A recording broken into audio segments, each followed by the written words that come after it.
Vy to jednodušíte. OK, takže YouTube běží.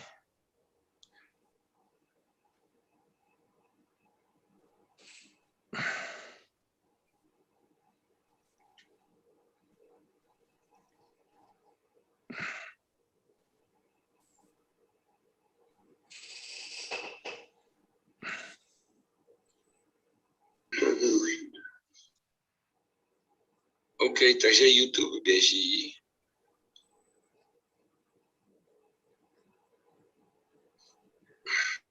Tak já ještě tady budu čekávat na tu 9. Jo, to už vlastně dostal.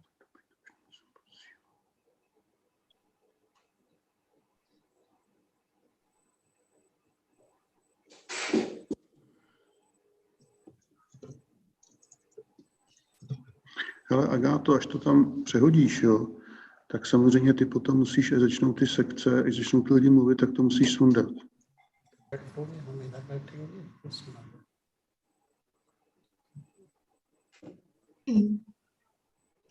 Jo, to je jasný, to je jasný. Jo, Jenom pak, já zhruba za 3/4 hodinku odjíždím, tak pak Jana teda. Jasně, nebo Děkuju moc. po těch přestávkách, že, nebo takhle, a pak se to musí sundat, aby oni se mohli šérovat ty obránky. Já vím, že to je jasný. Já bych to tam dala vždycky jakoby přes tu pauzu 4hodinovou teda, ne? To může být, no.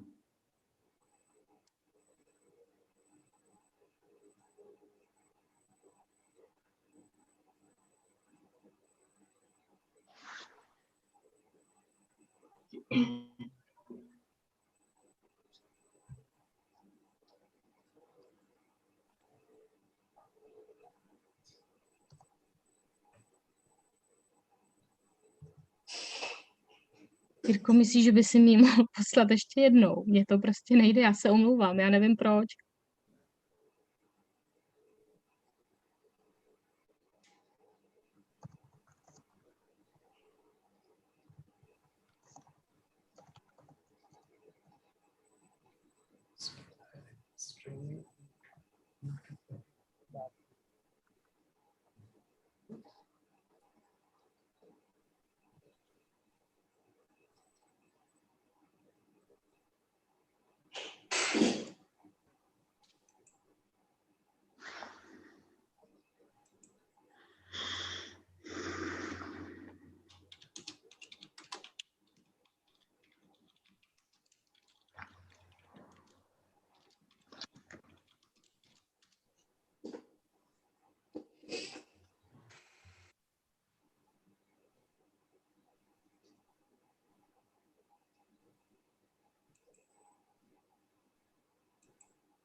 लंबा सा जैसे आ रहा है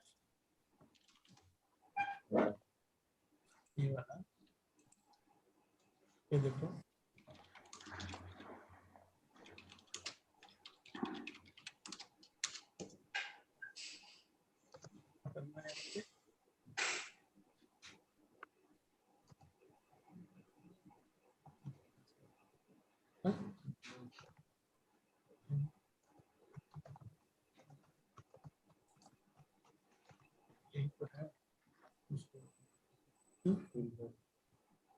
अच्छा ये वाला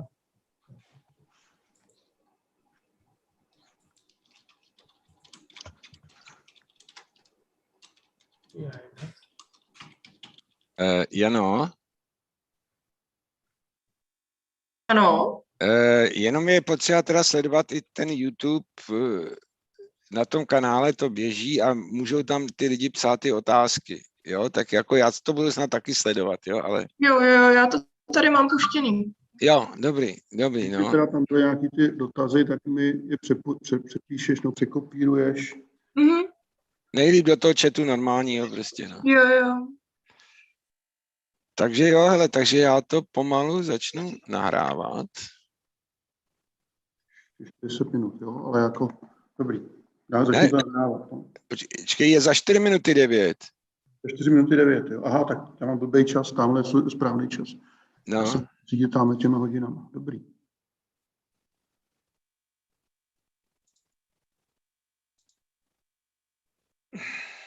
A začni to nahrávat už. jo, už na to jdu, jenom se na to trefím. Vidíte to dobře, takhle doufám. Už by to mělo jít. Ještě full screen. Dole, vpravo, takovej plátnem. Výborně. Je to lepší, nebo?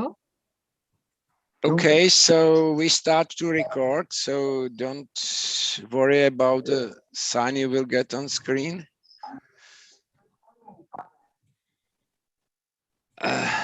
Není to dobrý, je to špatný.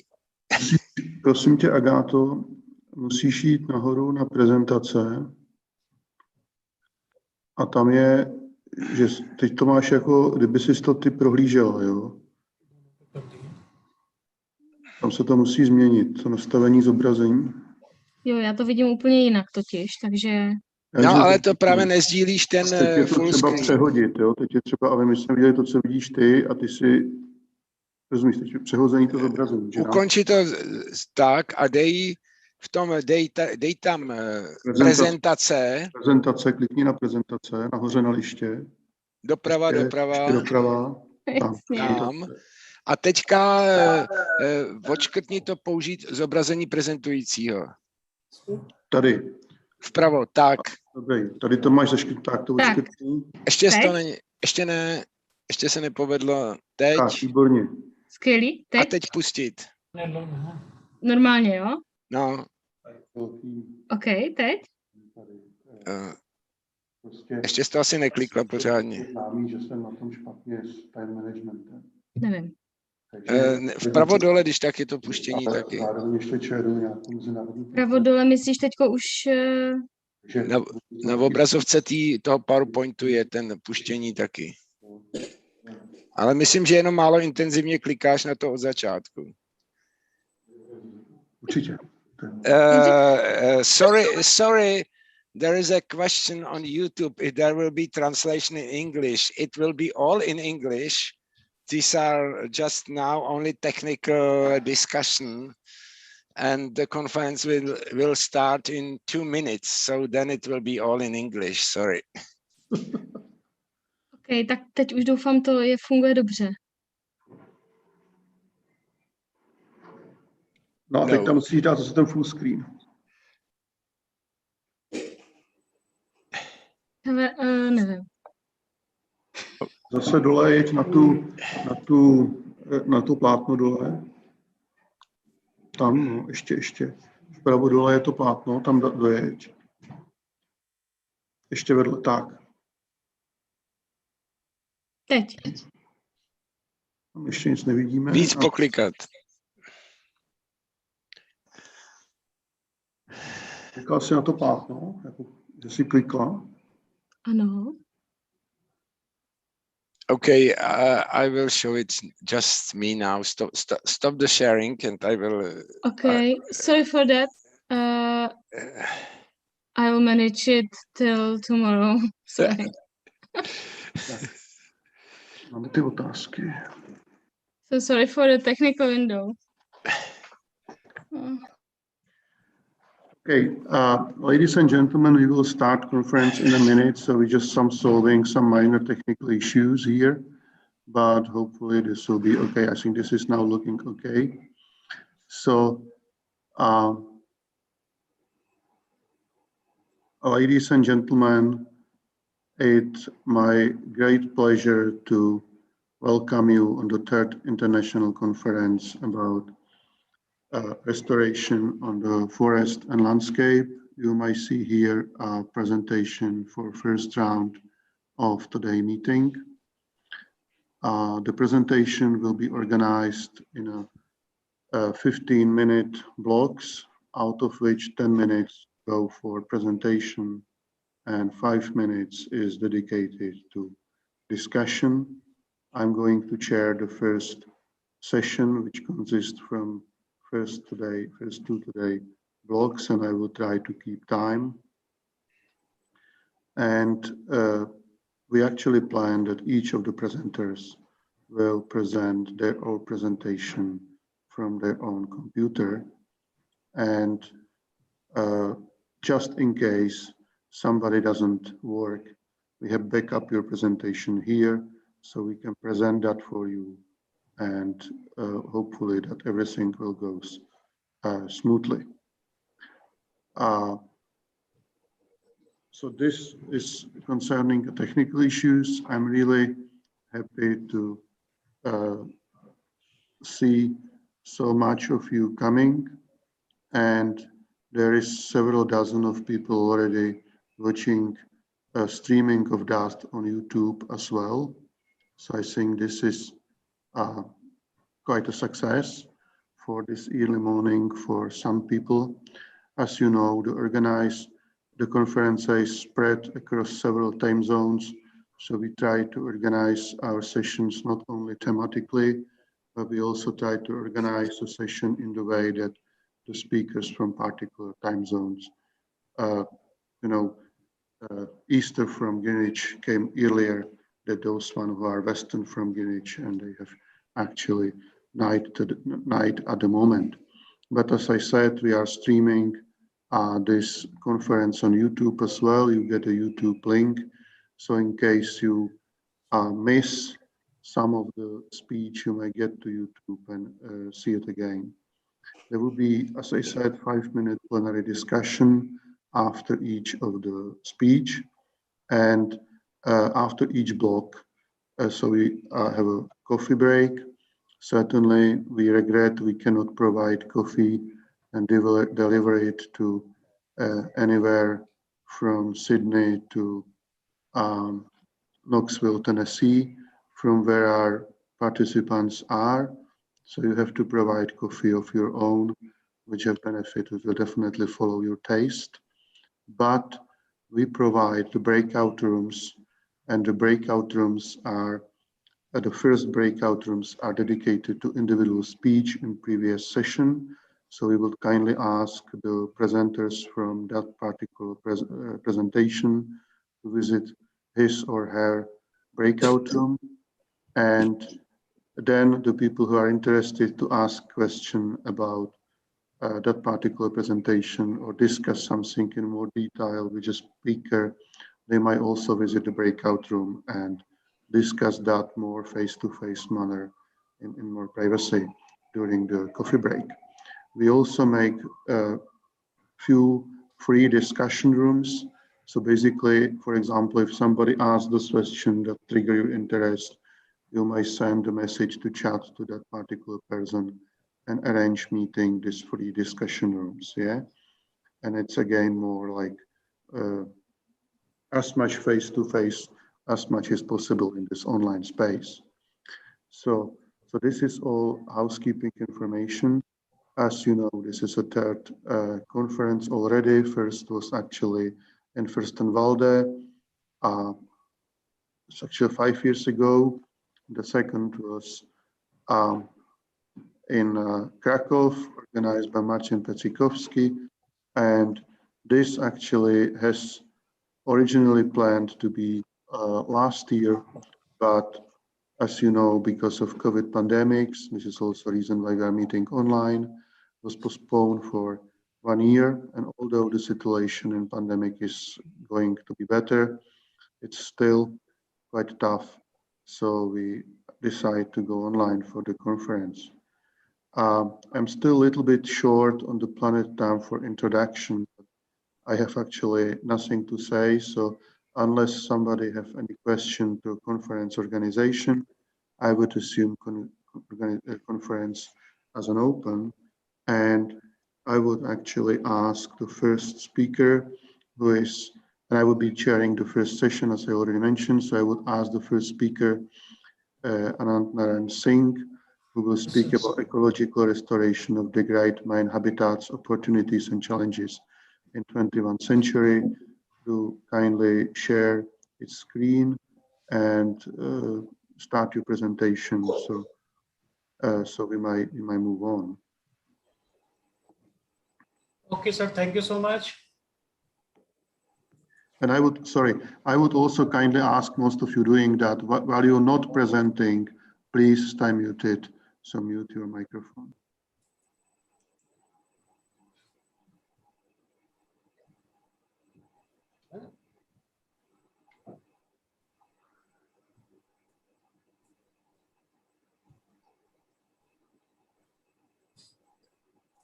Hello, sir.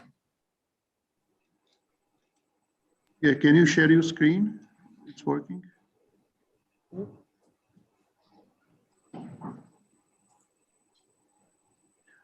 Shall we share it for you? At the bottom of the screen, you have a green share screen. Then you select Yes. which.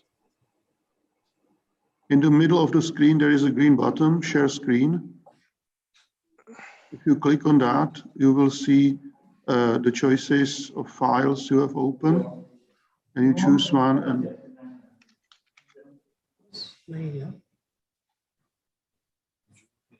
if you send us a file, we may share it for you. We have it probably.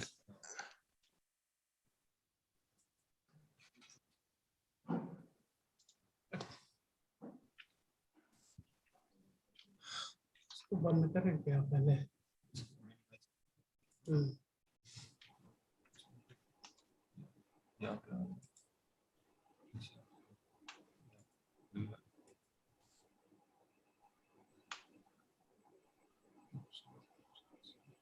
Sir, there is no option. Maybe. No, Dr. Singh, in the bottom, you have a green box with the black arrow up. That is, you click it at the bottom of the screen. Bottom of the screen. Yeah. There is a green box with the arrow up. That is share screen. You just click it.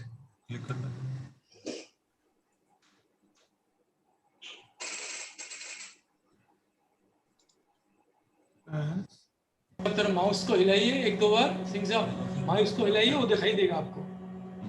थोड़ा mouse को बाहर हिला दीजिए, दिखाई देगा share screen. देखिए इसमें sir आपने जूम खोला है? हाँ? हाँ? जूम पे जाओ. इस पे हाँ ये है ना. Okay, I will share it and tell me to continue. Yeah. So. Wait. That's the great idea. We will share it for you. Yeah. And tell me to next slide. Sir, wait, please 1 minute. You can start. Cancel. Huh? अब Share screen. ठीक है हो गया. Huh?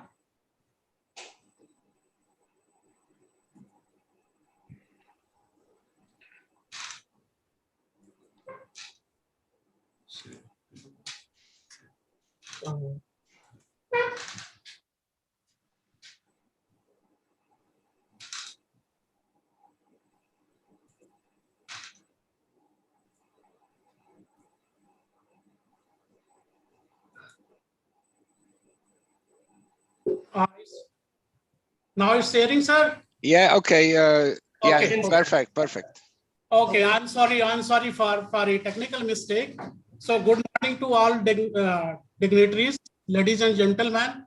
Before starting anything else, I am very much delighted to great environmentalist Professor John Farrows and his team, Dr. Peter Hedneck, and the organizing committee, who offered me this opportunity to share my experiences on this online platform.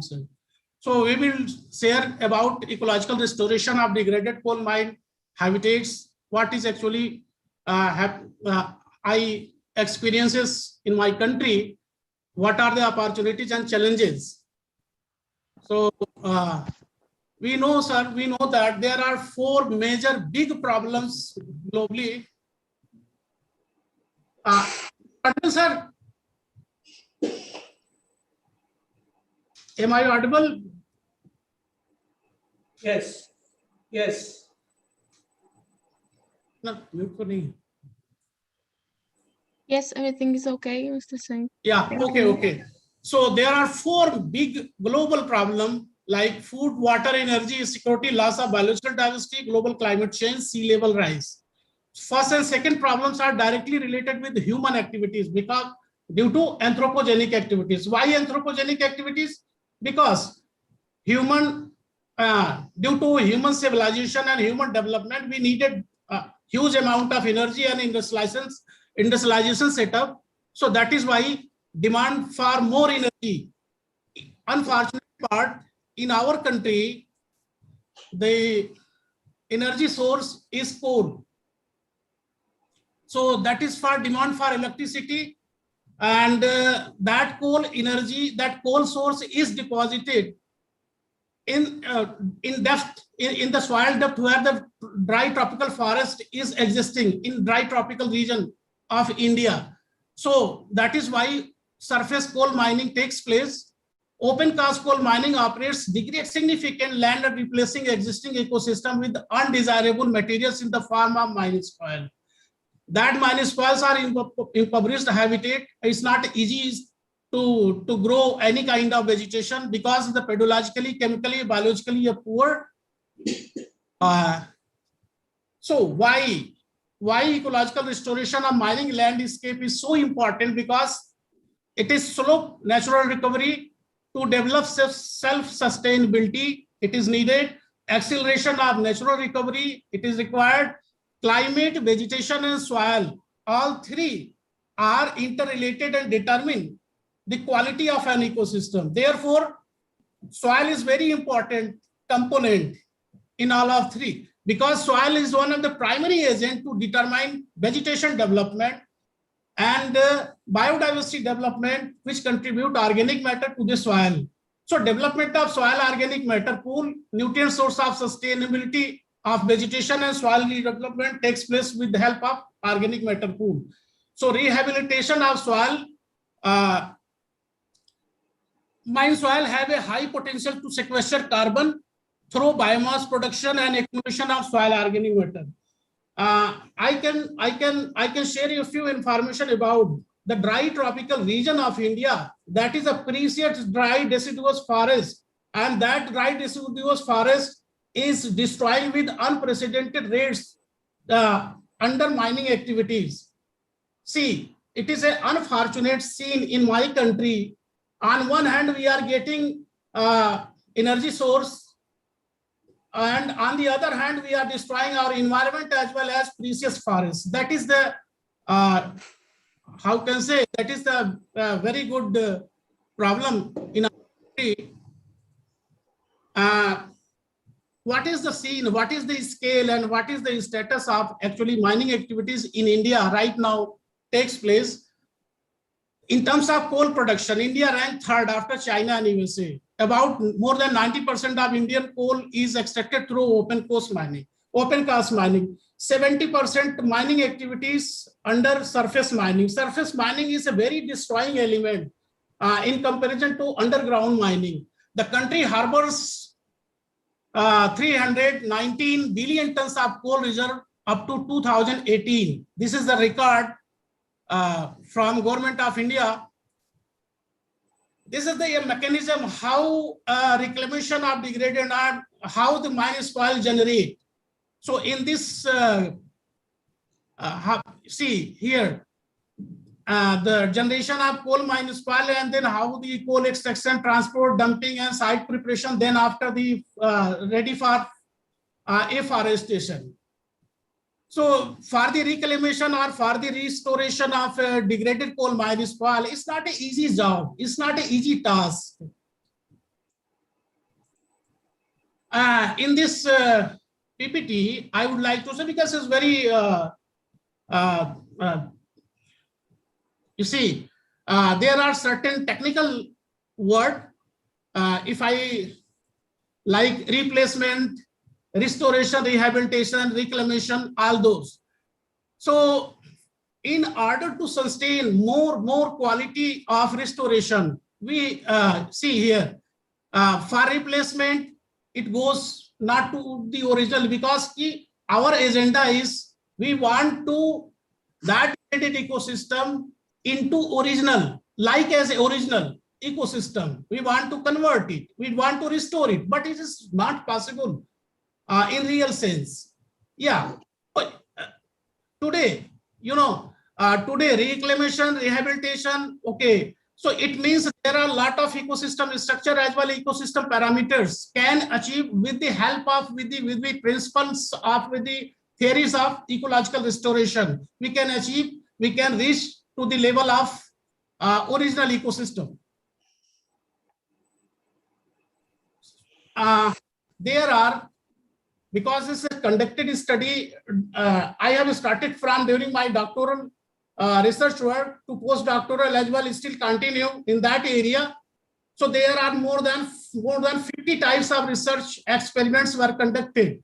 So I am showing you a few information about there are under two major objectives. I evaluate the restoration potential of selected native tree species as well as exotic species in terms of biomass development, NPP and organic matter formation, to analyze the effect of plantation on carbon and nutrient rate in development coal mine soil, screen the growth and evaluation potential of selected species in response to fertilization. So see, here in this site area, there are 19 colliery blocks. My study was oriented here in Jain coal mines. There are other coal mining area, Amlori, Nigahi, all those 11. The 2 mining blocks are still not in operation, but 9 are in operation. One or 2 collieries right now has been closed just because of mining operation is over. So see, before mining, that area was rich of dry deciduous types of forests like Lageristomia, parviflora.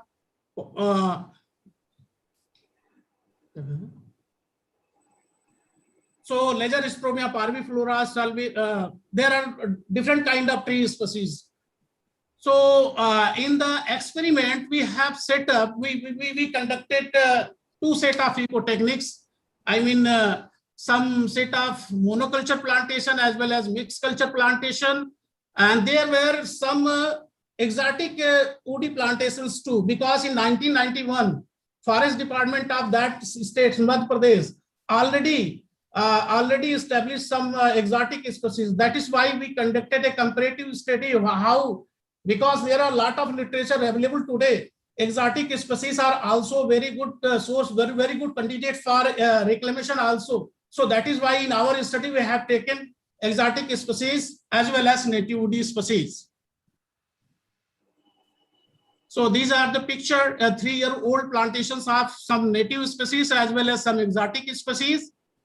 And this hypothesis we tested it because in this hypothesis, native species have more beneficial effect in long term on soil development. Rapidity of biodiversity reconstruction related to the rate of soil development. Soil carbon sequestration rate is related to the rate of net primary productivity. These are the hypotheses. Actually, this is not only one hypothesis. There were several kind of hypotheses were taken so far during experiment program.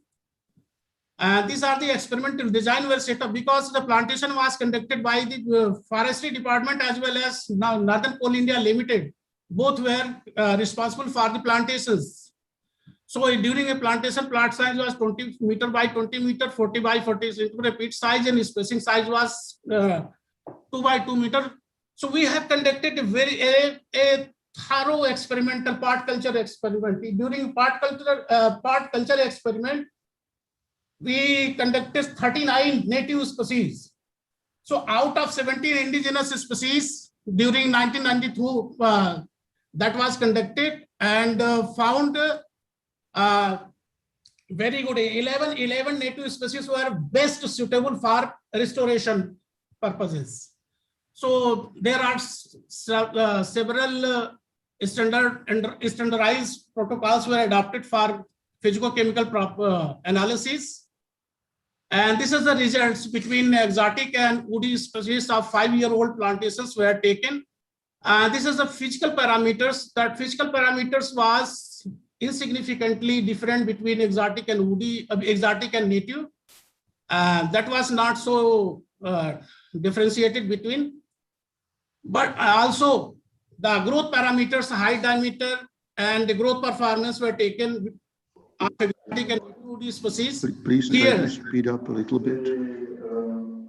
Okay, sir. So volume of the native species was higher than in comparison to other native and exotic species. Here is very interesting result, high diameter ratio, because the exotic species always tended to more height rather than diameter, but native species accumulated more diameter. That is a stable point for its restoration.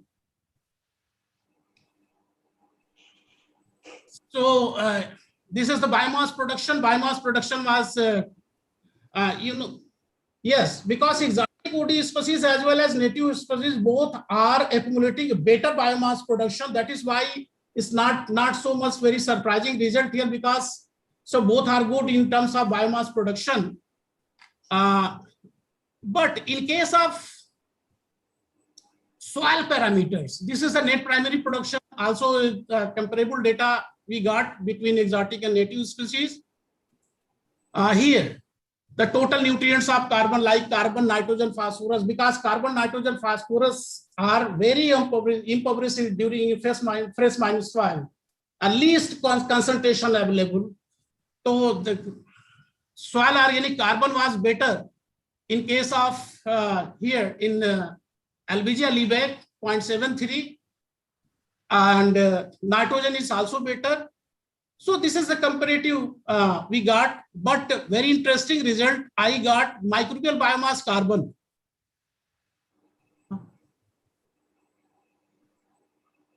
Am I audible, sir? Yes. Hello? Are you finishing? Yeah, I'm going to finishing, sir. So microbial biomass, the very interesting result is the higher concentration of microbial biomass carbon nutrients as well as phosphorus found in case of native species. The last, I just established found a relationship between the ecosystem structure parameter and ecosystem functional parameter. Leaf biomass is ecosystem structure parameter and total NPP is functional parameters. So I got a significant, this is not very surprising because foliage is an important component of the plant for the functional aspect. Dry matter is the foliage, is the amount of liter fall. Liter fall is the nutrient currency for plants. So the interesting result here, because when we are subjected to relationship between soil parameter like important parameter nitrogen mineralization and NPP, both are the functional parameter. So we here, it's very interesting, sir. We got here insignificant relationship between exotic woody species, but a native species provided a significant positive relationship. So nitrogen mineralization is the functional indexes of soil development we found. It's a carbon or accretion, but I'm not going to give because it's a comparable results of carbon stock. Albizia Liebeck is very suitable species in comparison to other native species. This is the biomass accumulation, and this is challenges. I am coming here to major challenge, and major challenges, entry of an alien species, Heptosaviolens, that is a important species have become, because in invaded plots have invaded is entered. Also another species, Lantana camara, is a serious concern today in dry deciduous forest. And the human intervention, also grazing is also, these are the challenges. And see here the picture shows Heptosaviolens invaded the plantation stand. This is Dalbergia sisu, and these are completely invaded by Saviolens. And here is Lantana camara, invaded the rehabilitated plots. These are the human intervention because of the total area. They are adjacent area. The local people are living, sir. They are tribals. So tribals are now more stress, more pressure to want to more utilize ecosystem services from rehabilitation forests. These are the challenges. And grazing, because frequently they left their cattle inside the rehabilitation plots. And these are the challenges, opportunities, because in India, we have not surplus of funds. Government, we have provided very limited funds, but via this program, via this kind of research, we can that make a better ecological policies, rural socio-economic policies, provision of system services, all those things.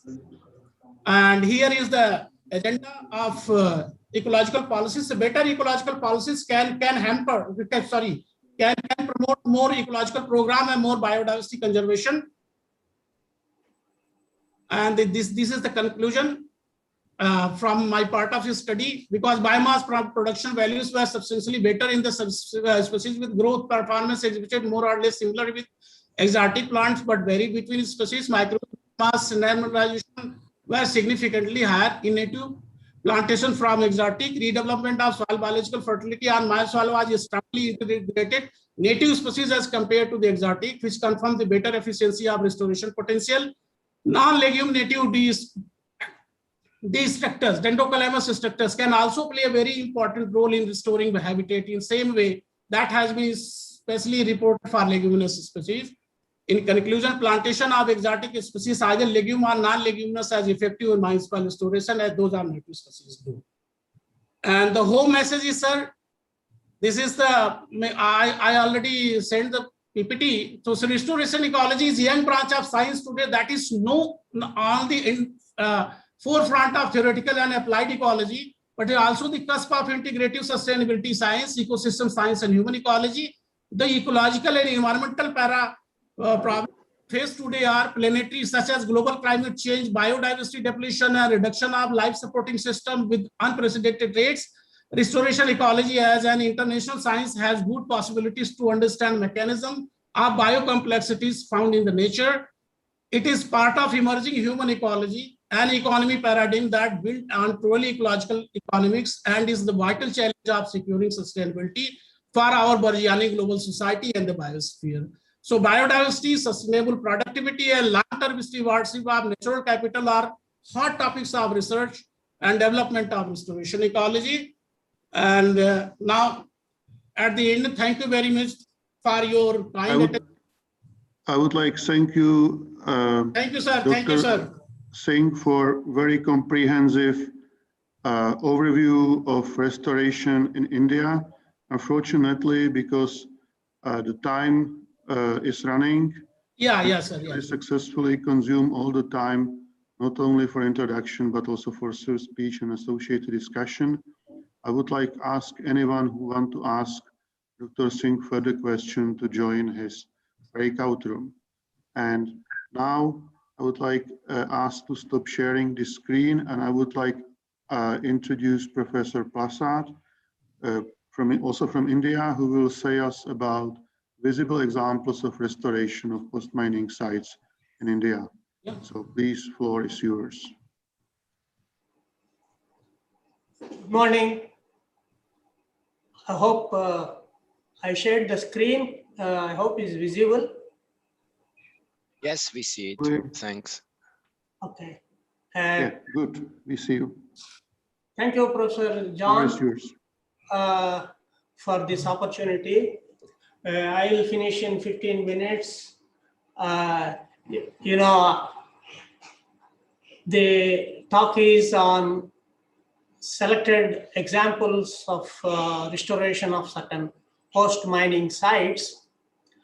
When we think about restoration, soil is important, the nearby water bodies, and also air, because the mining generates a lot of dust and air quality deterioration, and also pollution, and in some places, groundwater. Oh, okay. I think this is the PowerPoint. This is the PDF. All right.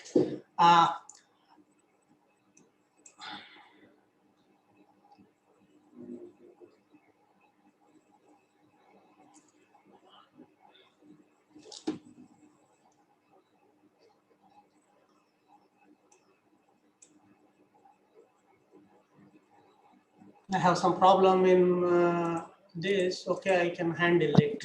Excuse me, can you turn it to full screen, please? Is it possible?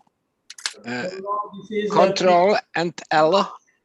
sorry, Control. I can share my PPT, but this is from the organizers. I think they have.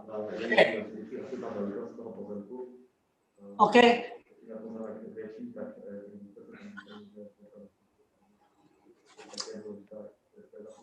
This was not my choice. I sent PDF only as a backup. Okay.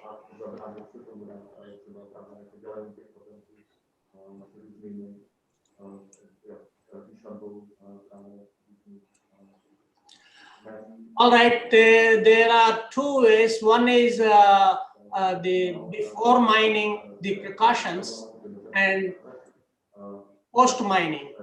For example, the post mining by natural attenuation, that means we need to look for the plants that can grow on the mine waste and apply biotechnologies and geotechnologies. For example, biotechnologies, there are so many technologies coming up, including transgenics and phytotechnologies, vegetative cappings, identification of extremophiles, and so on. Whereas the geotechnologies, backfilling the fertile soil back into the mine area, and also application of certain hydrogels, fly ash, organic amendments, and so on. So the reclamation is possible by identifying tolerant species from the biodiversity, native plants, because India is very rich in biodiversity. We have so many grasses, legumes, non-legumes. At the same time, looking for biogeotechnologies also possible. Dr. Singh has already given elaborate introduction, therefore it is not needed from my side. These pink spots are the mines, different type of mines, coal mines and metals and so on, of which the province that is shown here as a red color spot, that is Jharkhand, where we have friends like Professor Subodh Maithi from Indian School of Mines, that is the premier institution that is located in this province. And there are many mines surrounding, so they have an advantage geographically.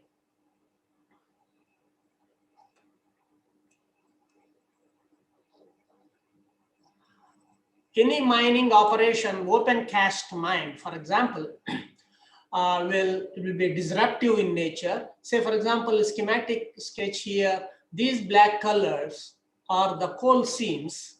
So in order to extract the coal from this, the top layers of the sediments and sandstones, whatever it is removed and discarded. And that waste is a heap of material, probably mine overburden, and this is a necessary evil for all kinds of mining activities. How do we bring it back to normal landscape, restore to the vegetation like this? That takes long time because there are so many early succession and late succession species, both monocots, dicots, and lot of diversity of the plants is very important. We need to study in detail, and that is the major crux of this meeting.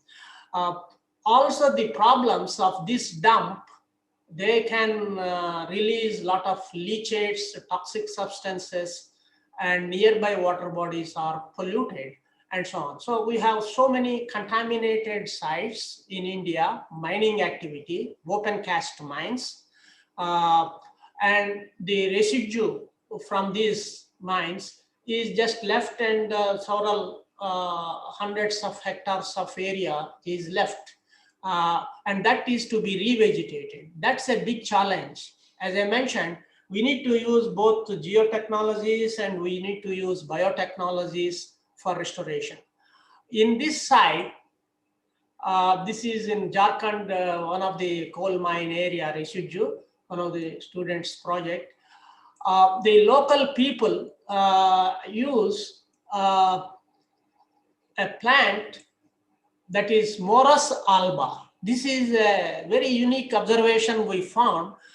This particular province, Jharkhand, is #1 in silk production.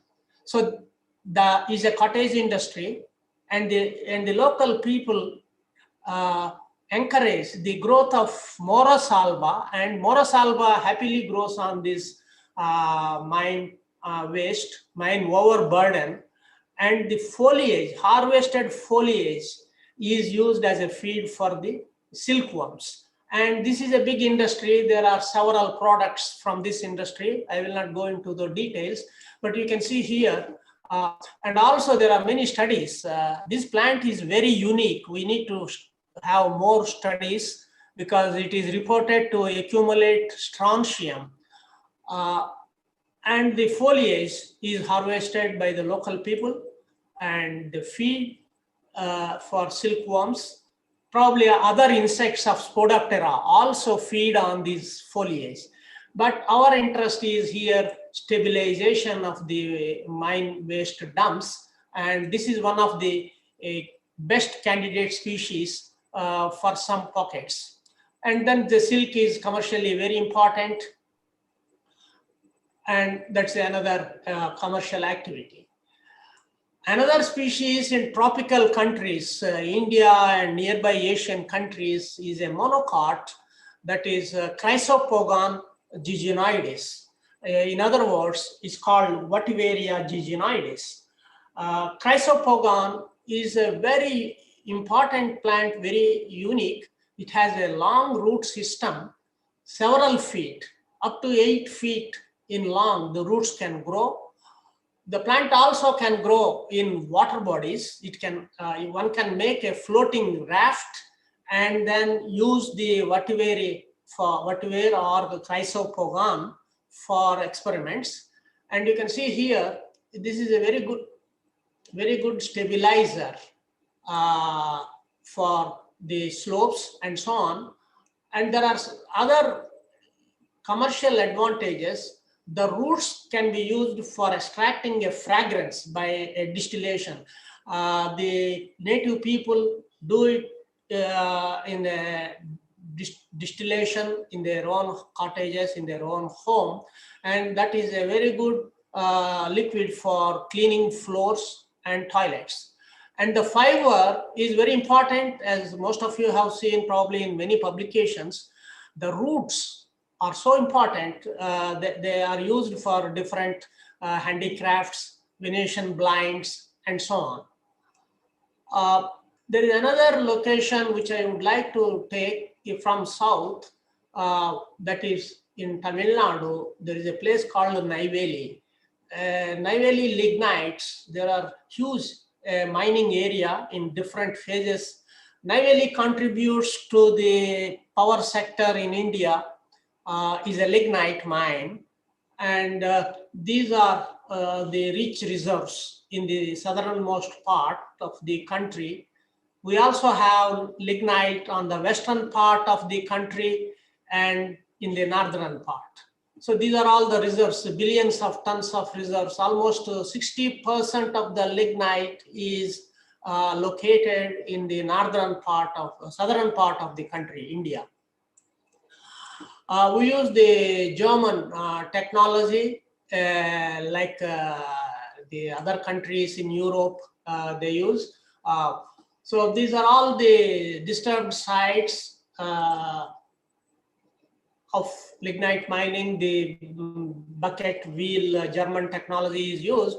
One simple thing they follow is in the management, the high quality soil is collected and conserved there in one location, and the soil is used for backfilling the disturbed area, and then plantations are done. Say, for example, this is the mining site, and these are all the soil, topsoil of high grade, which can be used for growing plants, and that is preserved, and this is transferred, and land is prepared, and plantation is done, as you can see here. And these plantation that you see, they are a mixed plantation. Mostly legumes are selected here, and they are established. In 4 or 5 years, the whole area, the disturbed area, is revegetated.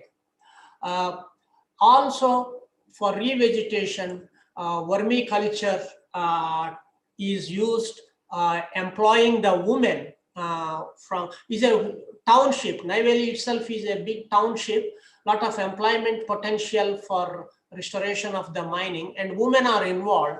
They are involved in the vermiculture, and vermi remediation is also involved in restoration. The success of any mine waste reclamation, or we have a different terminology, restoration or remediation and so on. I don't want to go into those ecological definitions and distinctions. The success of any landscape stabilization of a disturbed area depends on how strong we have in plant diversity and the nurseries. So first of all, the employment potential it generates, seed collection from native plants, and development of nurseries. And these are the saplings that are used for plantation. So we have a good nursery practice and a rich nursery that will certainly contribute to the success of restoration.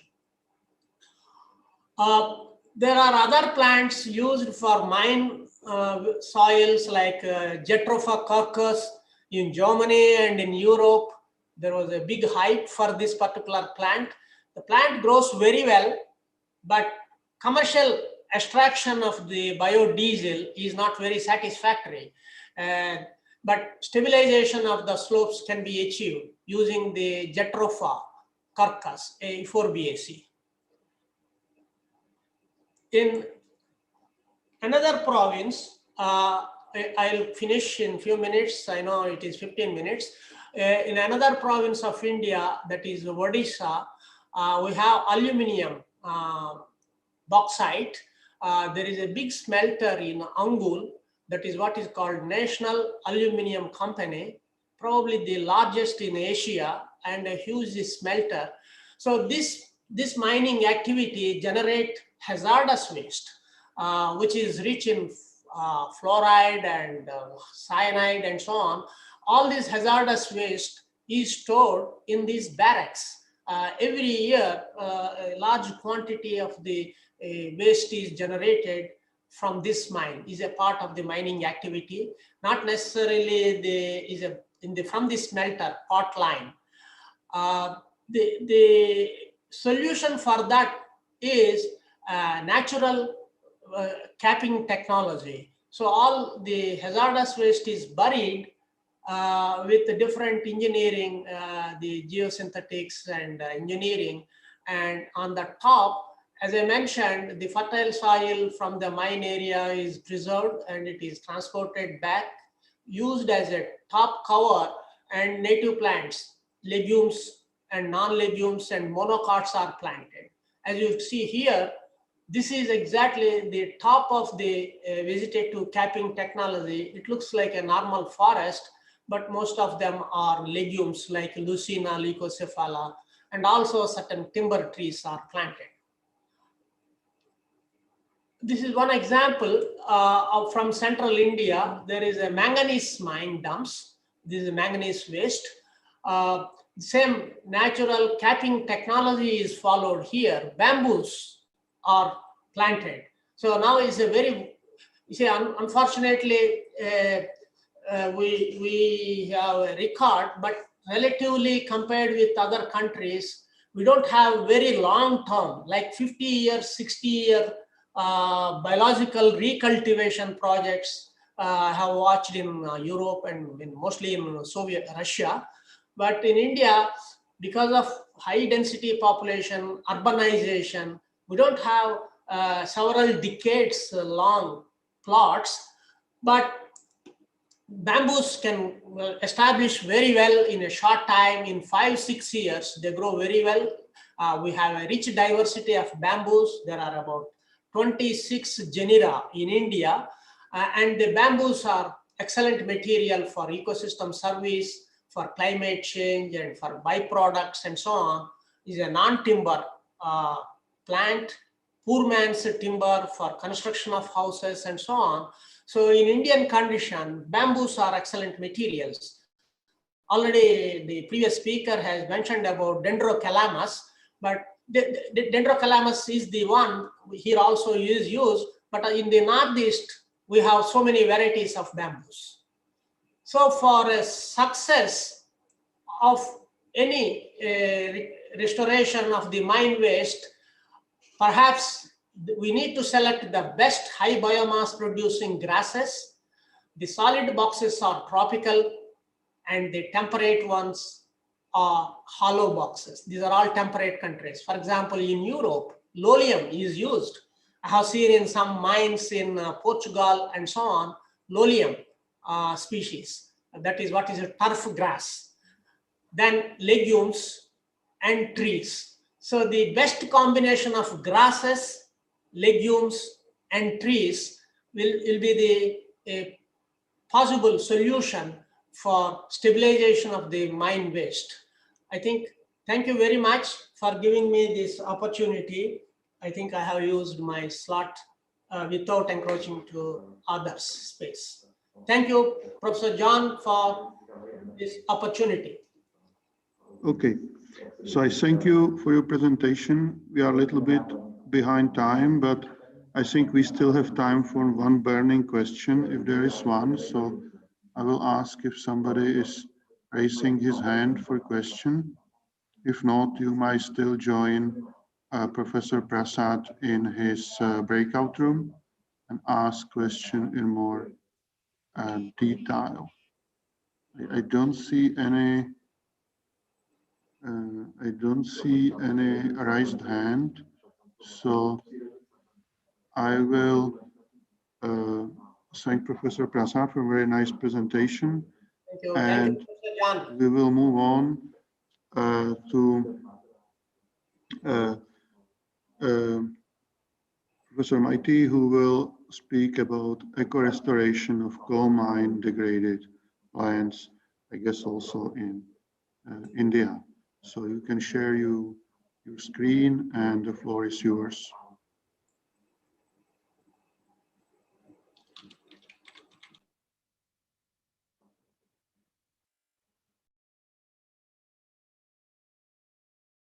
Jan, we have remark in the chat that Professor will be later. Professor Maiti will be online soon after resuming network issues. So maybe we can change the order. Can you?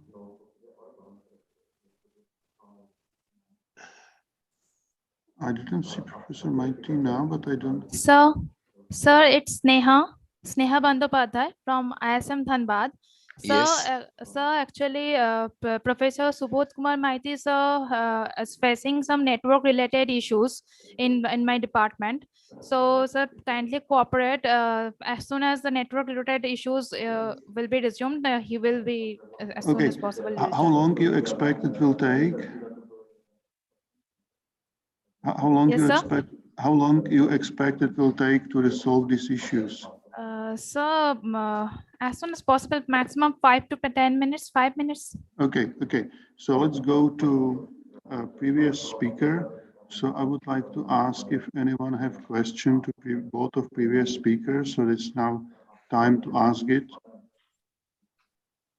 If there is any question to Professor Prasad or Dr. Singh. Okay, so maybe yes, go ahead.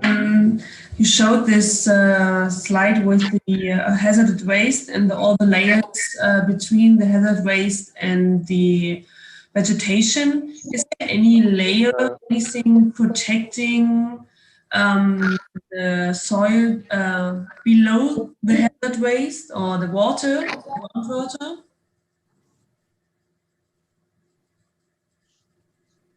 Your microphone is not on.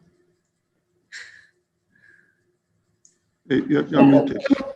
The capping technology involves a lot of engineering. I am not expert in those things. In the sense, there are geotextiles and geomembranes are used for containment where the hazardous waste is buried. Above the hazardous waste, with a encapsulating with the geotextiles, other materials coming from the industry are also piled up, and there is a provision for the water seepage, and there is also provision for gases if there are any, for ventilation, etc.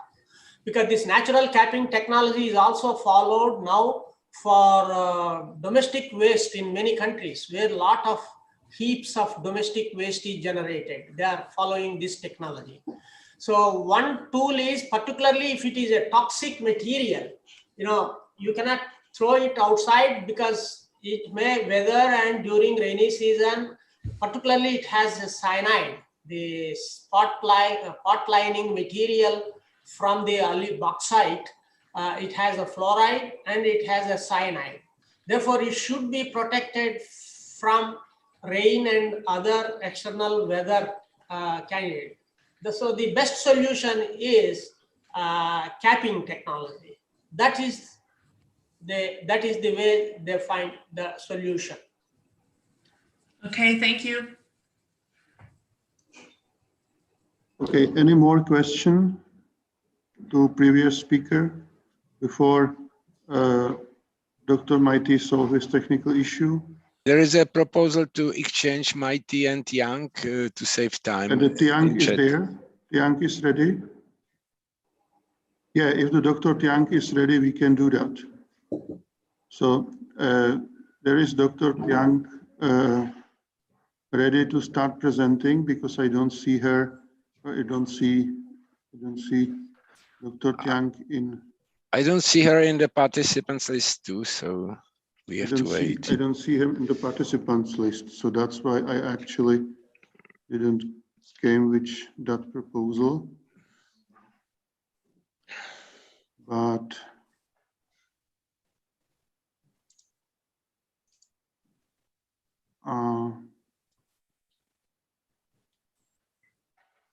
I didn't see her. Yeah. So, okay, so if there is some more question to previous speaker, that would be good to ask now. I actually myself, I was really impressed when I see Professor Prasad examples of so many technologies which actually can bring high-end profit, like this silk production and others. So this was really impressive compared to other post-mining sites. So can you maybe briefly comment on that?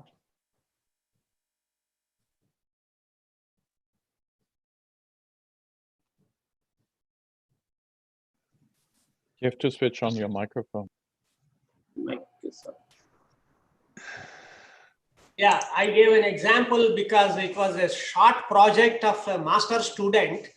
Rearing silkworms is a skilled activity. So the rural people, if the situation is favorable, particularly land availability is a big constraint. So we have land which is used for agriculture, but this kind of overburdens, the plant can grow on the mine waste. That is how they exploit the barren wasteland for cultivating the Morus alba, where the leaves are feed for the insects. It's not only Morus alba, but there can be other alternatives which and this particular plant botanically has a lot of genetic diversity, like that of Salix and Populus. As you all know that Salix and Populus has a huge genetic diversity. Likewise, Morus alba has a great diversity. So all these need to be investigated. So I just gave a case example of a student's work for a short term. Professor Maiti is here. Yeah, Professor Maiti has come. So I am here. Okay, so let me. I can start. Yeah, you can start. Yeah. So Professor Maiti, floor is yours. The screen and audio, video both are audible, right? Yeah. Sorry for the delay. Can you try to put your presentation Our institute opened after almost 2 mode? months because of COVID lockdown, and suddenly there is a network issue. So I left the department, came to my home, and using another network, private network. Okay. Try full screen, please. Try to put your presentation in full screen, yeah, if you can.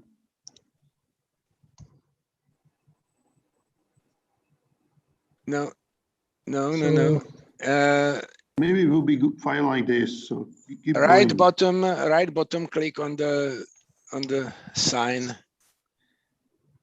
Yeah, this one. Perfect. You are, yeah, okay. Excellent. Yeah, I am really grateful during this COVID time to organize such a beautiful lecture on forest and landscape restoration of post-mining site by Institute of Environmental Studies. So we have 2 lectures from India on the same topic, almost coal mine reclamation we discussed. Now another aspect we will see that why coal mining and degradation of land is inevitable. We cannot stop.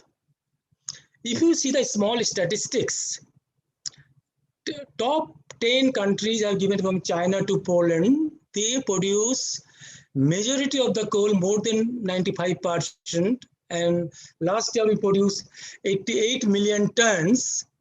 And China, even though they are produced almost half of the world coal, but they are producing by underground mines. More than 85 to 90% they are underground mine. Now, if I see the India, why India is very important. India, we produce 783 million ton in 2018, but this year there is a reduction of 2%, about 740 million ton because of the COVID lockdown and all these things. Even though we are contributing 10%, but there is a coal vision document. Anyhow, within 3 years, we have to touch the magic figure of 1 billion ton. To reach that magic figure, in last year,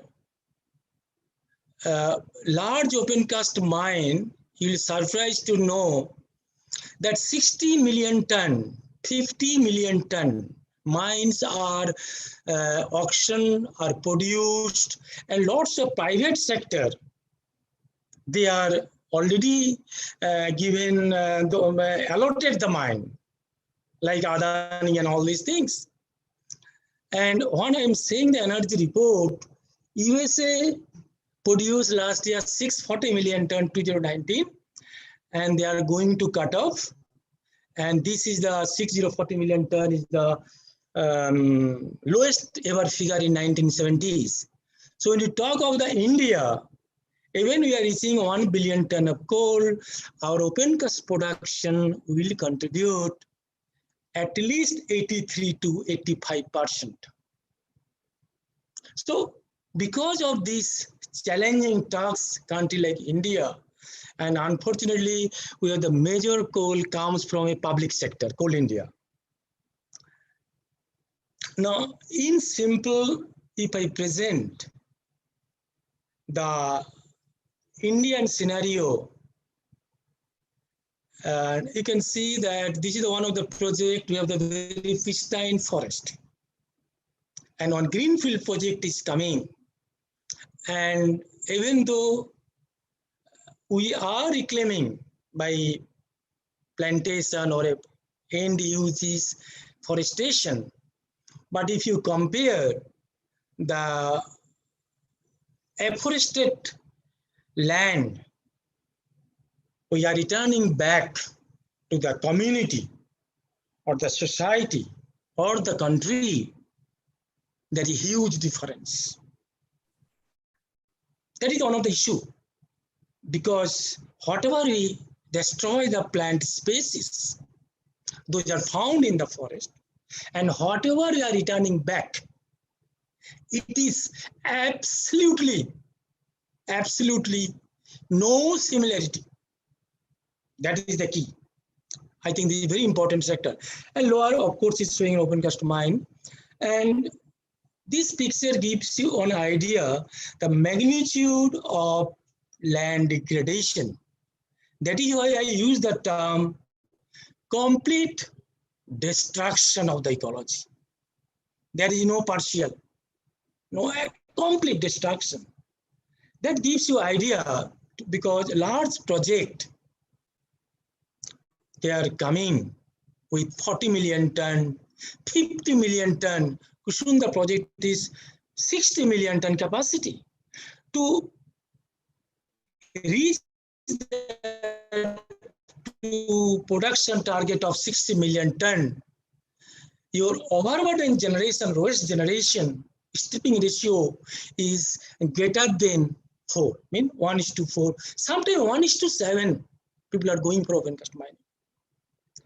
And with this, now people are doing backfilling. That's why the positive sign. The ministry, no, they ask that after 5 years, whatever your condition, doesn't matter, you have to go for backfilling of the reclaimed land. Sorry, backfilling of the void. So they are doing, no doubt, because otherwise they are not going to sanction the huge fine. Because every 5-year interval, you have the reclamation plan. I mean, how much overburden you removed, how much overburden you refilled. But end result, where we talk of lots of eco-restoration, you can see still today, all are fast growing. Whatever you do, theory, you do it. But actually, whatever they want to do, they are doing. But this is one of the another photographs, very close view, like that is the, those are not seen like 40 to 50 million ton mines.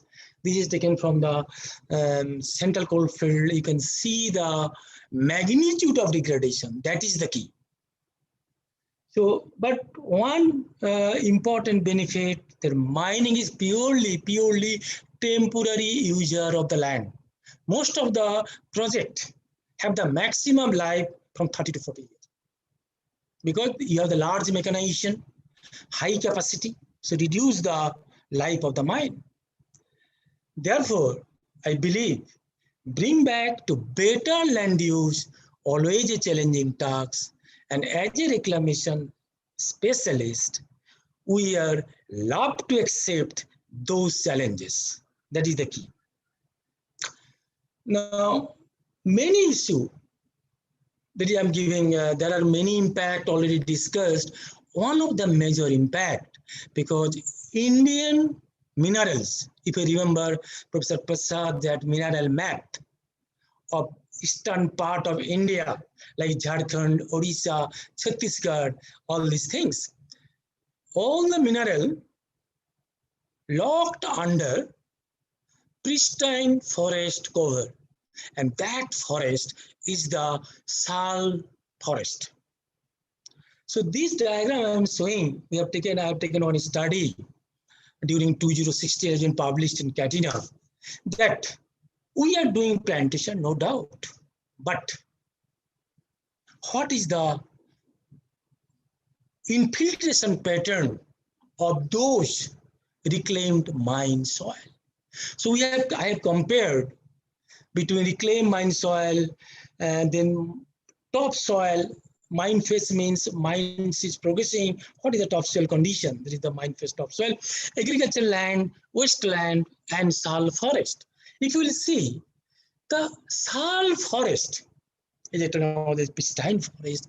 The acidic pH, because sal forest grow in the acidic pH, about 5 something, and the infiltration rate is very, very high compared to reclaimed mine soil. Because reclaimed mine soil and do the afforestation, they are compacted surface.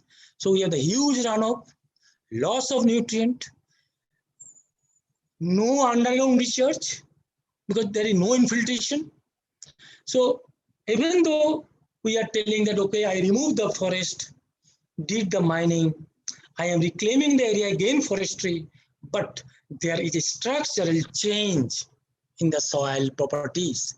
Apparently you can see, okay, this is the forest, so many trees are growing, but there is a change. What is the physical characteristics, especially the infiltration rate, which is one of the most neglected part in our study. So in short, if I see very simple, I have a natural forest, do the mining and restore the land, very simple. So there is a change of perception. If we see that Royal Committee, UK Royal Commission, 1972, they give the definition of reclamation, restoration, rehabilitation, it's well known. But reclamation, if we talk of before 2000, people are not that much convinced in restoration of this thing. They just developed the greening the area with monoculture plantation. No species selection, mostly fast growing, hardy tree species. And here I can tell Professor Frost, state government have to do a gazette, the notification. Please don't plant this fast growing acacia, Melia as a director and eucalyptus.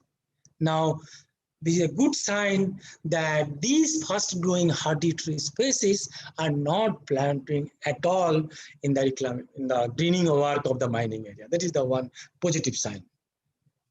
Now, with this knowledge, we have the reclamation, rehabilitation, and restoration, but I have seen many Chinese people and many conferences, they feel, why not rehabilitate the area? Means whatever land you are taking from the nature, give back or return far superior. That's I've written. Maybe better. Why not? Because there is development of technology. And when we talk of the restoration, we restored the previous ecosystem. But though mining is such a distance, always there will be a legacy of post-mining site. But we are talking now restore ecosystem goods and service to the society. Create 3-tier canopy cover. People are doing. We are doing lots of carbon sequestration study. I mean, Coal India, many mining companies, they are uploading, tell us that how we are fighting for combating global warming by enhancing carbon sequestration. There are biodiversity report, and more importantly, they say how much you fulfill the community need in terms of fruit-bearing trees and timber-yielding tree. Whenever you put the down trees or any vegetation cover, they ask yourself how it will be beneficial to the society in terms of ecosystem goods and services. Quick. So if we take our philosophy, what we are doing, one people still believe, to the shortcut people, cosmetic land reclamation to make happy to the people. Suddenly some minister is coming, some regulatory bodies are coming, see, I have done the land reclamation. So cosmetic land reclamation has to be avoided. And now people of course realized. Now land reclamation designed to fulfill the needs of the local community, that is the rehabilitation. And we should take care more on this rehabilitation aspect. fulfill needs of the local community, what is I call ecosystem restoration version 2. That is how we call it now. And to achieve ecological restoration, you take the concept, and taking this concept, of course, good English from Professor Martin Haig of Oxford Brookes. In our chapter book, he wrote a chapter, Building Cradle for Nature. That is the key to success of any ecological restoration project. Now, there is a paradigm shift after 2000 when you put polluters pay principle, triple P. If you degrade, it is your responsibility to restore.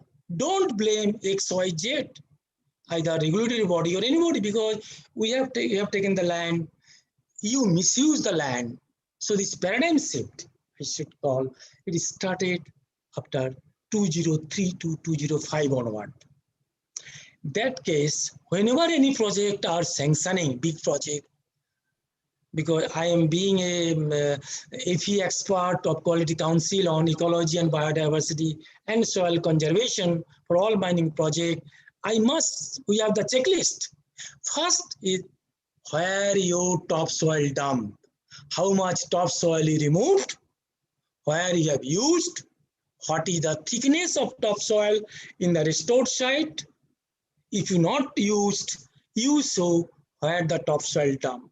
Otherwise, we are not going to sign or approve it. No, nothing doing, because first and foremost, from the ministry side, from the Quality Council of India, you have to show the topsoil management plan, amount, volume, handling procedure, and reuse. So that is the paradigm shift. That's why now it is improving. So with this automatic restoration ecology comes as a major academic discipline. And unfortunately, I think everybody is familiar.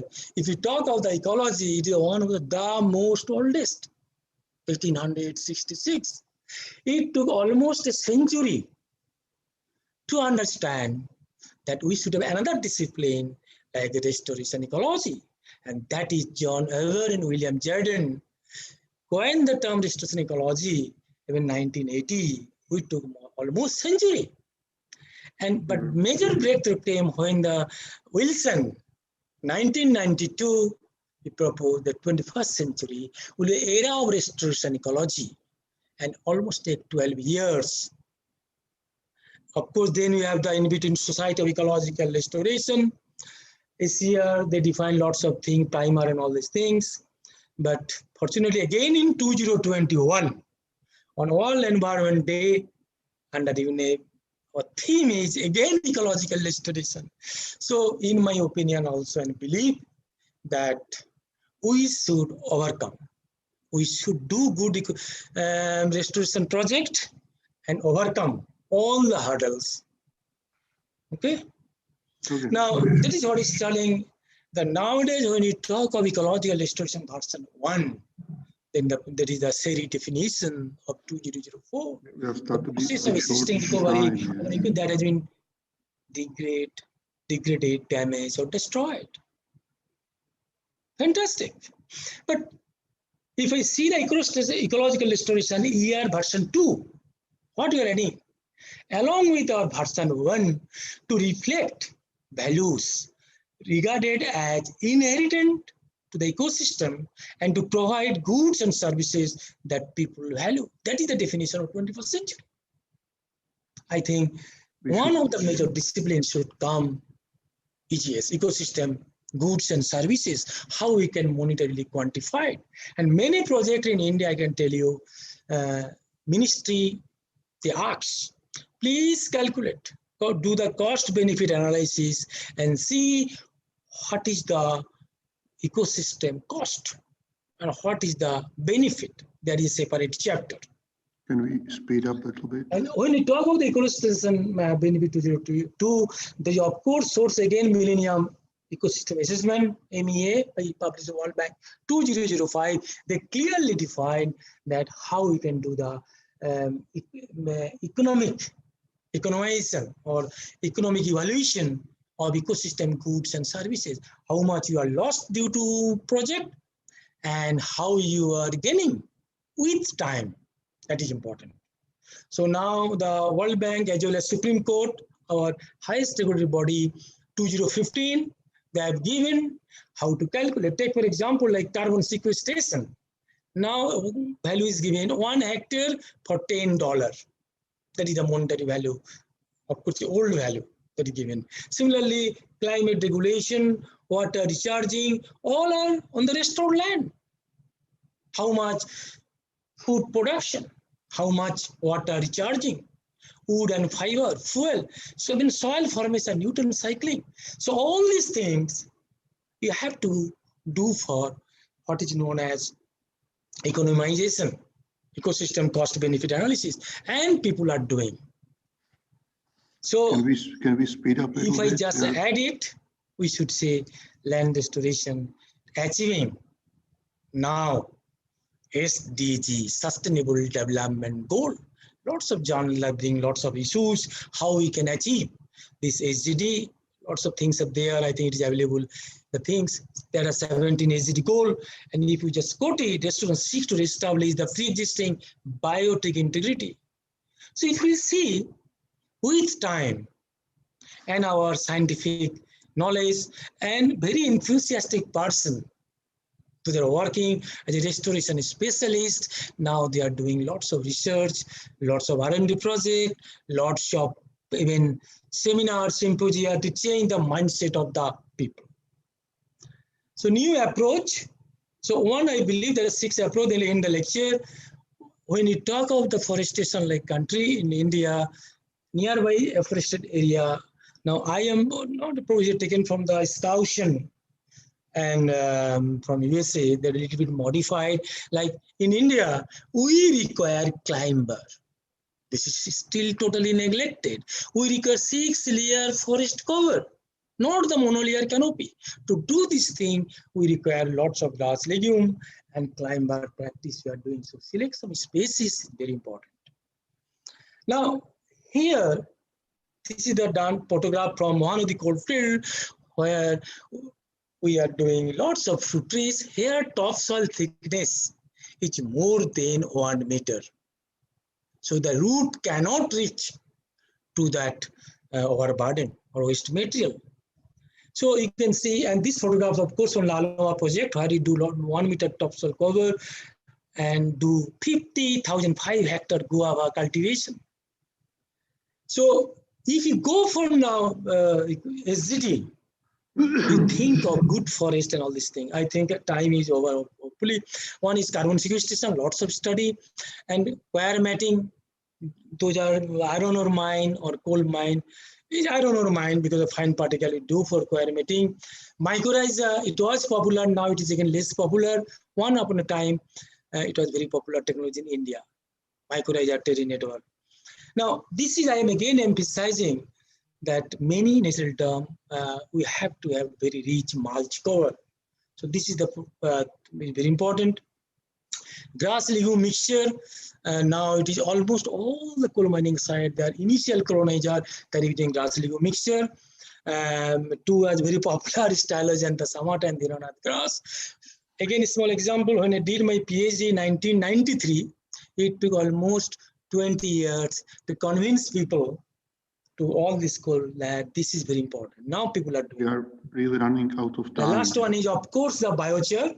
We are now studying that if you really want to achieve SDG, then you must apply biochar. And now this is one of the slides I've just added 2020, very good paper that which are the country doing lots of research and publications and all these things. So India is there, and but the important part is see the number of articles increasing exponentially. But unfortunately, I believe when they study the meta-analysis, that majority of the study are 0 to 5 year duration. See.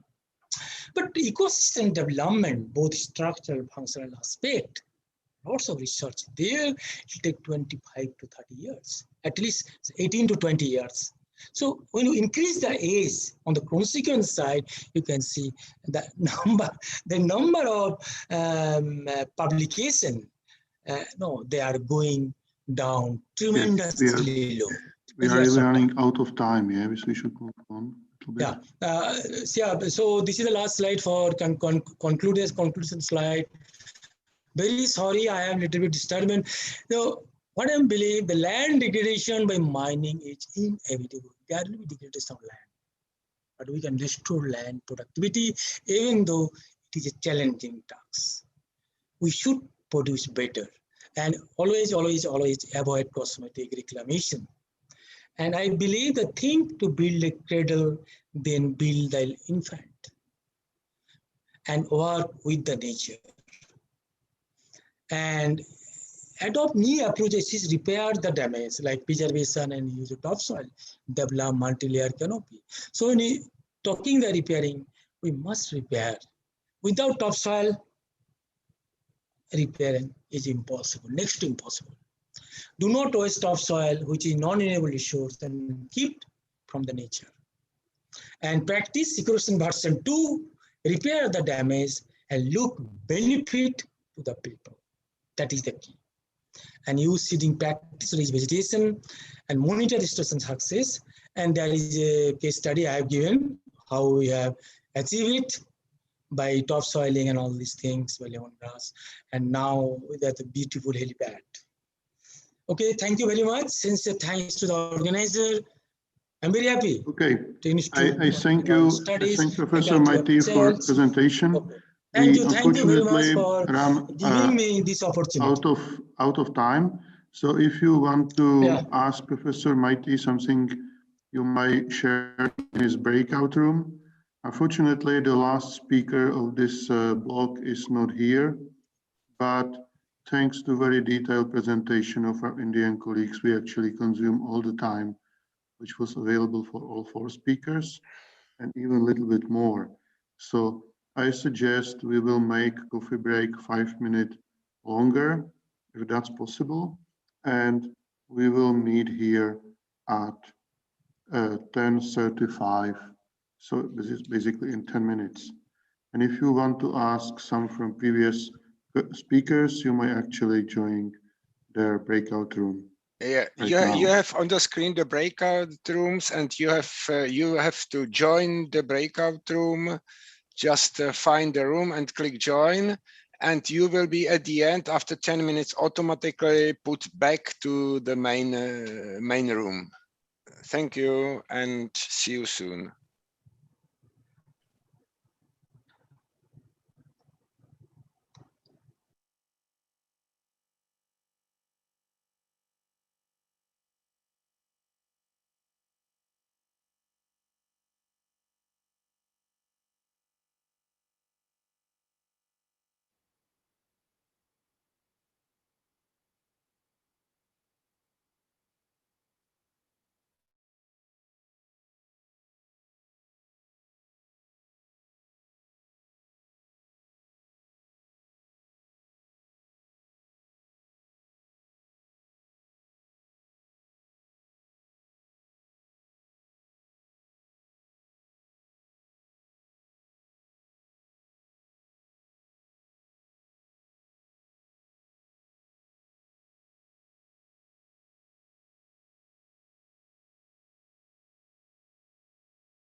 Hello, Jirka.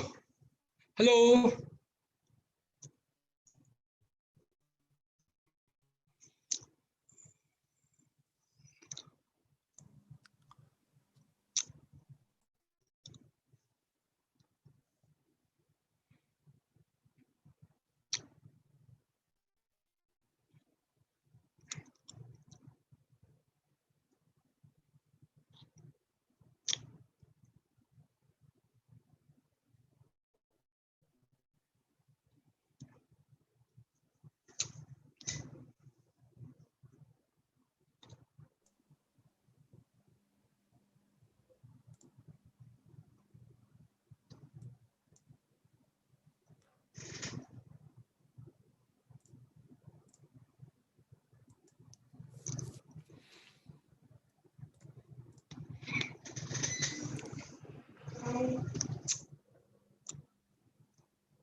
বুঝলে এতে দিয়ে এখানে বসে খেয়ে দেবো শুনে মনে বলবো ভিডিওটা বন্ধ করে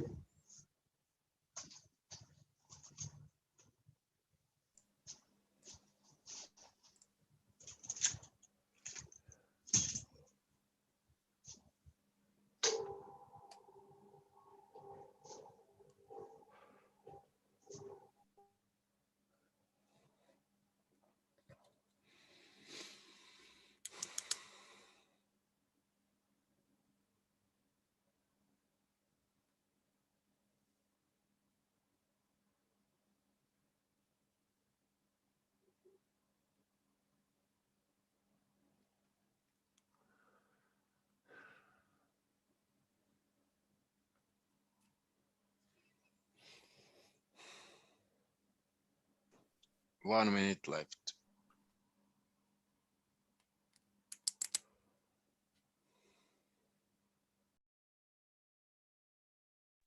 Do you know how many people are on YouTube? Just for my curiosity.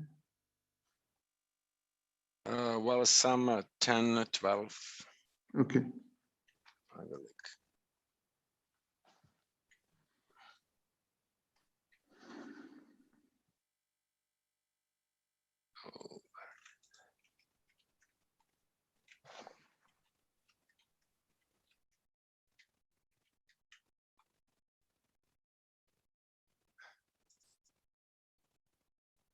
Oh, I don't see it now because it's...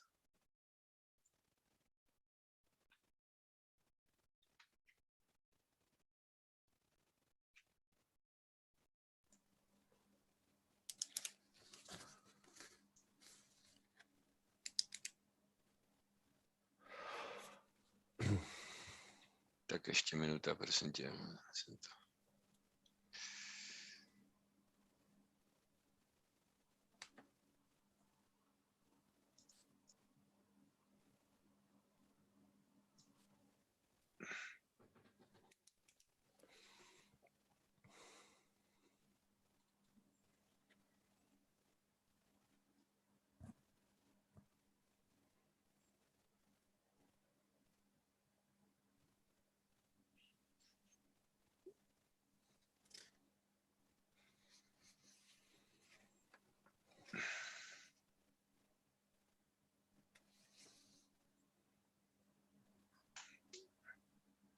Jirko, já jsem vám psala ohledně toho pana Balestrína, jo. Jo, mám to připravený, Balestrína mám připravený, jo. A to je ve 3. sekci. Jo, a vy tu budete nebo ne? Budu nějak to udělám prostě. Jo, super. Takže je to zavřený, we can start now. Okay. Hello, everybody. Thank you for coming back from a breakout room. And I would like move on and introduce our next speaker, who should be Emilia Cornelia Duncana, who will speak about ecological fraction of biosphere, biotope and ecological rehabilitation in Jiu Valley tiling dams. So if you can I'll share screen is already there, so the floor is yours. So go ahead. Thank you, Professor. Hello, everybody. My name is Irimie Sabinyan. I'm a lecturer at the University of Petroșani. And today I will present a summary of the paper entitled Ecological Factors of the Biotop and Ecological Rehabilitation of Tailing Dams in the Jiu Valley. I want to add that the main contribution to this paper is done by Professor Dunca Emilia Cornelia, also from University of Petroșani. And I will present the paper and in the question section, if I will not be competent enough to answer, I will relate the question to Professor Dunca Emilia. Okay, the Jiu Valley and the Petroșani Depression is an intra-Carpathian unit in the southern Carpathians. It is located in the southeast of the Hunedoara County, and on the two Jiu rivers, the Jiu East and the Jiu West. The Jiu Valley is the most important coal basin in Romania, taking into account the reserve per unit area, coal quality, and of course, experience gained in so many years of operations. From the activity of underground and quarry coal mining, the preparation of coal in the 16 mining perimeters resulted in over 200 hectares of land affected by the storage of sterile materials, which totals 37 dumps and 3 tailing ponds. Out of these 200 hectares, 43%, so 110 hectares of wastes from underground works, 22%, 3.11 hectares of sterile from up-to-date holdings, and 35%, 91 hectares of sterile from training plants. The Petroșani Depression falls into the subalpine bioclimatic, spruce mountain, beech and conifer mixtures, and beech pre-mountains. The subalpine bioclimatic stage is the transition strip between the sloping forest of spruce or sometimes beech and the secondary vegetation or meadows of the alpine floor. Here we have the mining perimeters, the name of the mining perimeters, and the number of dumps associated to these mining perimeters, and of course the total dumps surface. Currently, 65% of these dumps out of those 200 hectares, so 137 hectares of the landed areas are outside the technological tasks. Respectively, they are in conservation. So 65% is in conservation, and in function, the remaining 33%, so 66 hectares. The location of the tailing dumps is generally on valleys, slopes, and close to the Jiu River, to both the Jiu rivers, east and west. From a geological point of view, the type of rocks that characterize these deposits are made up of clay, marly, marls, clarly marls, sedimentary sandstones, marl limestones, compact limestones, and shells. The deposition of the deposits of the dumps from the up-to-date extraction activity also contains other type of rocks resulting from the formations located in the discovery, such as gravel, sands, clay, etc.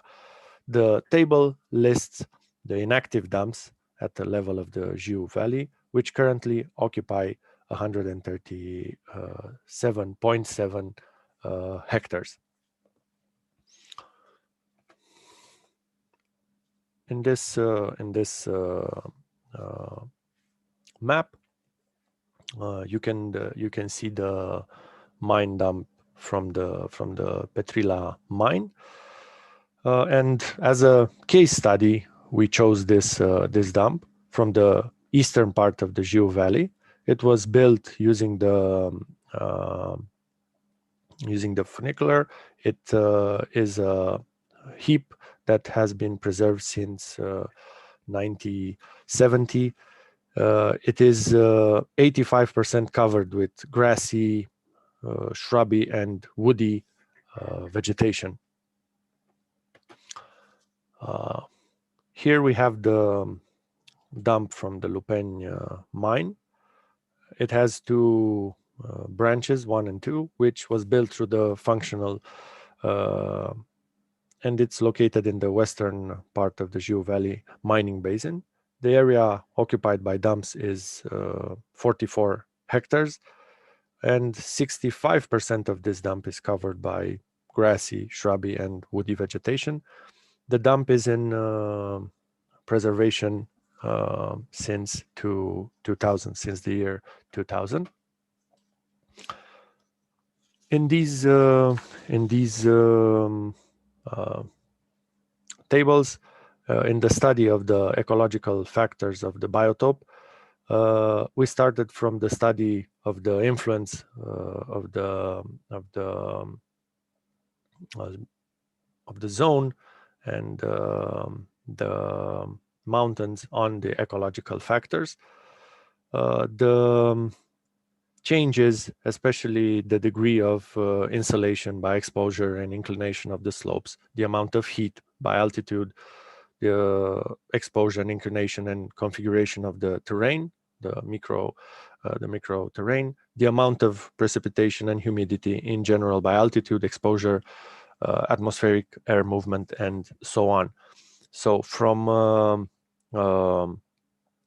relief, heat, humidity, air, water, from rainfall reserve, soil, water, circulation, air, minus night high, low infiltration high, southern slope plus day, minus night reduced leakage, small variable infiltrations, plateau normal infiltrations, northern slope minus day, and normal night grid, which adds a grid leakage, and a variable normal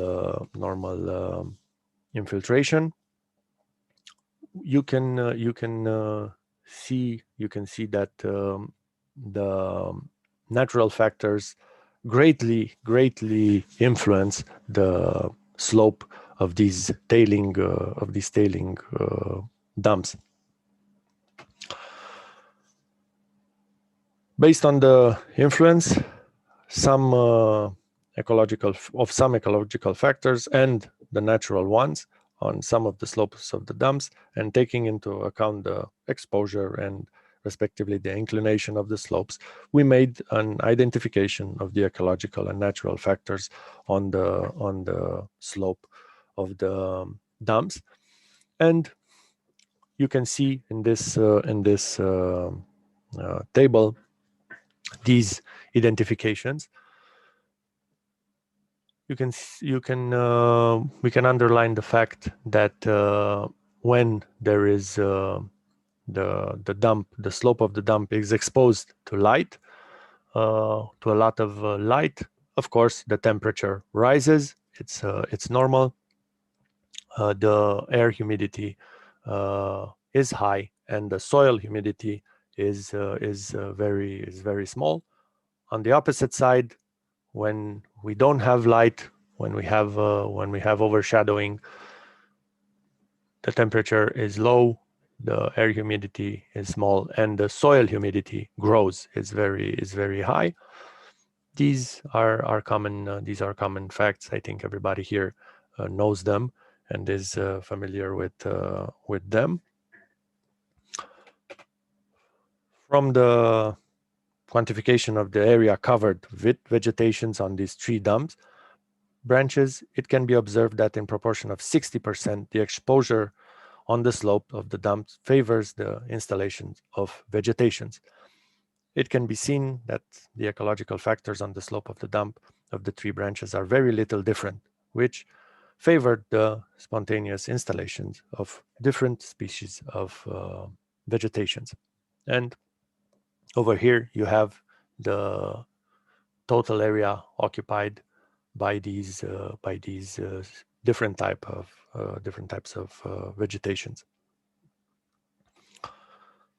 From the sum of the areas covered with vegetations on the Lupane mining dump, it can be seen that the slopes of the dump no longer influence to such a large extent the installation of spontaneous vegetations. Exposure on the semi-shaded slopes predominates. And of course, when you have shaded or semi-shaded slopes, you have little areas exposed to vegetation growth. As a conclusion to what I presented, from the observations and analyses carried out, it was found out that the spontaneous vegetations on the tailing dump is represented by species that do not raise many demands towards climate and soil. The installed species preferred weakly acid soils, being species that are easily to install, resistant to low temperatures such as frost, and resistant to unfavorable conditions. It has been identified that horsetail is the first species to settle, followed by birch and other plant species. The deposits that have been in conservation for a long time have good edaphic conditions, fact observed by the high percentage of vegetation. The exposure and the inclination of the slopes of the dump determine the installation of the vegetal species according to their preference towards light or shade. The influence of the relief on the ecological factors and the natural factors on the slope is that the two dumps studied is decisive. Based on the analyzed performance of the two dumps, an identification grid of ecological factors was created, which will help the choice in the vegetal material used and in the ecological rehabilitation works. By installing vegetation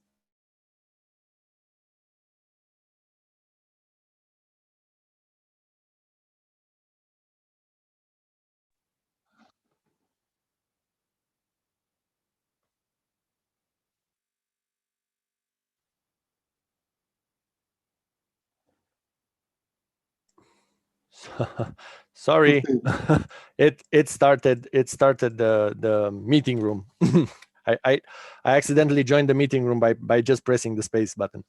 Okay. And by installing vegetation, the last one, by installing vegetation on the dump, there is an improvement of soil condition, which positively affects the environment and the landscape, of course. Thank you. I thank you for excellent presentation and grand timing. And I just open floor for discussion. So if there is anyone who want to ask some question.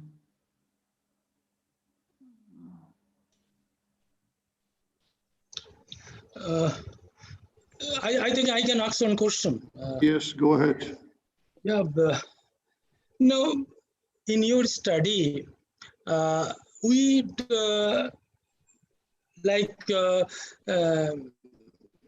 you have taken both light, temperature, all these factors.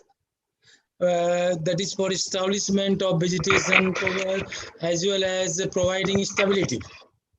Yes. Now, my question that why you want to take the light? If I take the temperature, the light is taking that photosynthesis point of view, or what? If we took into consideration, if I understand your question correctly, if we took into consideration the photosynthesis process, that's what you asked me? Yes. Yes, of course. Professor Emilia. So basically, I'll just say in Romanian. Ei ne-au întrebat dacă am luat procesul de fotosinteză în considerare în stadiul nostru. Nu am luat în stadiul nostru procesul de fotosinteză, ci doar exigențele speciilor. Pentru că ele s-au instalat natural, ținând cont de temperatură, de lumină, și atunci în alegerea viitoare a speciilor putem ține cont de acești factori ecologici și naturali. Okay, so we haven't taken fully into consideration the photosynthesis process. We just took into consideration the specificity of the species of vegetations, because in terms of light and water, humidity needs, because we wanted to use this study in the future rehabilitation works, ecological rehabilitation works that will be done on these dumps. So we only took into consideration the needs of the vegetational, the different vegetation species. Okay, thank you, Sabine. You're welcome.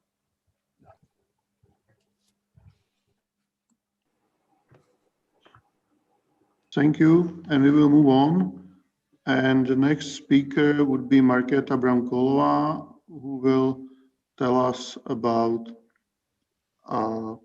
attractiveness of post-mining land and what we can do about to increase attractiveness of post-mining land. So you can share your screen and floor is yours. Yeah, thank you very much. Because I can't see the whole screen. I see the presentation. Can you see my presentation now? Yeah, we see it. We see it fine. Okay, thank you very much. Thank you for the invitation for this conference. I'm going to talk today about the attractiveness of post-mining forest, and I'm going to present the work of my colleague Jan Melichar. We both are researchers at the Charles University Environment Center.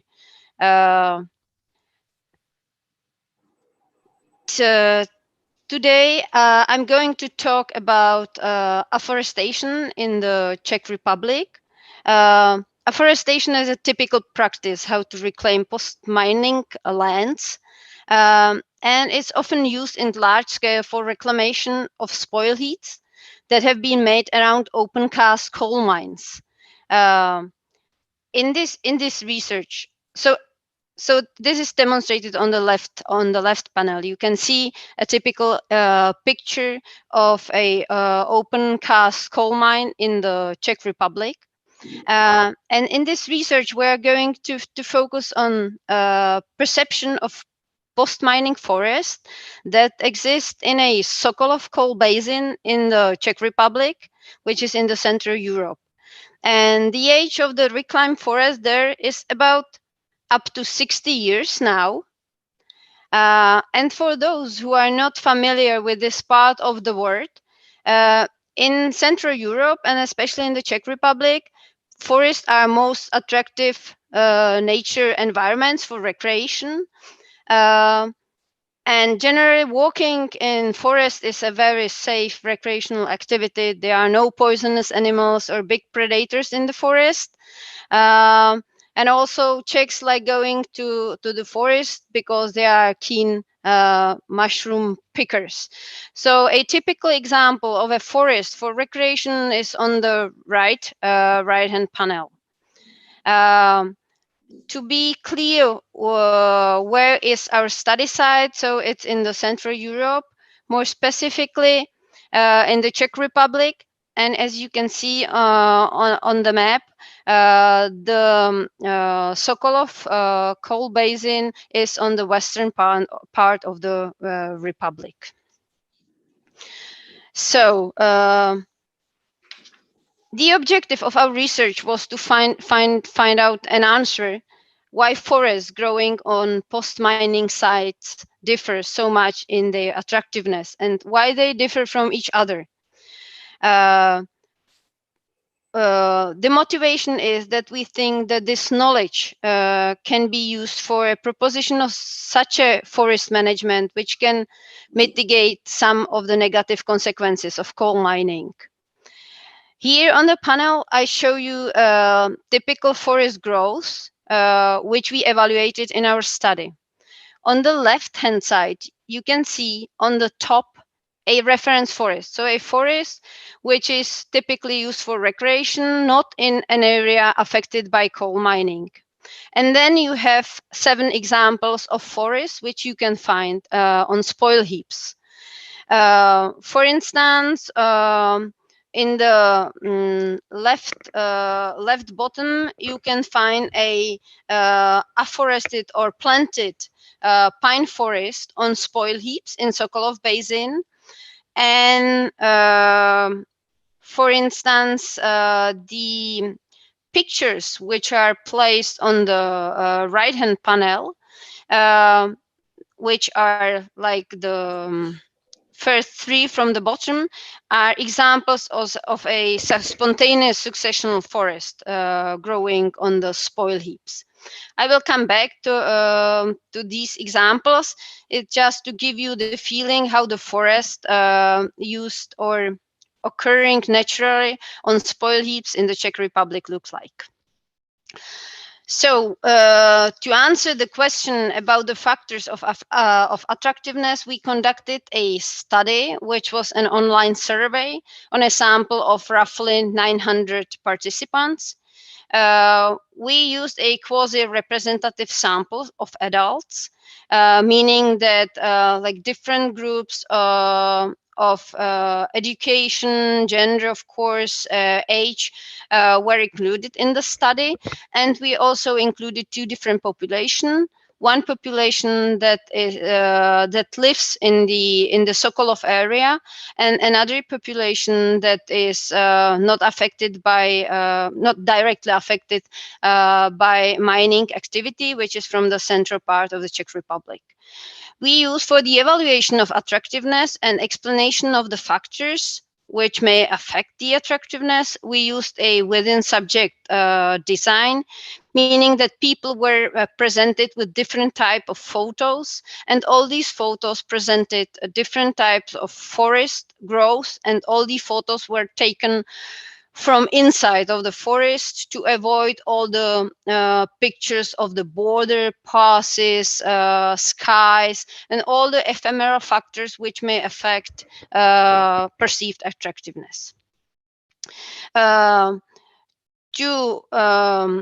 test the relation between the attractiveness and the visual characteristics of the forest, we used 2 measures which were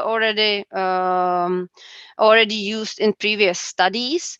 We used a direct evaluation of some selected visual characteristic which we found in literature that might affect attractiveness of natural environments, such as permeability of the forest, perceived stewardship, whether there is some human activity in the forest, perceived naturalness, and so on. And we measure the perception of these visual characteristics on typical so-called 5-point Likert type scales. And for preference, we also used a measure that was previously used in literature to measure environmental preference. We ask people, how attractive would it be for you to walk 1 hour on the pathway in this type of a forest? And the forest was displayed on one of the photographs. The reason why we used such a simple question is, and why we used 1 hour walk in the forest as a reference, was that it's possible. Like walking is possible in all type of environments, and usually does not require special physical abilities, knowledge, or attention. So first, have a look at the mean ratings of attractiveness of the forest for recreation. Here I show the pictures from the 2 samples of population, but because the time is short, I'm going to comment the left part. There are some differences between the preferences of affected population and the reference population. But what we can see is that the attractiveness of the forest growing on spoil heaps is seriously affected compared to the forest that people like to visit, which is the blue circle on both panels shows the reference forest. the most attractive forest. Nevertheless, some of the forests growing on the spoil heaps are almost that attractive as, or are approaching the attractiveness, the reference forest. Some of these forests are conifers. Some of these forests are growing spontaneously, so they include mix of species. These are represented by the green circles. And what we can see are also the red circles, which represent forests that grow spontaneously on the spoil heaps. And on this panel, I show the 3 different age stages. Forest in the age of 15 years, which is denoted by the number 15. 15 is the youngest successional forest, while you can see the successional forest, which is already 55 years old, is its attractiveness is significantly increasing. So to remind you what are the forests evaluated and which were shown on the previous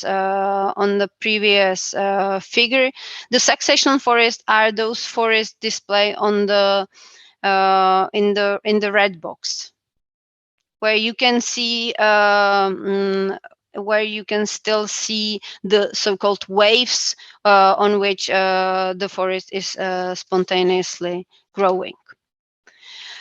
The second finding, which I'd like to present you, is that the different levels of visual characteristics, such as permeability, whether you can see through the forest, then perceived safety, perceived naturalness of the forest, stewardship, and familiarity, significantly affect attractiveness.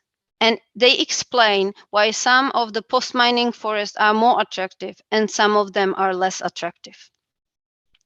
While some of these visual characteristics change by themselves with the age of forest, such as permeability and safety, the older the forest is, the more permeable and the more safe people perceive the forest. Some of these characteristics require some targeted aftercare, such as stewardship or familiarity. To conclude, our research shows that the visual characteristics explain differences in attractiveness of reclaimed forests. What is interesting, that the attractiveness is affected by the same factors as other natural environments, even on the spoil heaps. The prospect and refuge theory still provides a powerful theoretical framework to understand the differences in attractiveness. And regarding the practical implication of our research, we found out that some factors change by themselves with time. So it's enough to wait, and the forest will increase in their attractiveness for recreation. But some require some targeted aftercare, which is one of the lack of the practice in the mining areas in this particular Sokolov coal basin. And what is a positive finding is that recreational value of post-mining forest may further increase. Thank you very much for your attention. And in case you were interested in results of our research, please find more details in the article, which is listed here. Thank you very much. Thank you. Thank you for the presentation. There is some short question to this presentation. Yes. Yes, so go ahead. There was somebody who wanted to ask something. Okay, maybe I will ask the question. You mentioned that there is difference between local population and the population which is unaffected by perceiving of the land, mining land. So can you elaborate on that? Yes, we found out that there's it's rather the difference is not between all the types of forest. So for the reference forest, the preference is the same. I will share once again the screen and elaborate shortly on it. So when I will go back, what we found out, can you see, can you see the my screen? Yeah, so regarding the reference forest, the difference is not significant. The significant difference is with respect to I would call it like most attractive forest growing on spole heaps, which were pine in an age of 35 years, and then successional forest, where we could find that local population find it less attractive than population with has no experience with this type of forest. So we assume that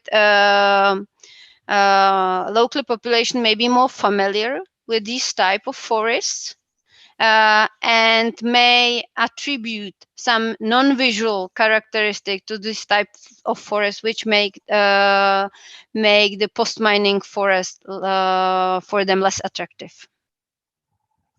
Is it clear? Thank you. Thank you. Can I ask a question? Yes, sure. Yeah, I have one. Sorry. Go ahead, Wolfgang. Please, you go ahead, then I'll ask. Yeah. Wolfgang, do you want to ask the question? Yes, thank you. Do you think you would get different results if you put the people in real into the forests? Yeah, there is abundant literature showing that people that the preferences are related to experience with these forests, and of course, I think we would find slightly different results, which would be consequence of several other aspects which we wouldn't be able to control in the natural settings, such as the whole area of the forest. Therefore, we because we wanted to focus on the management in the forest, something which is able to change afterwards when some caring plan is prepared. We focus on these type of visual characteristics, and the forests are rather abstract in our study. So the literature implies that there are different results of preferences when people experience the forest really. And I think it's a topic for another research. Yeah, and there are of course practical reasons why we did it in such a way. When we want to have a robust results, we rely on rather large samples for our studies, which is very difficult to organize on site. Yes, sure. Thank you very much. You're welcome.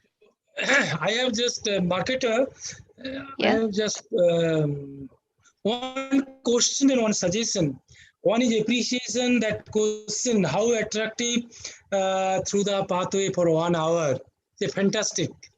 Now, in environmental economics, we have similar approach, willingness to pay. I know. If we ask a question like, how much you are going to pay for 1 hour, if you're allowed to enjoy that particular forest path. Okay, I thank What you. is your opinion?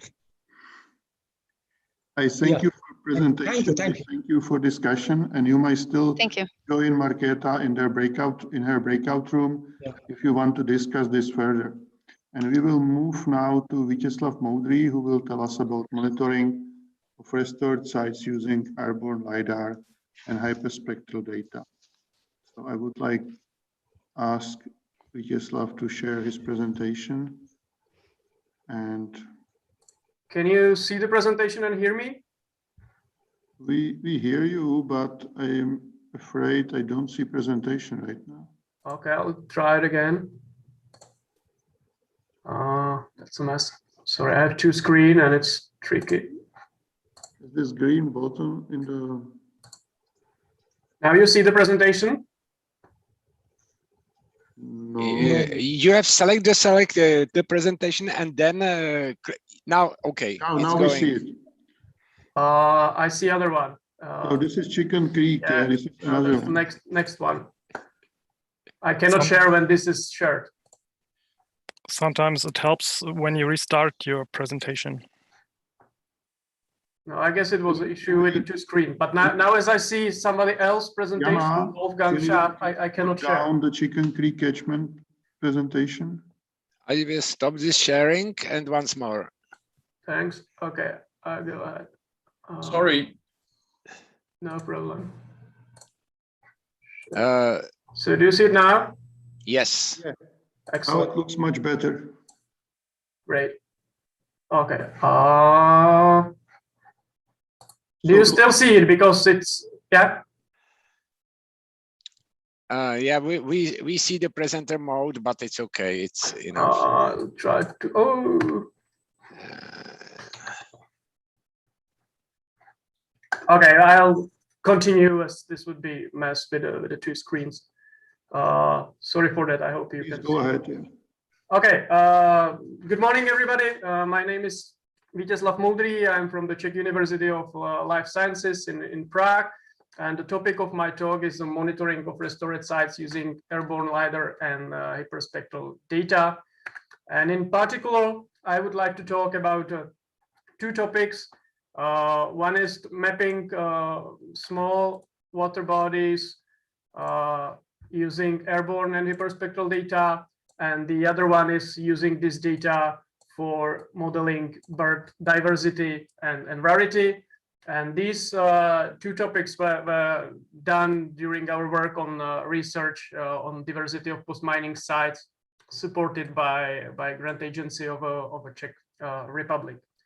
The location of study area is nearby the previous presentation, so we are on the border of Czech Republic and Germany, and particularly we acquired data for 4 spoil heaps in this area, where we studied the possibility to detect or monitor water bodies and the diversity of birds. And the data were gathered using Flying Laboratory of Imaging Systems, which is part of the Czech Globe, a research institute in the Czech Republic. And here you can see their wonderful Cessna airplane, which is loaded with nice sensors. This one is the LiDAR sensor, and here are the 2 hyperspectral sensors we used. And here just a few characteristics about these which are important. The most important in case of hyperspectral data is probably their spectral resolution. So you can see we are from 380 nanometers to 2500. The bandwidth is 50 nanometers. The number of bands, the overall number of bands is 148. And the resolution, the spatial resolution is about 1 meter, 1 to 2 meters. And about the LiDAR, I would say the most important characteristics to note is the point density. So we acquired data with the density of 8 points per square meter. And I'm not sure how many of you are familiar with the LiDAR. So here is just a few profiles of the point clouds that are result of LiDAR scanning. And here you can see the example of forest restoration. It's the top image. The middle image is profiled through the area that was left to spontaneous succession. You can see the nice terrain, which is a result of the heaping, also mentioned in previous presentation. And this is just an agricultural restoration, technically reclaimed terrain, quite boring, just a few trees. So regarding the first study, the mapping of small water bodies, here you can see 2 different spoil heaps. One is Hornoizetinská spoil heap. This one, the other one is Radovesická spoil heap. And you can see they are really dotted with small water bodies that might be difficult to detect. And if you do it as a field work, then it's extremely time consuming to know where they are. And of course, it's important to know if they are persist in the landscape or they are disappearing. So you need some cheap or easy monitoring technique to know about this. And one we suggested was published recently in Journal of Applied Earth Observation and Geoinformation. It's open access, so you can freely download it. And our goal was to extract this in very high resolution. So we had resolution lower than 2 meters as we concentrated on these small water bodies.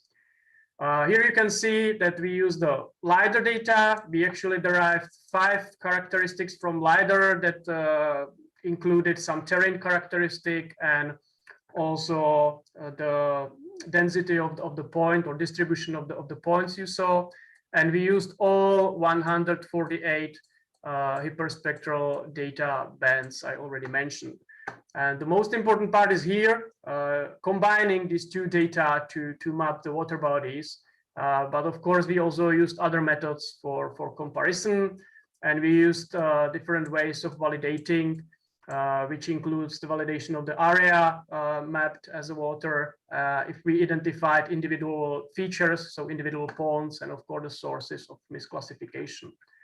And here, basically, you can see the typical problems when you only use multispectral or hyperspectral data. Like mapping water is a basic task in remote sensing. It's nothing special.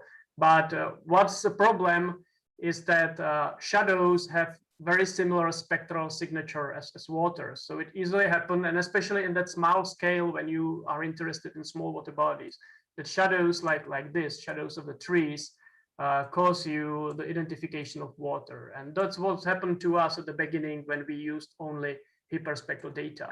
So we also added LiDAR, and as you can see, none of these errors were identified as water. And also, if you have a submerged vegetation, like here in this case of this water body, you see that using hyperspectral data, you are not able to identify this area of submerged vegetation, or even littoral zone can be problematic. So you identify a much smaller area. But with LiDAR, you are actually able to distinguish the littoral zone on submerged vegetation in the water and the free water itself. Just a few numbers. The overall validation, here you can see omission and commission error, which are quite low for the combination of these 2 data sets. Than other methods. Also, the identification of number of ponds. Basically, we missed about 10%, which is much lower than other methods, and only about 5% was erroneously identified as water, which was not. And then here you see that we were successful in our task to remove the issue with shadows, as we have very few errors due to shadow using both data sets compared to others.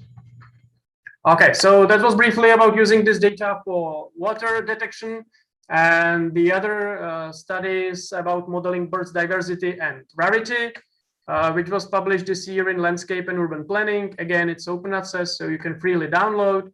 And our goal was to examine the vegetation structure and senescent vegetation, their role for richness and rarity of birds on Radovesická spoil heap, which you can see here. This is height of vegetation in meters. And here you can see the grid of surveys for bird diversity, which is about 230 points, and they are spaced 300 meters. There are 2 areas left to spontaneous succession on this heap. The green points are forest reclamation, the yellow are agricultural restoration. So what kind of variables we used? We used these 5 variables. We actually tried much more, but during the selection process, we eliminated others, for example, due to the correlation. So the one important for us was plant senescing reflectance index, which is sensitive to senescent vegetation. So all that vegetation present in the area, and for basically 3D structure variables from LiDAR point clouds that represent the density of vegetation up to 1 meter, between 1 to 3 meters, above 3 meters, and then standard deviation of that returns or echoes. And about the species rarity, we used boosted regression trees to model the rarity and the richness. With the rarity, we weren't very much successful. We were only able to explain 12% of the variability in the data, which is not much. The most important variable here was the senescent vegetation. As you can see, with value above 0.1, the rarity increased considerably. And also the shrub cover was quite a useful predictor, but still we were limited to 12% of variability explained. With richness, we were much more successful. It explained our models about 50% of the variability. And all the 3D structures were very important, all the variables. The most one, of course, the tree cover. Richness increased heavily after having tree cover of 20%. Also the standard deviation, which you can see here, was quite useful. This is the tree cover. Here you can see the richness with the point. So the richness is really in the areas of high vegetation or on spontaneous sites. Okay, what to conclude? I would say that our results highlight the necessity of having a mosaic of habitats with heterogeneous vegetation structure. We suggest to reduce intensive moving of agricultural restored areas, preserve naturally formed waterlogged areas, plant trees with different growth, and combine them with shrub vegetation. We also shown using this PSR index that the spontaneous succession play an important role in restored ecosystems, as they have a unique combination of a density and the presence of senescent vegetation that promote the species rarity. Well, I have to say that this is not extremely novel, and I agree that previous studies shown this, and we already know. But what I would like to highlight is that, in my opinion, and I would like to see airborne remote sensing and particle laser scanning as an integral part of restoration success assessment, as this is much easier than having field work, which is time consuming, labor intensive. And if you have such data with a reasonable repetition rate, I would say 10 years, you can nicely study and monitor the restoration and study the succession in these areas. Thank you very much. Yeah, this was really excellent presentation. One can only wonder how that can predict, the other items which was mentioned here, like carbon storage or attractiveness for people. But for sake of time, I would actually do not allow any question to that, and I will suggest people who are interested to join breakout rooms. Yeah, after the session, there would be breakout rooms, and one of them would be with your name. After the session, they will appear the breakout rooms. So if you can join the breakout rooms, and the people who are interested to ask the question can join the breakout rooms and ask it more privately.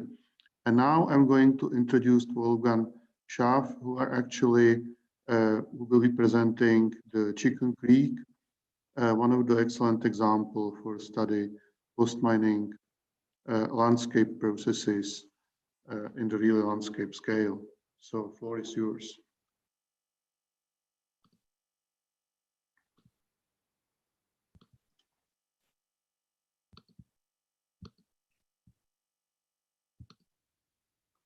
So Wolfgang, if you can share your screen. Yeah. Yeah.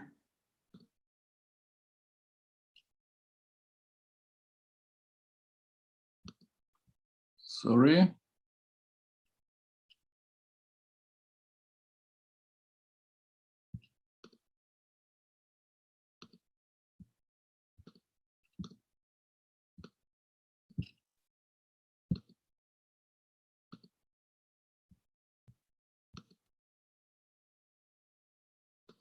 Great, we see it. So, can you see it and can you hear me? Yeah, we can hear you, we can see it. Go ahead. Okay, thank you very much, Jan, for invitation. I want to introduce to you the Chicken Creek Catchment Research Platform, and we call it a landscape scale approach to mine site restoration. Our background is we wanted to study initial ecosystem development at a landscape scale, and for that we use constructed catchments where we have defined boundaries, known inner structures, we have defined starting conditions at point zero, and no management.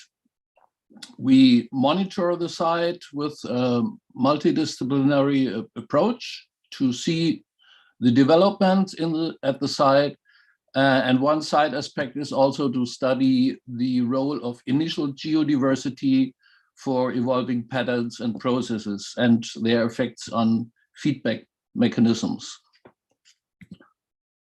So here is the map of the site. We're in the far eastern part of Germany, close to the border to Poland, and we're in the middle of a large lignite mining area. So the total area of disturbed by lignite mining is around 1,000 square kilometers.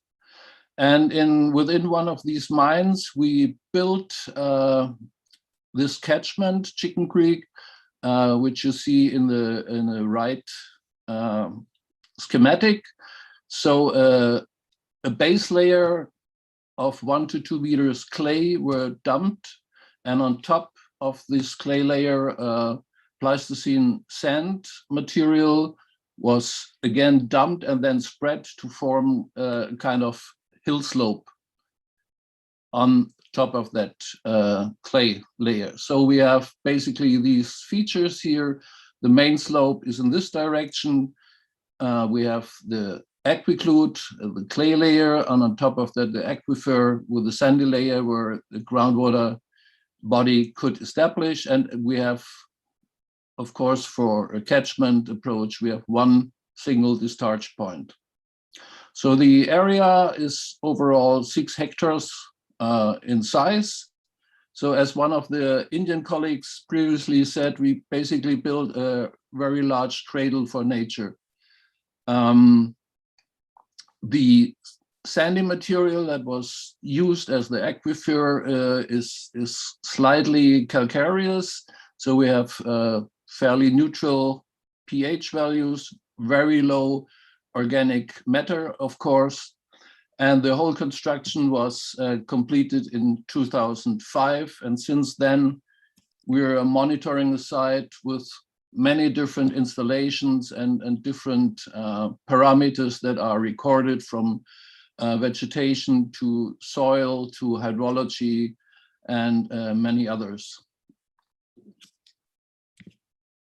So this is how the site looked, let's say, at point zero. As I said, it's about 130 meters in width and 450 meters in length. And at the bottom of the catchment, we also formed a form into this clay layer, which you see here in gray, to form a pond, to have also this type of landscape element within the catchment. We are documenting the development via aerial images with our drone.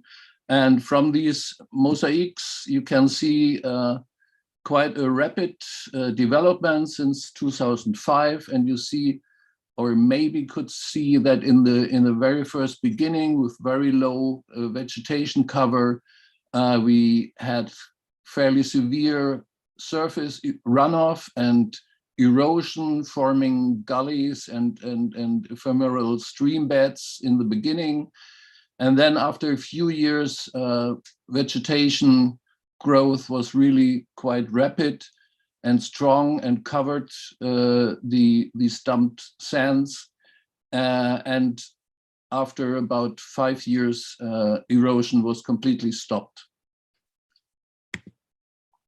Here you see the development of the vegetation. Here in the top graph, you see cover by vascular plants. After a few years in the beginning, numbers are increasing, and we're now close to 90% of ground cover by vegetation. And you also see that in the last years, woody species are taking over and have a high share in these ground covers. In terms of plant species, we see a rapid growth. We are now at over 200 species that, of course, had all to come in either by wind or by animals into the site. So this is a fairly high biodiversity compared with classical restored or recreated sites. And you can also see that we have only one woody tree species, which is black locust or Robinia pseudoacacia. And this one single species is really getting dominant and has a high share in the ground cover now. We see feedback effects of that growing vegetation, for example, on microclimatic parameters. Here you see the wind speed recordings over these 16 years from 3 weather stations at the site. And we see a continuous decline in wind speeds, and the wind speed fairly good agrees with the percent of vegetation covers, and that in result affects the potential evapotranspiration quite considerably. For the hydrology, here you see the temperature and precipitation over the years. The mean, long-term mean precipitation annually is 665 millimeters, and the mean annual temperature is 10.3 degrees. In the middle graph, you see the discharge from the weir at the bottom of the catchment. So it took about 1.5 years before we had the first discharge, and then a very flashy discharge that was related basically to larger thunderstorm events. And then we had a period in 2011 where we had much higher and more continuous discharge. And then again, the numbers drop. And basically since 2017, we have hardly any output from the system. And in the last part of the graph, you see the development of the groundwater. We have around 40 groundwater wells in the site. The blue line is the median, and the other 2 curves are minima and maximum. So these are values below surface. You see the groundwater was increasing over the first 5-6 years and reached in several parts of the catchment close or really to the surface. And these were due to very high, at least for our region, high rain years in 2011 and 2013, where we had much higher rainfall compared to the long-term mean. And that increased the groundwater level. And since then, we see a continuous decline of the groundwater levels, which, in our opinion, is both due to the fact that, of course, as in many parts in Middle Europe, we had very, very low rainfall years, especially the last 2 years, and of course the water demand by the growing vegetation. We used a very simple mass balance approach to close the water balance. Since we were measuring both groundwater levels and water contents in the Vadose zone, we could easily calculate water volumes in the catchment. For example, here, this is the groundwater storage in cubic meters, which basically, of course, follows the groundwater levels, and the Waddow zone follows the opposite trend, and the pond itself plays a minor role. But from that approach, we were able to calculate ET, evapotranspiration, with a fairly low mean error. And also these calculated ET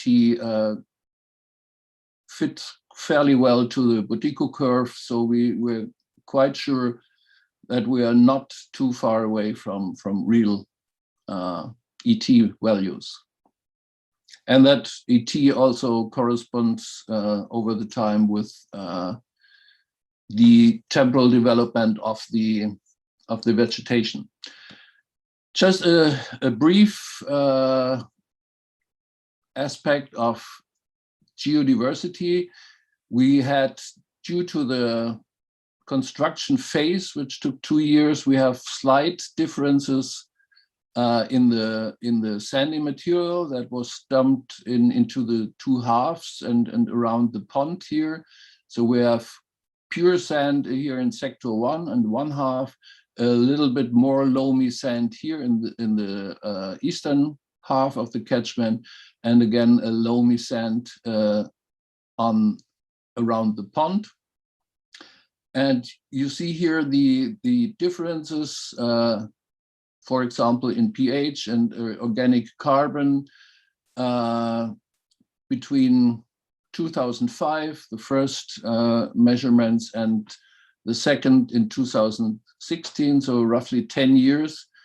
And you see in all of the sectors, we do see an increase in organic carbon and a slight drop in pH, which is due to lime dissolution. And if we look at the again different sectors, we see an overall decrease of gravel content. Again, the pH decreased, slight decreases in carbonate, and these increases, clear increases in organic carbon. We did another survey where we only looked at the top 3 centimeters at 192 grid points. And again, you see the same picture, decreasing values and of pH and increasing organic carbon, but also higher variability and a higher spreading of the values. And the same is, of course, true for the storage of organic carbon, which increased and gets more diverse and variable over time. We also, if you're interested, we also installed a data portal where you can look at all the measurements, where you can get graphs of different time series, and you can learn everything about our approach, our installations, and look at the results. We have a lot of data analyzed and recorded over the last 16 years. So if you're interested, please have a look and get you informed. So in conclusion, we do see that the initial geodiversity affects spatial and temporal patterns in the development. At the initial years, over the first 3-4 years, we see the dominance of abiotic processes and single events like heavy thunderstorms causing erosion and things like that. But then a very dynamic development of the catchment sets in, especially the fast colonization by plants and eventually trees. We see overall increasing heterogeneity and complexity due to feedback processes. I showed you example for microclimate and other factors also in the soil development. due to the given conditions of these constructed catchments, we were able to close the water balance fairly well, which facilitates upscaling of smaller scale processes and data. And of course, we offer this platform for cross-disciplinary research and are open for international cooperation. And with that, I thank you very much. And if you have questions, please go ahead. Yeah, maybe if there is one very brief question right away, so you can go ahead. Otherwise, we will move on, and because time is running.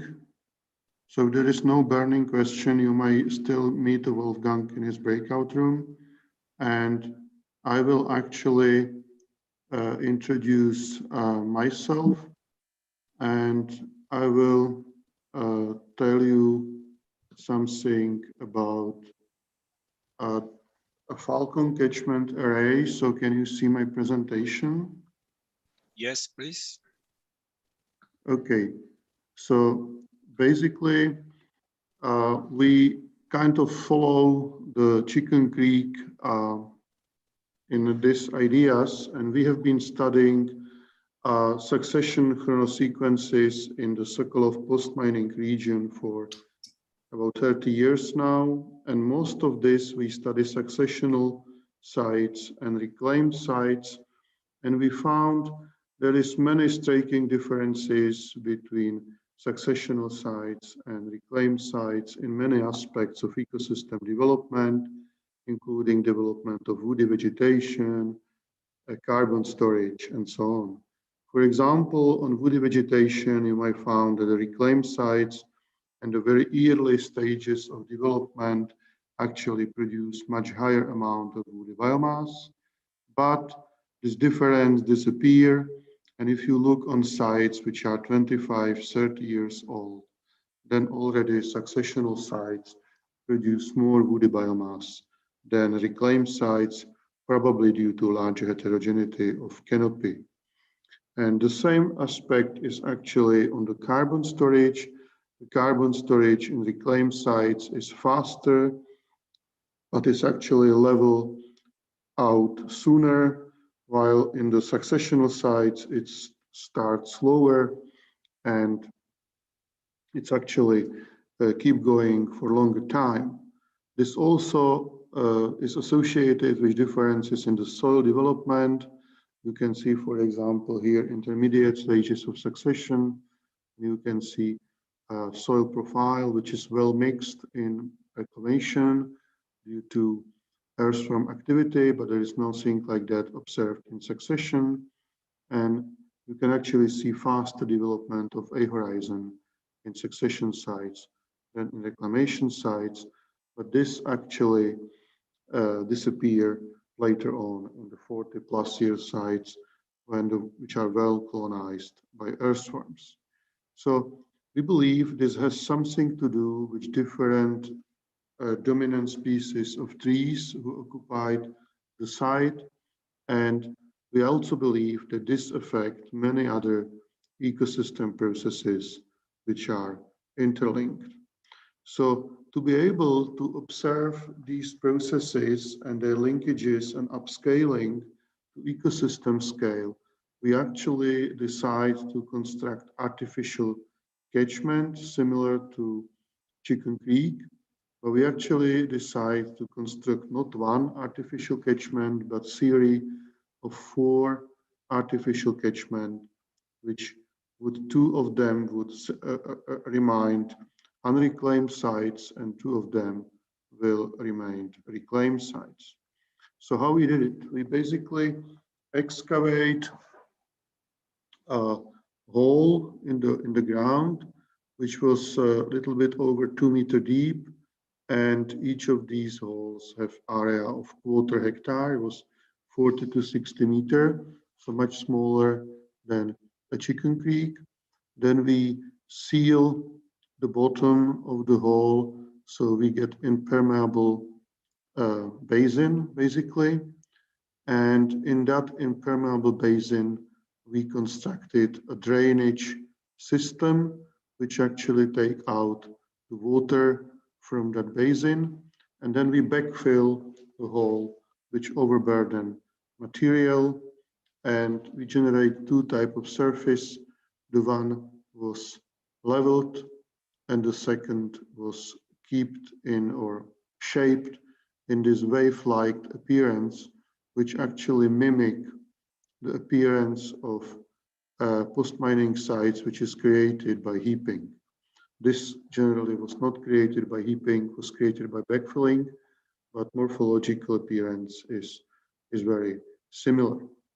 So as a result, we got this 4 parallel catchment, which all of them have the same area, are formed with the same substrate, and have otherwise the same climatic conditions and so on. And 2 of those are actually dedicated for reclaimed sites. So we actually planted those by alder seedlings. And 2 other catchment you can see have this wave-like appearance. So they actually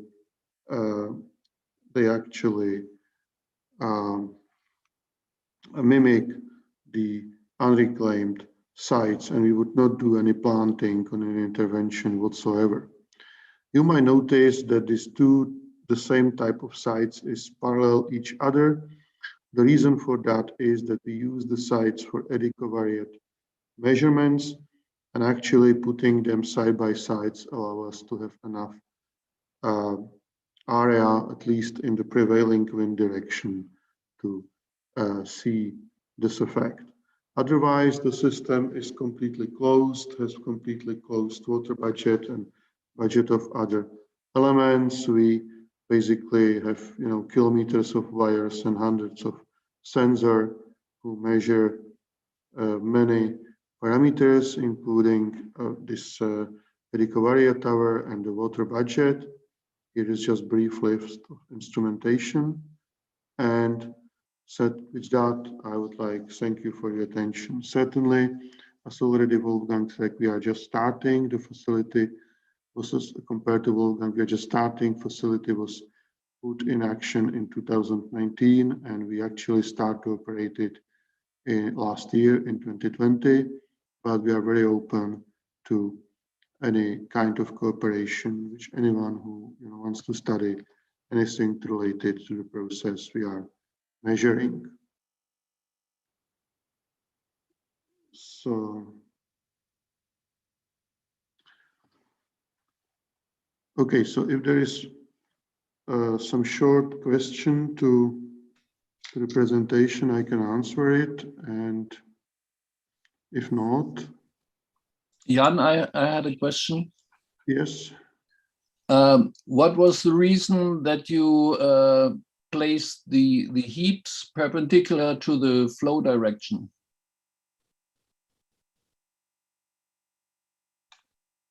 The longer side of the catchment follow the slope, if that's the question. But the heaps are perpendicular to that direction. No. No? Okay, then I maybe saw it wrong. It's okay. Basically the longer axis of the catchments follow the heap, follow the. Okay. Go downhill. But we put 2 of them side by side. The reason is because of this edicovariance. It would be actually better to have them mixed, but we decide to sacrifice this statistical, by having the edicovariance. Yeah, thank you. Yeah, okay. So I will stop briefly in my breakout room, and you also see the list of breakout rooms. So I would ask individual speakers to maybe visit its breakout room or her or his breakout room for the now. And basically, I'm going also to breakout room 6 now to discuss some technical issues. And with that, I'm closing the morning session, and we will meet here at 2 p.m. sharp with Professor Bonkowski chairing the next section and with Jennifer Speaker being the first speaker of afternoon session at 2 p.m. Central European Time. So I thank you for your participation and I wish you good appetite for your light lunch and nice discussion. Okay, technically, I will just, there will be just opened the rooms. So, and they will be opened all the time, 2 hours. So if you want to make some appointment, it's okay to use some room which is free, 7, 8, 9, 10 and meet there. And the rooms will be closed only a few minutes before 2 p.m. Central European Time. Thank you.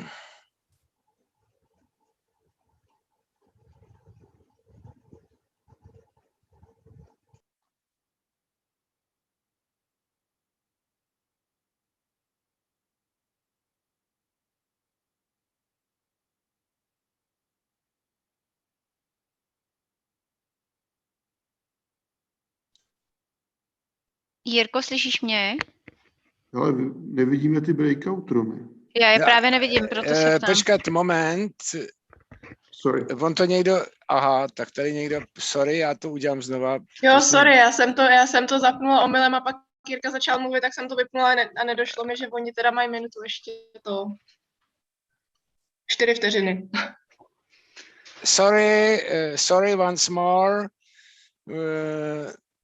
I will check it and open the rooms once more. There was some technical 120 minutes. Okay, we are opening. Yeah, we see it now. So is this square like a windows which call breakout rooms? So I also ask Jan.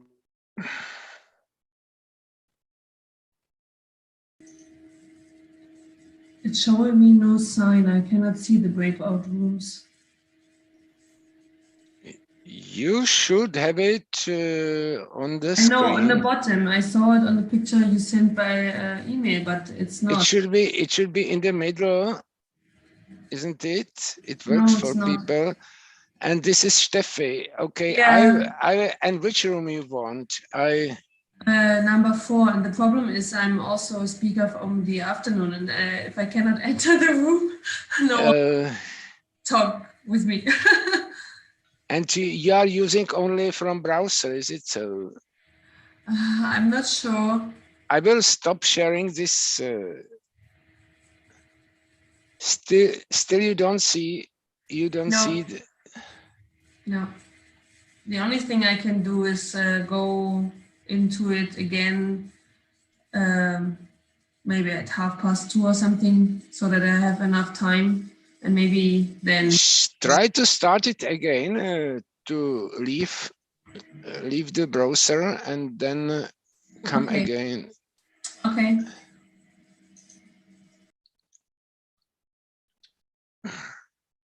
Do I just have to click on the room number? No, on the right side there is join. There is in blue, it's join. On the okay. Yep. Thanks. Yeah.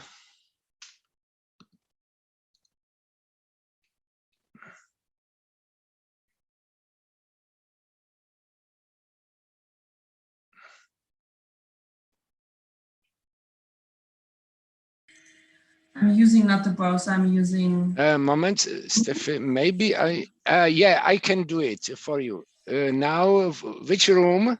Number 4. Number 4. So... Mm-hmm. Oh yeah, okay, now I can see the invitation and I see the button on it. Perfect. Okay, so you can join it now. Has somebody else problem to join the room? If yes, please switch on the mic and tell me, and I will move you to the room.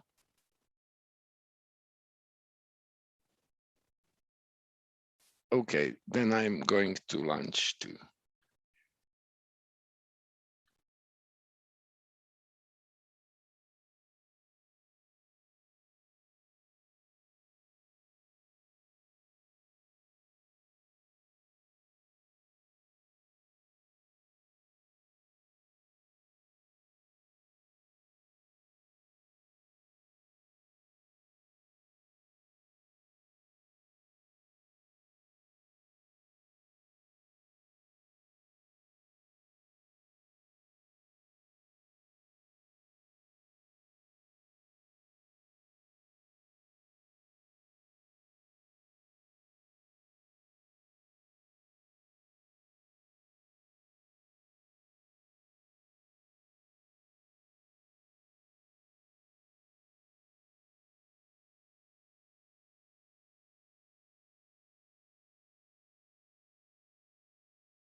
everybody. Good to see you.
Yeah, hello to everybody. My name is Jirka, coming from Czech Republic, from Society for Sustainable Living. We are a member of EEB, and I am for quite a long period member of EEB board. And in Czech Republic, it's already started such parallel process of civic society, which was initiated by a European anti-poverty network. And in this parallel process of civic society, I am chairing or trying to coordinate the environment and climate section. And we already will have some public presentation in Senate of Parliament on 18th of June, where our work will be presented. The discussion 1, 2.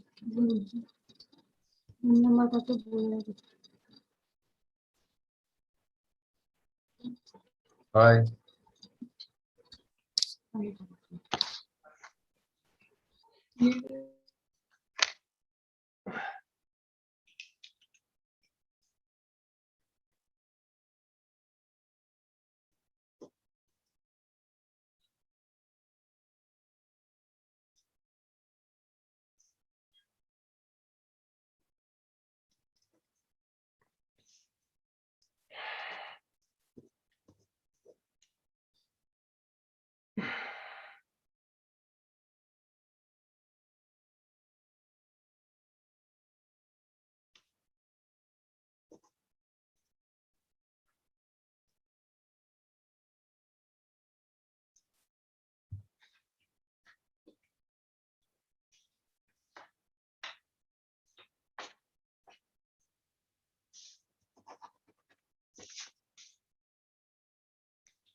Dobrý, dík moc.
Thanks, Patricia. Well, theoretically, we have to orient on the conference platform. Well, what the officials say that they will discuss what is the ideas which are have the best support in the platform. And I think we have a really good networks to really make huge support of ideas which we can put there. We have networks where are millions really of members. I know that it's only one part of the work, but to put good ideas to platform could be very good way how to make it really publicly discussed within the conferences and within the agoras. It's question what will happen in reality, but still people from the parliament and from the commission say that the ideas which will be discussed will be those who will have the biggest support at platform.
Thank you. Goodbye.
Zapisko ještě.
Podívej se, kamera, má pískoviště, jde.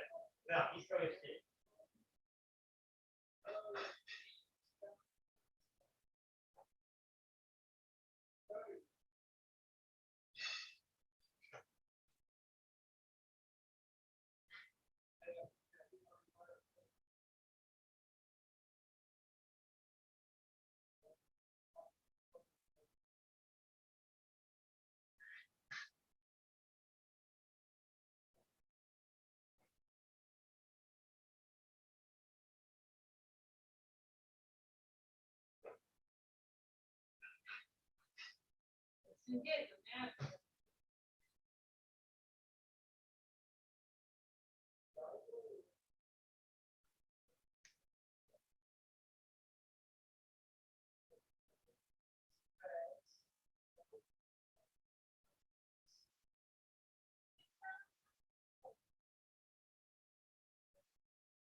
Dlouhý, dobijem tě.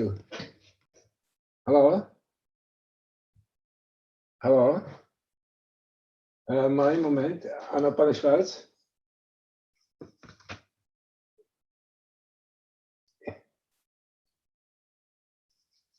No, jasně. Ano.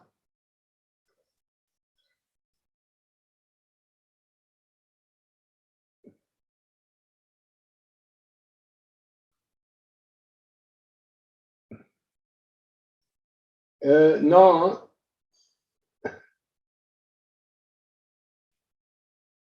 Aha.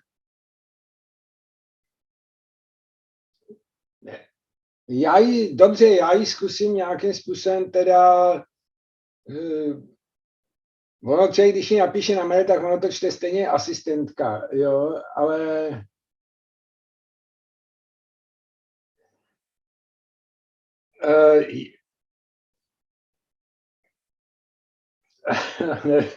ale dobře, zkusím to, já ji zkusím napsat, jo?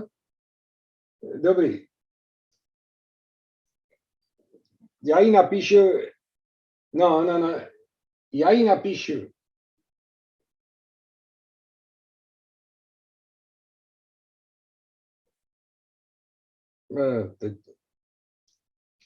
Haló?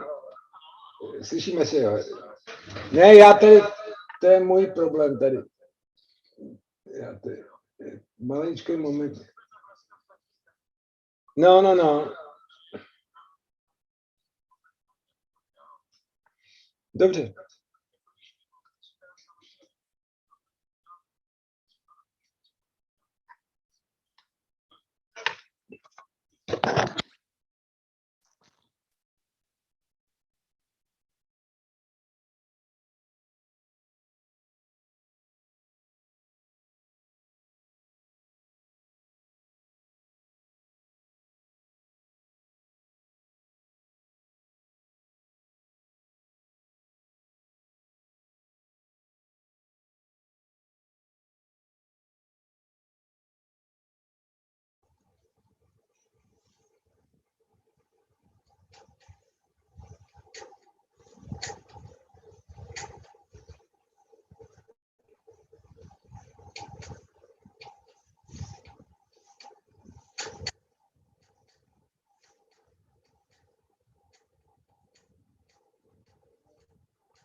So welcome to our afternoon session. So my name is Michael Bonkowski. I'm a professor for terrestrial ecology at the University of Cologne in Germany. And I'm happy to share this exciting afternoon session. So we will have a diversity of different topics from, like here, so plant succession down to soil animals. And according to my clock, it is now 2 o'clock, so the session starts. Maybe I thought after this morning, I would use kind of a reminder when 10 minutes are over, and I will do a small pling like this so that everybody is aware of that. Okay, then, I would like to introduce Jennifer Franklin from the University of Tennessee, and Jennifer will explain to us, how we may overcome arrested succession in reclamation sites, which is a common problem. So just go ahead. Thank you. So you can hear me and see my screen okay? Perfect. Good, great. Okay, so I'm going to tell you about some work that we've been doing. A lot of this is the master's thesis of Matt Aldrovandi. And we've been working on these mines that have been reclaimed for some time.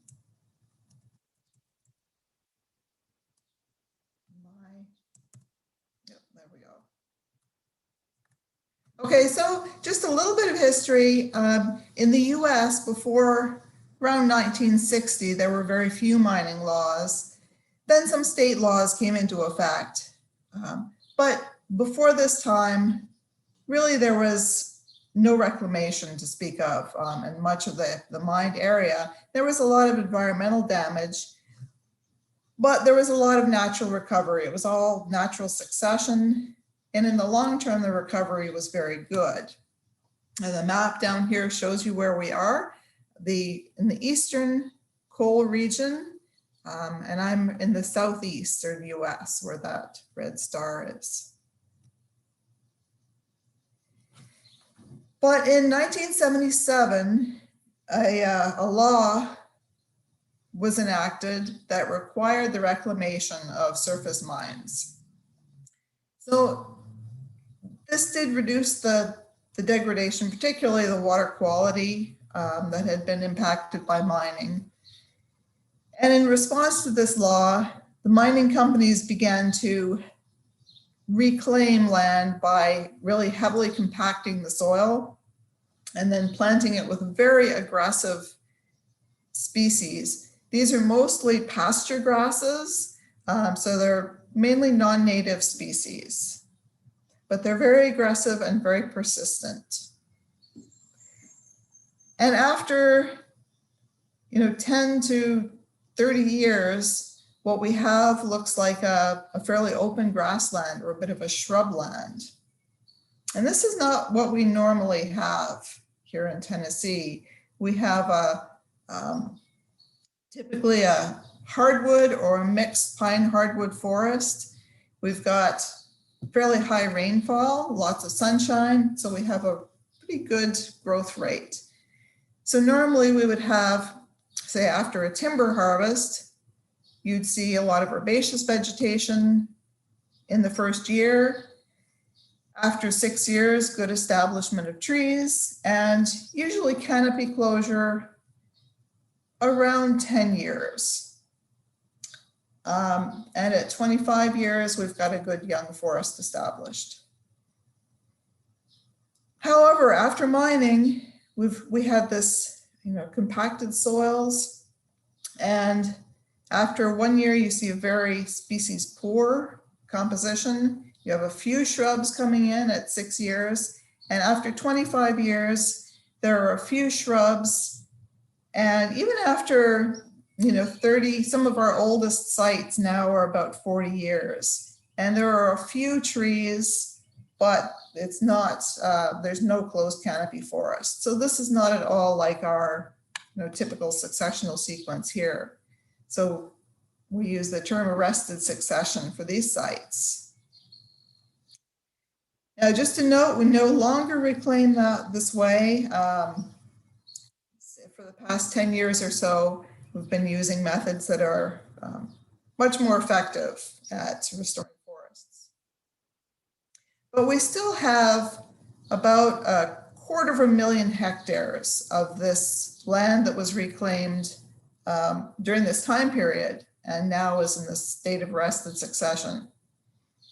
So there's a lot of interest in going back in and improving this.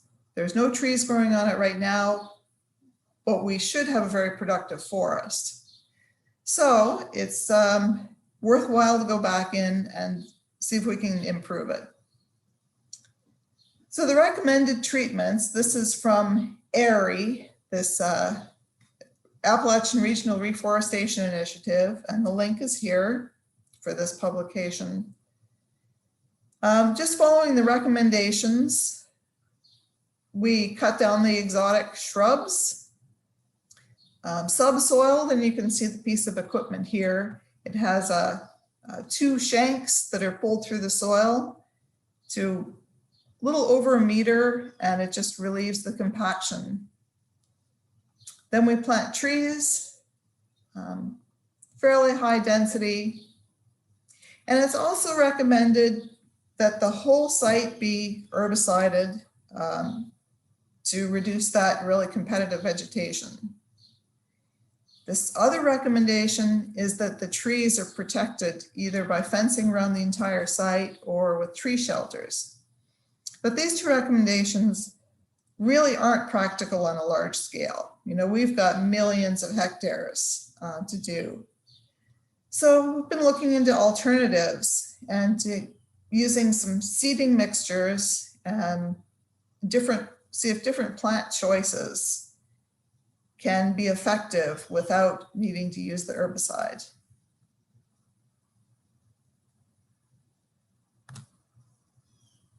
So we've got a couple of sites were established in 2015. There were 3 sites in 2 different areas.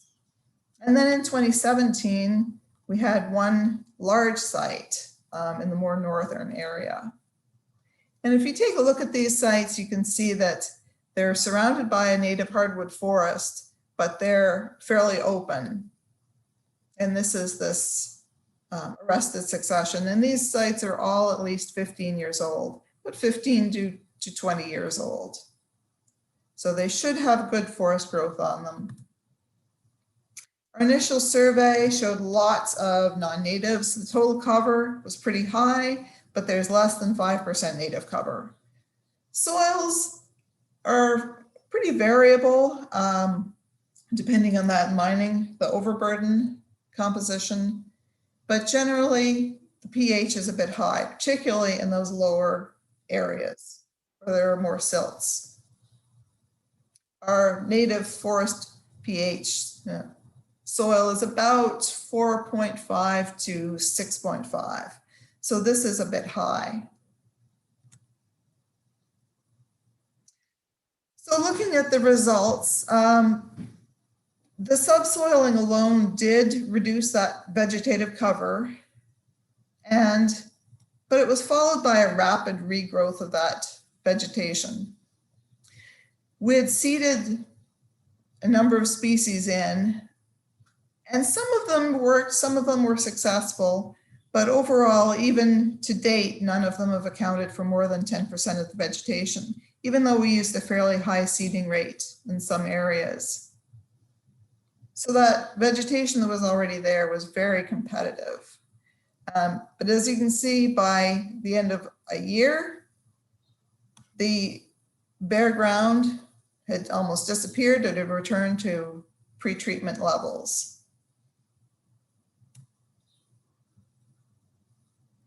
So did anything change? Well, we did have a lot of change in the species composition. So we had an increase in 12 species total. Some non-native species increased, some non-native species decreased. So there was really no change in that proportion of native species initially. But there is a little bit more diversity. And importantly, these two species that were planted, this the Lespedeza, this non-native legume, and the tall fescue, these are very competitive and very persistent. And there was a reduction in those on all sites. Tree survival is not great, 21%, and about half of those had browsing damage at year 3. So that was half of what was left. They were pretty heavily browsed in the first 2 years as well. And I think that contributed quite a bit. But the seeding treatments had some influence on browsing levels. We've been controlling this autumn olive, this invasive shrub, for the first 3 years. And after the funding for the project ended, we stopped controlling that. Came back a year later, and you can see that it's fairly widespread. It's the silvery colored shrub here. And it's pretty widespread across the site. Went back this spring, just a couple of weeks ago. That's year 6. And we do have a fairly closed canopy of shrubs. So it's about 60%. And this is on par with our natural successional sequence of having closed canopy forest within 8 to 10 years. But more than half of this is our invasive autumn olive. There are native trees in here, so it remains to be seen. But it's definitely a change from the initial vegetation. On the other site, again, planted species did very poorly. There's been an increase in those native perennials. And then looking at vegetation just a couple of weeks ago, we do see a lot of these perennial forbs. The Lespedeza and fescue are still there. You can see some of our planted trees there. But there are a number of other species coming in. They're coming in slowly, but there has definitely been a change in vegetation. So this is another photo of the site, of this 2017 site, showing some fairly good growth of trees. So I just have to thank our funding source. That's National Fish and Wildlife Foundation, got field assistance, a lot of help from the Office of Surface Mining, Reclamation and Enforcement, and the American Chestnut Foundation, who donated some American chestnut trees for planting in the site. Thanks. Thank you very much, Jennifer, for this really nice talk. And so it's a really kind of success story here. And are there any questions? I have a question. So what about hunting? So if you have browsing damage or so, in Germany, we of course have a very strict regulation of hunting areas and so on. And in these cases, of course, it would be advised to increase the hunting pressure dramatically. And of course, it's not always followed, but how is it in the US? Can there be any kind of general restrictions or changes done by that?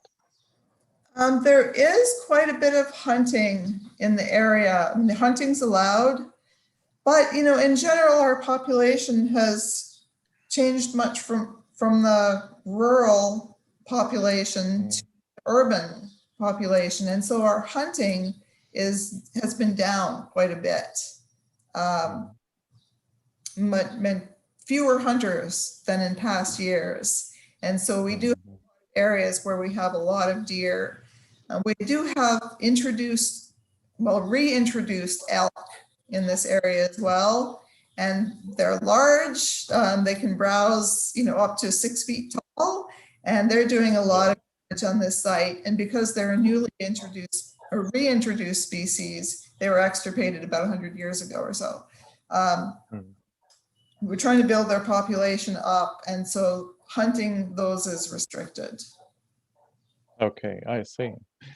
And one other question I have is these non-native grass species. So what was it? Was it tall fescue or was it something else? It's mostly tall fescue. That's the one that's really a problem. There are a couple of others, but tall fescue, festuca is the main problem because it's so persistent. Okay, I see. Thanks a lot. Okay.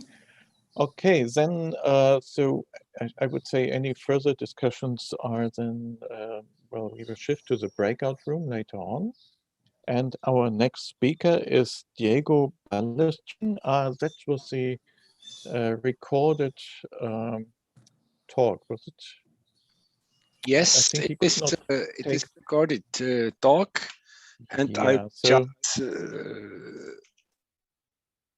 just let's go. Yeah, so now we will hear recorded talk because our speaker unfortunately cannot join. And I will show now some information related the work and title Landscape Dynamics into Regions Under Influence of the Bauxite Mining in Minas Gerais, Brazil. So to define the best technique or techniques to restore the degraded area, of course, taking account each local situation, is necessary to understand the environmental dynamics of the area. In this sense, the landscape analysis is an important tool used to manage monitoring, conservation, and to take decisions. Thus, the objective of this work was to evaluate the dynamic of the soil use and coverage in two regions under influence of mining activities.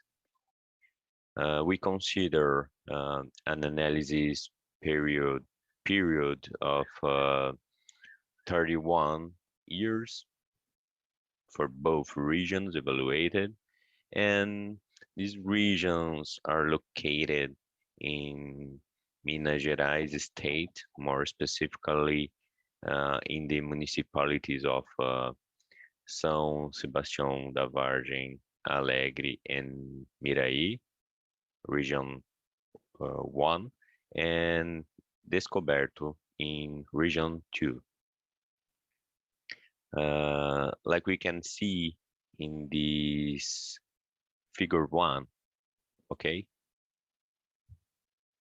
So we use satellite images from Landsat 5 and 8, 2 years of 1985, 1995, 2005, 2010, and 2016. And the classification of images was performed using the maximum likelihood classification in ArcGIS, and the land use classes used were early or initial vegetation, advanced vegetation, agricultural or pasture use, building, and water. So we consider in this study 5 different classes of soil use. Okay. As a result, we observe that the accuracy of the supervised classification of the images showed good results for both regions with an average kappa of 0.9. The dominance of agricultural areas in both regions and years evaluated, besides a soft trend to increase the forest areas and decrease the agricultural areas. This can be seen in this table, okay, where the different coverage percentages of each land use are present here. Okay. Well, as conclusion, we observe the dominance of agricultural activity in the evaluated regions, and a greater impact of this use class at the landscape level. Okay, this was our work. Thank you very much.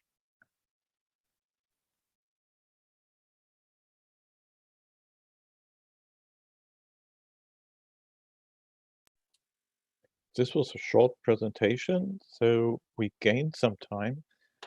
I would have had quite a couple of questions to this because, for example, the resolution of the satellites changed dramatically from the 19th until now. And so, well, but anyway, so then I think we continue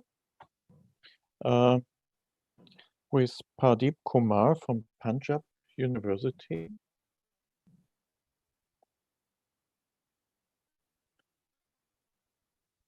Yes. So Sir, is my slide visible? Yeah. If you could switch to presentation mode, then. Yes, yes, yes. Perfect. Perfect. Is it visible, sir? Just go ahead. Okay, good afternoon to all of you. I'm Pradeep Kumar, and my topic of presentation is herbaceous vegetation development under plantifood species contribute to ecosystem recovery in a tropical mine spoil India.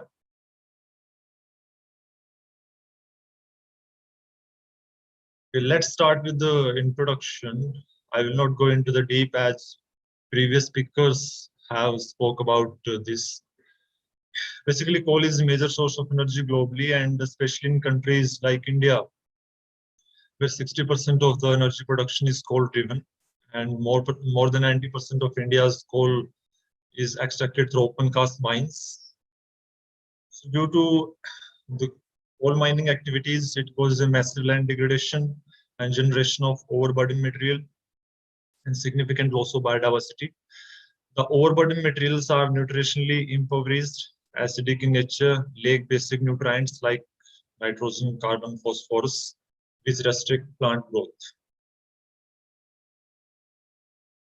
Now the ecological restoration, the main aim of ecological restoration is basically to bring back the degraded ecosystem to its original state.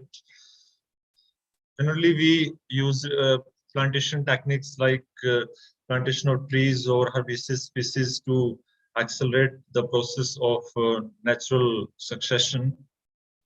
And these planted woody species then determine structure and composition of ground vegetation. Now, this model illustrates the process of reclamation, like the red dots indicate the degraded ecosystem, where ecosystem structure and function are basically nil.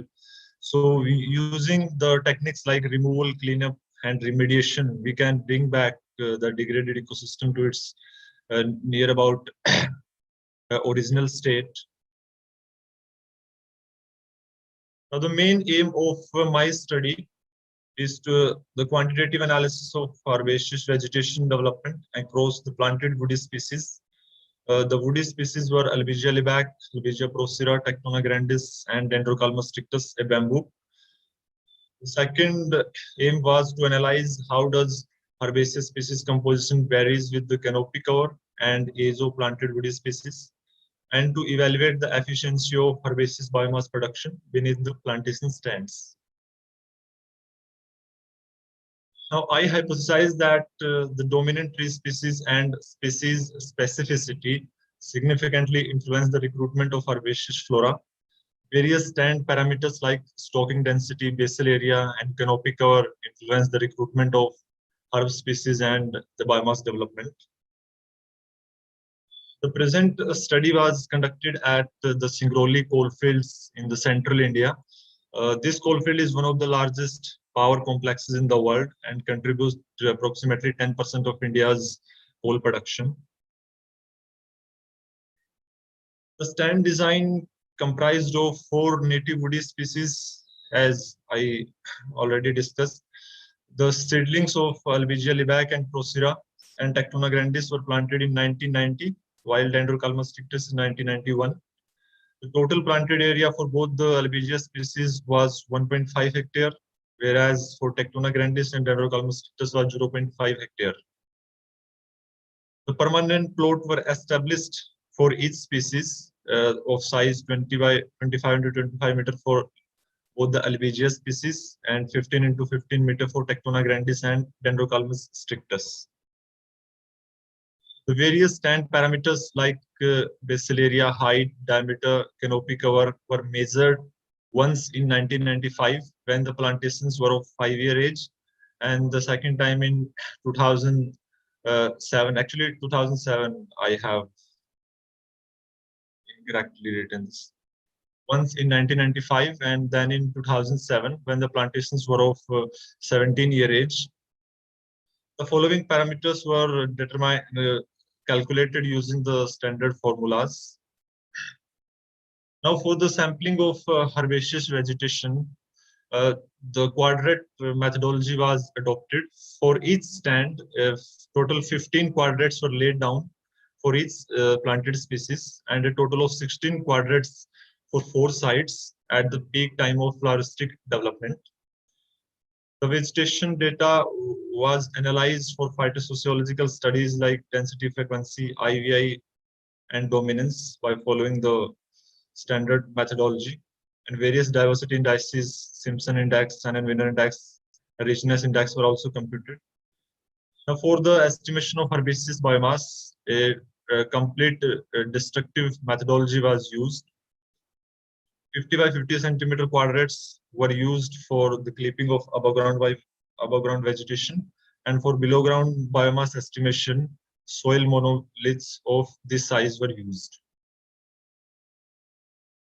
Now, the stand characteristics revealed that at the time of plantation, the stocking density was 2,500 individuals per year. But as the age progresses, there was a slight decline in number of individuals.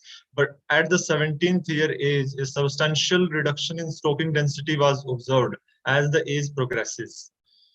In case of stand basal cover, the stand basal cover increased as the age progresses across all 3 plantations like Lebac, Procera, and Tectona grandis. However, a slight reduction was observed in case of bamboo species. Height of all the parameters, all the plantations increased as the age progresses. Similarly, in case of canopy cover, the value of canopy cover increased as the age progresses, except Dendrocalmus strictus. Similar was the case for diameter as well. Now, this picture shows the 17th-year-old woody species, all the 4 planted woody species. The phytosociological analysis revealed a total of 44 species were recorded across all the planted woody species. Of the 44 species, family Poaceae contribute a maximum in number of species, 18, followed by family Fabaceae and Asteraceae. So both the Poaceae, Fabaceae, and Asteraceae were the major families recorded across all the plantation stands, both at the 5th year age and the 17th year age of plantation stand.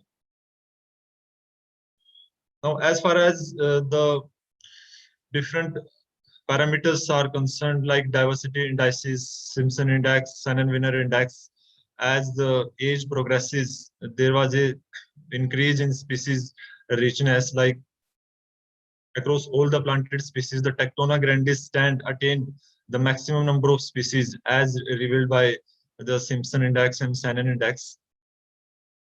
However, as the age progresses, there was a slight reduction in case of Simpson index and Shannon index richness index across Albizia, Procera, and Lebat.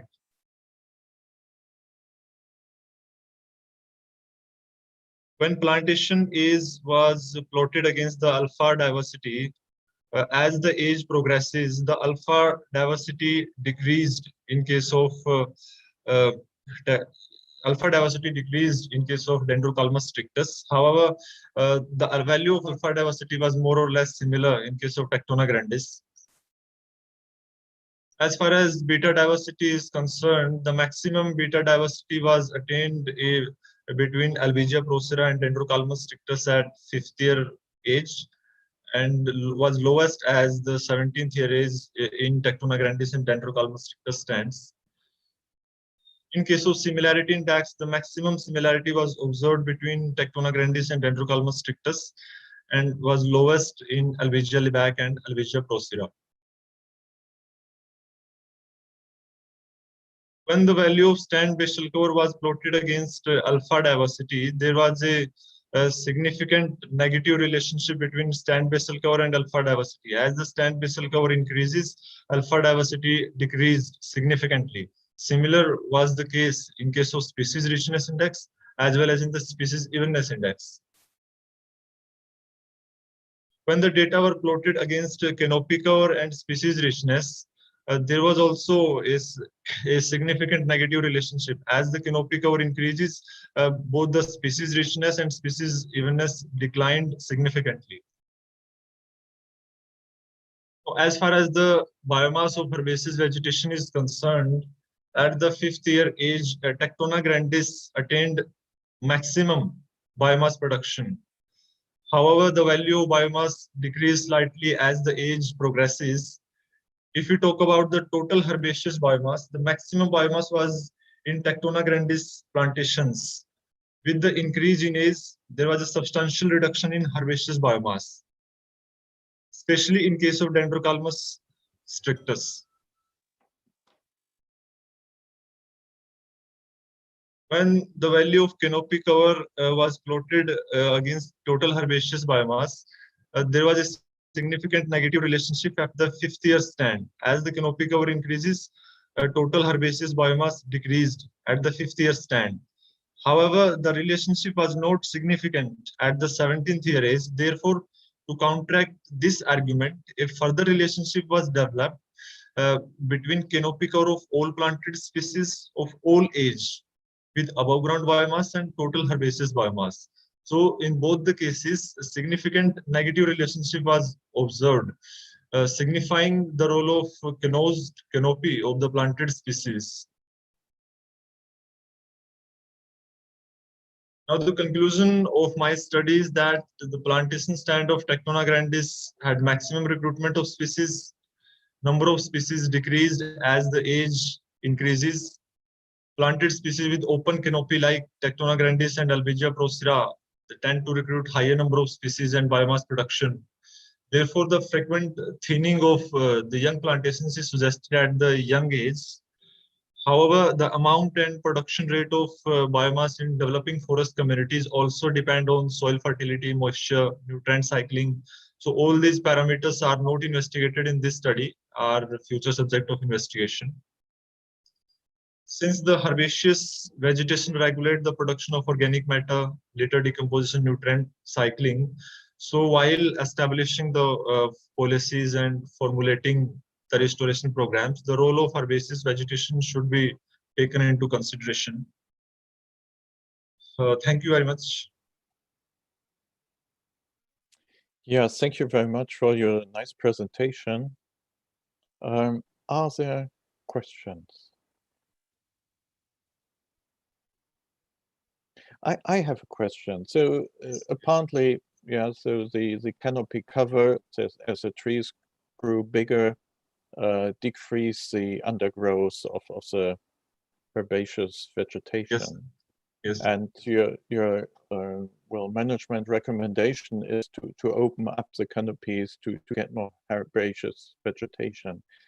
But you also showed this figure from Bradshaw in the beginning, so that your aim is to restore the original diversity. And do you think it's ever possible to come back to the original state? So that would be one question. And the other, how is the natural or herbaceous vegetation in natural forest in the understory compared to these plantations? Yes, sir. I think it is not truly possible to reclaim the original state of the ecosystem using either the planted species or herbaceous vegetation. Yeah, so it's just a different stable state or so. Yes, sir. Yeah, and what about the herbaceous vegetation? So why is it so important to increase the diversity of the undergrowth? Actually, sir, we can say the dense canopy plantations like Albizia levack and Albizia procera, they inhibited the transmission of sunlight to the ground floor. Probably it could be due to that, to the lower number of species recruitment. However, in case of Tectona grandis, which is an open canopy species, so permitted maximum number of sunlight to the ground surface, could be the reason that it attained the highest number of species. The second reason could be in case of Albizia levack and Albizia procera. Apart from the other herbaceous species, we also recorded the seedlings of Albizia levack and Albizia procera. So the seedlings, they compete with other herbaceous vegetation and ultimately lead to elimination of other herbaceous flora. Thank you. Are there any more questions?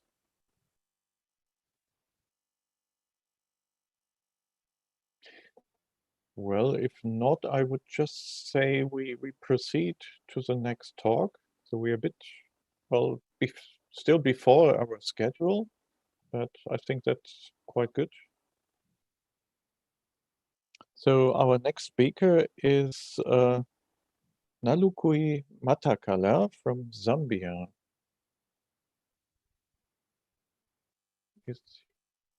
Hello, everyone. Good afternoon. Hello. It's afternoon Yeah. on this side of the world. Can you hear me? Welcome. Yeah, we Thank can you. hear you. Oh, great. I'll just quickly share my screen. Please share your screen, and you will talk about copper tailing dams and the difficulties restoring them. Yes. Can you see my screen? Yes, if you switch to presentation mode, it would be perfect.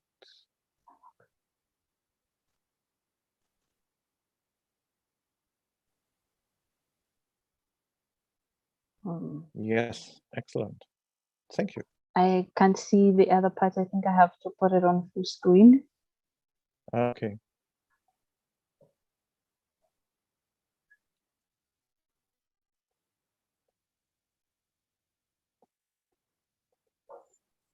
Okay, where is that thing?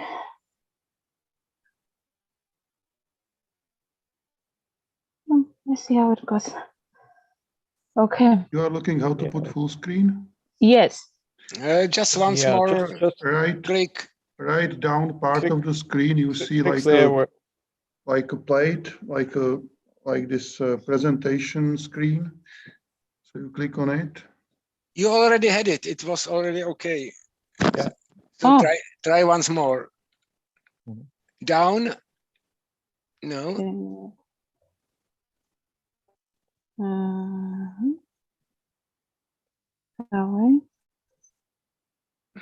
Nope. Yeah. It's now it's very yeah. down. Yeah, that very one. right, There. the most down right icon. That one. That one, yeah. Click on it. Nope. This is the grid. Next, no, just next to the plus and minus. Maybe you can keep going like that. We will see it. And Oh, okay. That one. Thank you. Yeah. Just fix that. Yeah. Good. Yeah, great. perfect. No. Now switch back. That's why Okay. it starts. Thank you very Okay. much, and sorry for the You're welcome. delay. I'm Nalukui Matakala. I'm from the Copperbelt University in Zambia. I'm going to present on the evaluation of phytostabilization potential of tree species occurring on copper telling dams of the Copperbelt province. This was part of my master's thesis, which was supervised by Professor Paxi Chira and Professor Stephen Siampungani. I'm going to take you through the background of the study, and then I'll give you a little bit about the methodology, then I'll talk about the results we obtained, then I'll conclude. So a little background on mining in Zambia. Mining started a bit earlier in the 1940s, actually, in a town called Luansha on the Copperbelt province. And then as the country continued to explore, it moved from one district into the other districts on the Copperbelt. It was first confined to Copperbelt province only, but then as the years went by, explorations continued, and now we have seen mines also get opened in the different parts of the country. Mining is a major economic activity in Zambia. It's a major contributor to our GDP. It's a major contributor to employment. And then for us as Zambians, one would literally say Zambia relies on the mining sector for survival in a way. Even though it has got all these economic gains, it has also hit Zambia with a vast left Zambia with an ecological footprint rather, through the generation of mine waste. And then the waste that we have, like every other mine in town, overburden materials, which are dumped on land, and then they tend to occupy vast areas of land. For instance, on the Copperbelt only, we have about 20,646 hectares that occupies overburden materials. We have waste rock that is occupying 388 hectares. We also have slag that occupies 279 hectares, and tailing dams that occupy 9,125 hectares of land on the Copperbelt only. And then the study was undertaken by Environmental Council of Zambia in 2005. And then the idea then was that this is the only area that was going to be used by the mining companies even in the years to come. But with an increase in production, these numbers are bound to have gone up.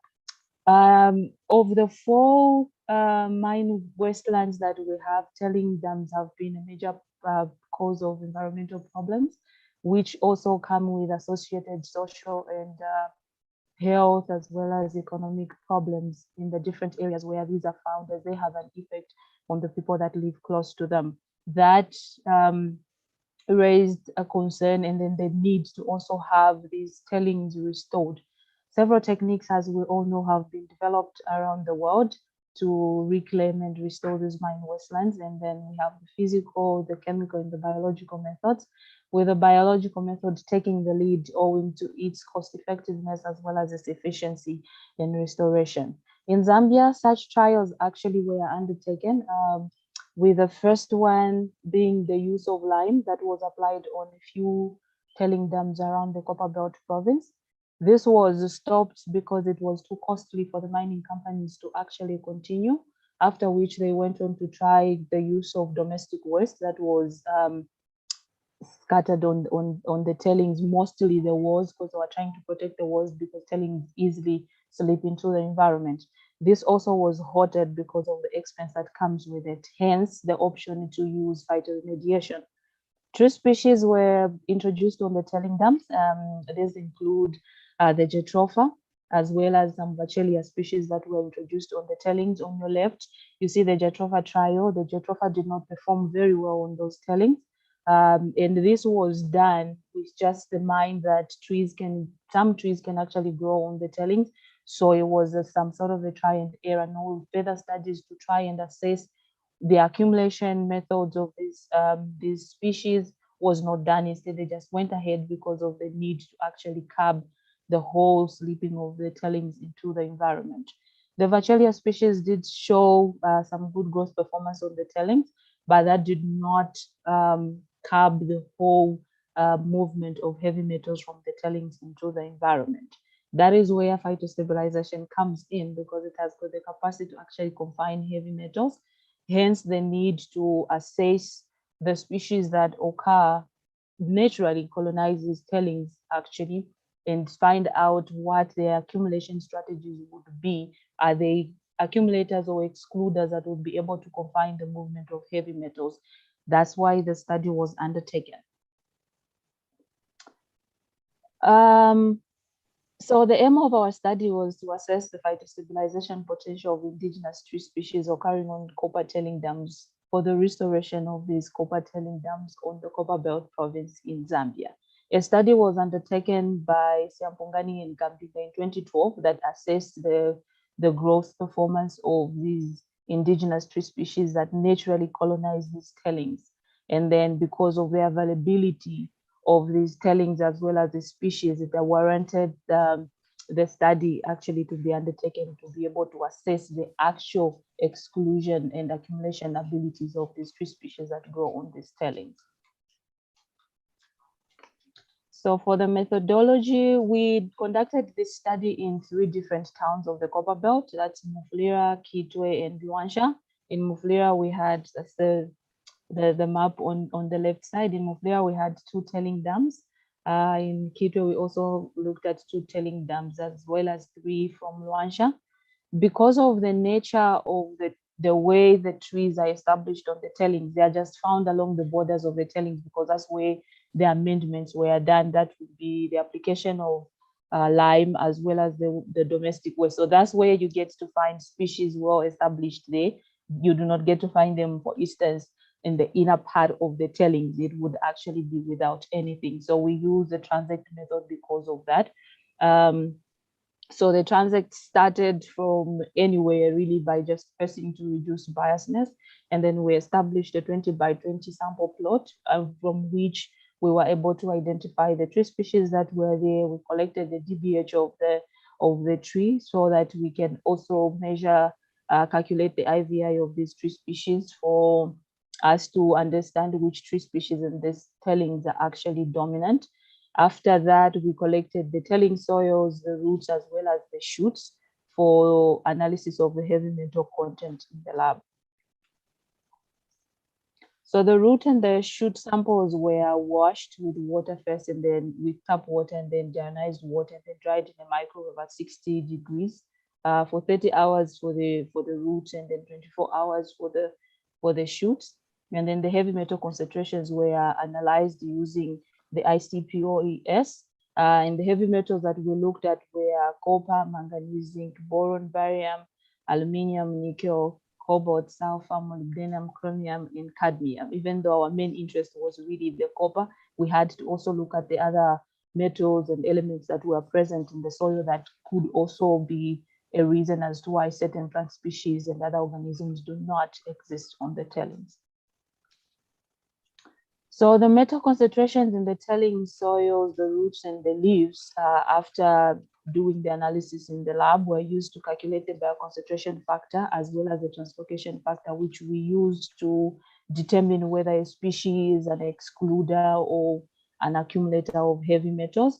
So the bioconcentration factor was calculated by dividing the heavy metal concentration in the roots by that one in the soil or the tailings, while the translocation factor was calculated using the heavy metal concentration in the root, in the leaves, by that one that is found in the roots. Literature suggests that excluders typically have a BF or a bioconcentration factor in the translocation factor less than 1, while accumulators have BF and TF greater than 1. And this is what we went with when we did our classification. So for the results, we actually found 32 indigenous tree species existing or occurring on these tailing dams. And then from these ones, the very important or dominant ones were Syzygium guinensis. We also had Senegalia polyacantha.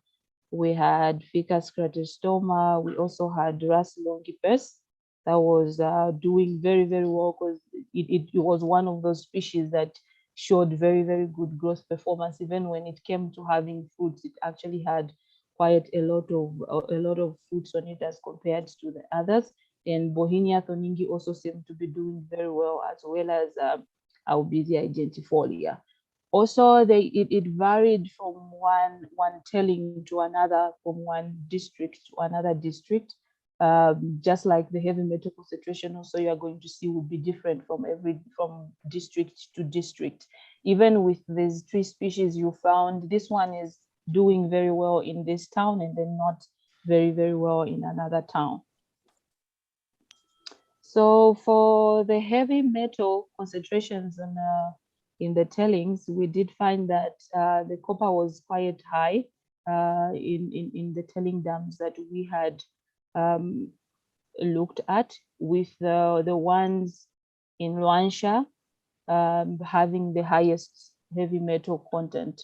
And the reason behind it would be that being the first mine, obviously at that time, the technology that they were using was not as efficient as the one that is there now. So that is one thing that came out.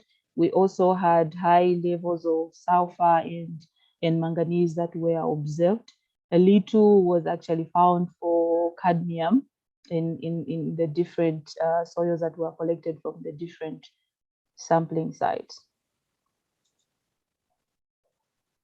So this table presents the translocation and bioconcentration factors of the different species.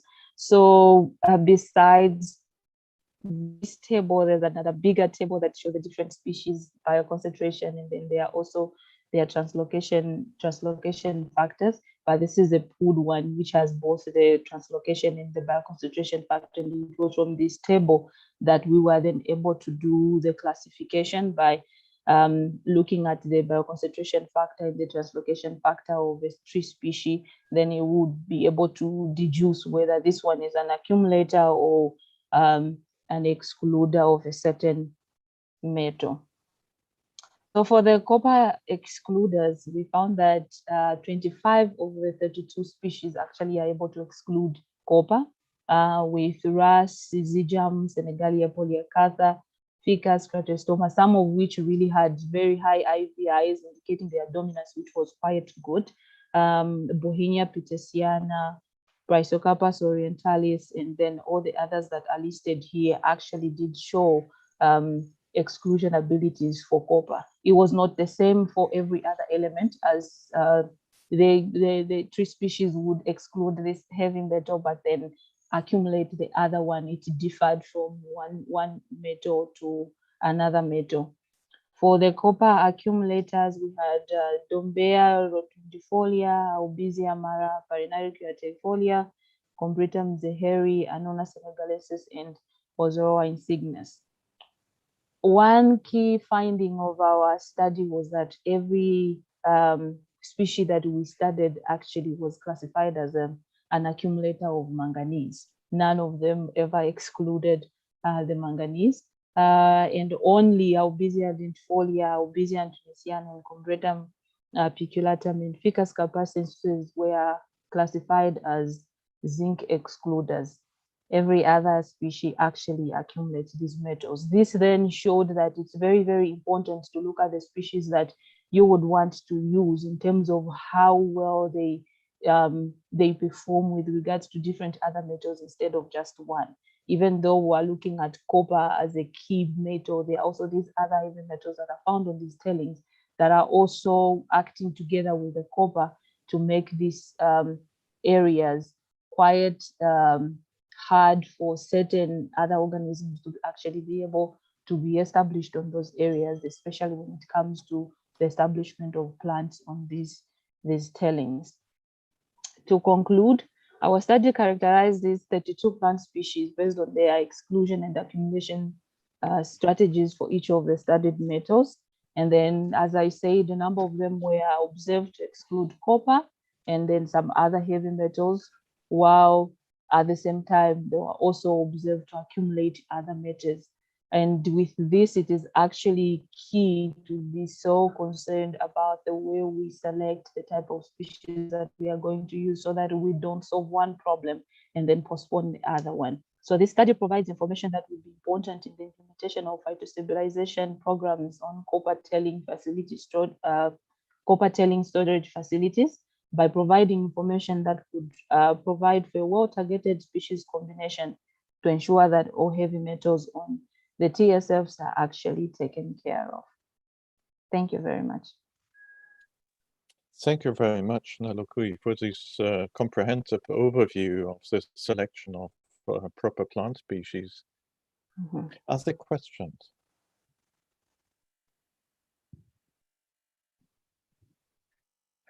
How difficult is it to get native plant species? So often, well, kind of non-native species, they can be bought from well, they are well established in replanting and recultivation and so on. But what about the seeds and so on, regrowing native species? Do you have special forest gardens or so where they are replanted, or how do you obtain them? So we actually do have forests in almost every town. It would either be a national forest reserve or a community forest where the seeds are actually readily available. But for Mufulira, we did have 2 tailings where we were even able to actually collect seed from those ones because the tree species had been there for quite some time. So it's very, very easy to come by the indigenous tree species. Yes. Okay, that's good to hear. Yeah. I have one query. Yes, Anand. Yeah. Please go. So all those tree species are a seedling or is tree species mature? So they are different. There are some, especially the ones that we were able to collect seed from, are actually mature trees that would have DBH over 20. Yes, and then the others would be young trees. Generally, Nalkui tree species are not best candidate for phytoremediation purposes. I didn't get that. It's not a good candidate for phytoremediation, phytostabilization, for heavy metal remediation. Could you explain the why? I would suggest that we shift this discussion into the breakout rooms later and that we just continue. Okay, thank you very much. Thank you very much. Thank you very much for your contribution. Thank you. And our next speaker is Steffi Schillem from Germany, from the BTU Cottbus.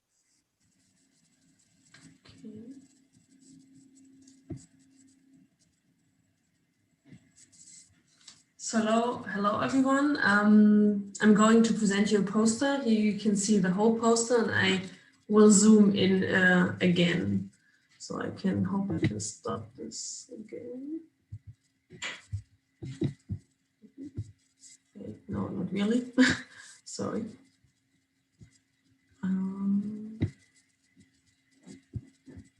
Just a second.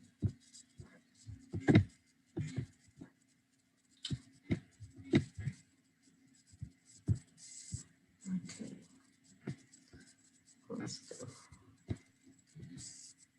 Because now you can see it better, but then you have a clue how what will come. So I wanted to tell you something about tree and shrub species grown on post-mining sites as a source of biomass for bio-based industries. This is a new project that started last year, and I'm working in the project together with Werner Gerwin and Dirk Fraser. As introduction, the reclamation sites in East Germany are characterized by very sandy substrates. These substrates are almost free of organic matter, and the nutrient content are very low, and the precipitation is only about 570 millimeters per year or lower. And to enhance the value of such marginal lands like these reclamation sites, for future regionally based bioeconomy, the European Union funded the project, and this project plans, as part of it, the plantation of regional trees and shrub species. The aim of BioNet is the research and the selection of underutilized species with the potential to generate organic products. And these products under several ecological requirements and suitable chemical composition.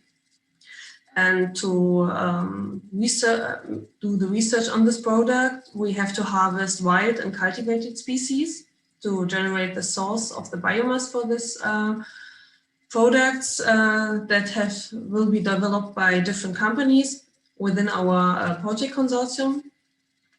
These companies will process and produce these new bio-based products. This will be essential oils, bioplastics for packaging, paper manufacturing, biochar, and active carbon production. The companies will have the opportunity to optimize the refining and purification process during the project and the treatment, and this will be assessed, and the first batches will be performed on pilot scale. To cultivate these species, this regional species, we will have field trials in Spain, Romania, and Germany, and in each of these countries we will have 2 test sites.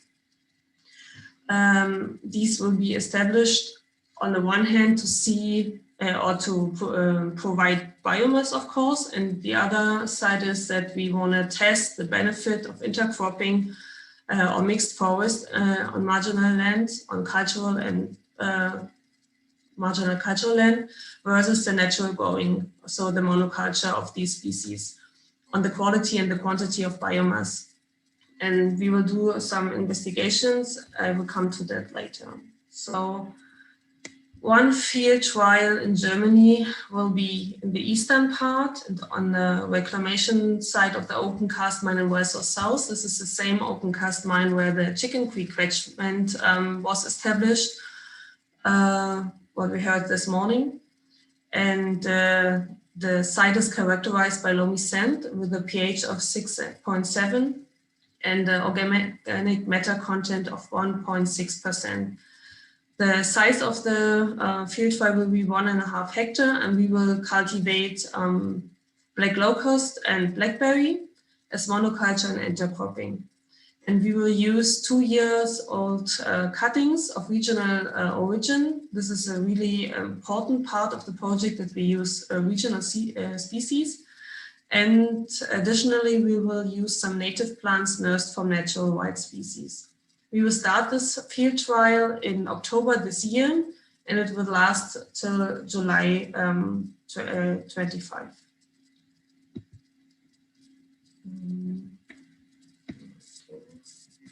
Here on the right side, you can see the field trial design. So it will consist of 3 subtests. So one monoculture of black locust and monoculture of blackberry, and then we will have intercropping. We will have a distance between rows of 4 meters in the monoculture and also in the intercropping system. But due to the short time of investigations, we also have a part in the intercropping test site having just 1.5 meters to really see the effect of intercropping. And dependent of the species, we have 1 meter within the row for the black locust and 1.5 meters for blackberry. And in all the subplots, we will have these monitoring plots. And in these monitoring plots, we will do the following investigations. This can be divided in 3 parts. So part 1 is the biomass.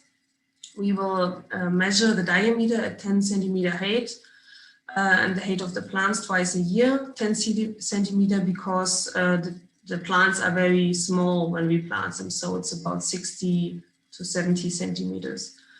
We will estimate the yield by annual harvest of selected plants outside of the monitoring plots. And at the end of the field trial, we will estimate the rooting depth and the density. For the second part, the soil, we plan a characterization of soil conditions using the soil quality rating tool, shortly SQR. This was developed in Müncheberg in Germany. in 2007. There we determine on a soil profile the following parameters like soil substrate, the A-horizon depth, or the topsoil structure. These are the basic soil indicators that have a score between 0 and 2 and a factor of like importance. And then we have hazard indicators like contamination, salinization, solidification, for example. And all these together will result in a score between 0 and 100, and below 20, or we can say this is marginal land. And this will be done in all field trials in all partner countries. And then additionally, there will be initial and annual analysis of important soil parameters like carbon or pH and plant available nutrients in the upper part of the soil, so the first 5 centimeters, and then again in 5 to 30 centimeters depths. And we will also estimate the soil biological activity using the TBAC index. And the last part will be the biodiversity. So it's planned to have a look on the Comophyta plant diversity twice a year within the monitoring plots. So which kind of species we can find and the density of the species. And then we will have barber traps to collect Caribidis insects. Oh my God, sorry. And yeah, we will have a look on the species level, which kind of insects we have on the field and whether there are differences between the intercropping or the monocropping systems. And additionally, we will have a look on the amphibians, reptiles, mammals, and birds by direct observation. Yeah, because we will start this in October, I cannot give you more information on that right now, but yes, if you have any questions, don't hesitate to ask. Thank you. So, Madam, this is... Oops. Yeah, hello. Yeah, this is Master from India. Madam, what is that TBAG index for soil biological activity? This is an international method to investigate the decomposition in the soil. And you use 2 different kind of teas. You have to use special teas. It's from Lipton. It's a rooibos tea and a green tea. And it's by mass loss. It is estimated by mass loss, and it can be compared worldwide. It's used worldwide. Okay. Yeah, it's kind of litter bag approach, and it's using tea because this is a standardized substrate. Yes. Okay, well, basically, Jan had a question? the decomposition of the tea over the period of time. Yes. Kind of, okay. Thank you. Thank you. May I ask you why you choose actually Robinia as the, basic tree in your experiment? Because in these sandy places, there is many native species available. So why you use exotic species for that? Thank you for that question. So at the beginning of the project, we had a portfolio of species for all countries. And for Germany, we had 6 different species. And we collected all these species on wild places and sent them directly for analysis to Spain. And after analysis, they decided which species are the most perfect species for the products they want to produce. And we have 2 field trials, as I said. So on one field trial, we have birch and broom. This was established this spring. And the other one is Robinia and blackberry, because of the characteristics of these. And because Robinia is a species that is not native in the common way, but we have lots of Robinia growing naturally here, especially on reclamation sites. So in natural succession, as we could see at the Chicken Creek catchment. Okay, any more questions? Yeah, and so I also have a question. So it's then so it's for use as energy crop then, is it right? So it will be No, harvested it's at not some for time energy and then uses. It's for bio-based products. So, like I said, essential or this. It's also biochar, where you can think like it's energy, but it's like pulp production and also pellets for animals. So okay. so things Yeah, like okay. paperboard production. So it's for products for energy. Okay, I see. Thank you. Bioplastics, as I said. Any more questions? If not, I would say we just continue. Our next speaker is Cezary Urbanowski from Poznan University. And since I'm a soil ecologist and soil animal ecologist, I'm really happy about the talk on mesostigmatic mites. Do we have Cezary here? Yes, here. Hello, everyone. Here you are. Yeah, great. Yes. So I'm very much looking forward to your talk. Screen. And please share your screen. Okay.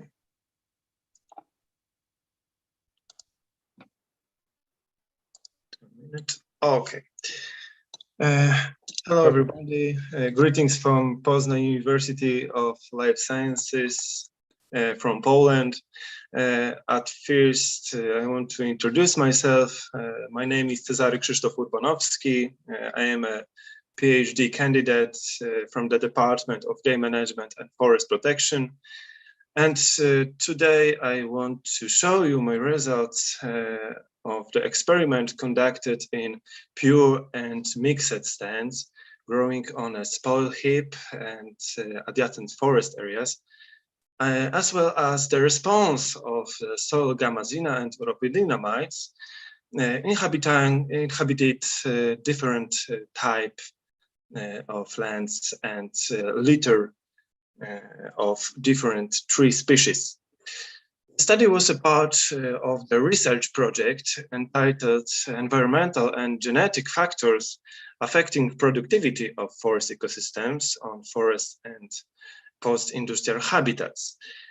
The reclaimed post-mining areas among post-industrial areas are the most strongly transformed by human activity. They are characterized, among others, by disturbed water conditions or strongly altered pH. There is also a lack of characteristic soil profile features caused by substrate mixing. It all may result in a reduction of biodiversity and cause a significant changes in many processes, including those such as like succession and soil forming processes. Another part of my experiment was a decomposition process, which is a basic biogeochemical process consisting in the physico-chemical and biological degradation of that organic matter. It all may result in the circulation, of course, of micro and micro elements in ecological systems, even in those which are disturbed. Despite the key importance of the decomposition for the functioning of life on our planet, our knowledge about this process is less than even about primary production, especially in disturbed ecological systems. The rate of the litter decomposition is predator controlled. It may be predator controlled. Free-living mites from the Mesostigmata order feed primarily on nematodes, springtails, and another soil edaphic groups, organisms.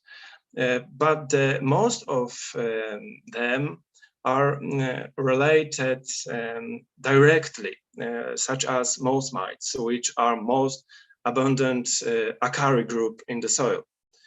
The stigmata order is divided into 5 suborders, but the most numerous are the Gamazina and Uropodina suborders. Those suborders differentiate in morphology and habitat preferences. Gamazina have relatively long legs in relation to the mite body length and well-marked gnatosoma located in the front of the idiosome. And Uropodina, when we compared those mites with Gamazina mites, have a gnatosoma at the shifted to the abdominal side and abandoned in a special cavity in the dimple. Many mite species among Uropodina have special dimples to hide their legs and stick reflex to the ground to avoid a potential danger arising from predators. On those photos, we can see representative individuals of mites from suborder Gamazina to the left and suborder Uropodina, of course, to the right. We can see relatively long legs in the representative individual of Gamazina mite, and special dimples just right here for the hide the legs into the mites from the suborder Uropodina. Soil organisms, including mite communities, vary with the soil profile depth. Gamazina mites, as relatively mobile predators, they primarily live in the top soil layer, mostly in litter. They are often even pioneering species. And Uropodina mites, among Uropodid mites, most of them, they are recorded in humid and decaying dead organic matter. They are often found in merocenosis, and some of the researchers also revealed that they are typically forest species. All of this may lead to the differences in life strategy, including feeding or reproduction of Gamazina and Uropodina mites. In past ecological studies have generally ignored differences and variability within soil fauna communities. Therefore, they could not fully reflect the actual state and conditions of mite assemblages in the studied ecosystems. Therefore, we ask a main question: do the different habitat type and tree litter shape the Gamazina and Uropodina communities, which differ in life strategies? We assume the three research hypotheses. The first is about different habitat conditions. We assume that the soil acarofauna communities are significantly different between the habitat conditions.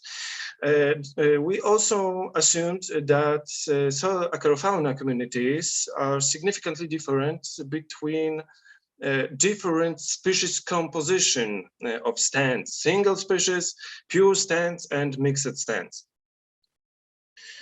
We also hypothesized that along with the decomposition processes, the mite communities would be significantly differed between collections during study periods.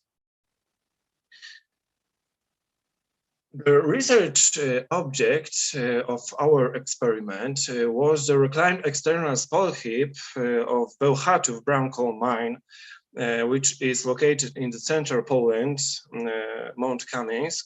The total area of this spoil heap is over 1,000 hectares. The spoil heap was formed during last century. And interesting thing is that the strongly acidic tertiary substrates are sporadically present at the top hill of the spoil heap. We studied stands of single species of Scots pine and silver birch growing on spoil heap and adjacent forest areas, as well as mixed stands on the spoil heap, where we conducted 3 research plots. And in single species stands, we conducted 8 plots, 2 plots per habitat type. We also investigated the following 3 species litter. Among them, there are native and invasive species for forests of European continent, such as like Prunus serotina or Robinia pseudoacacia.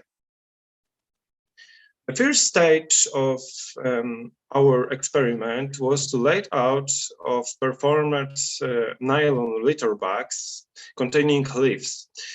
The second stage was to successive collection of litter bags at 3-month and 6-month intervals during 5 years.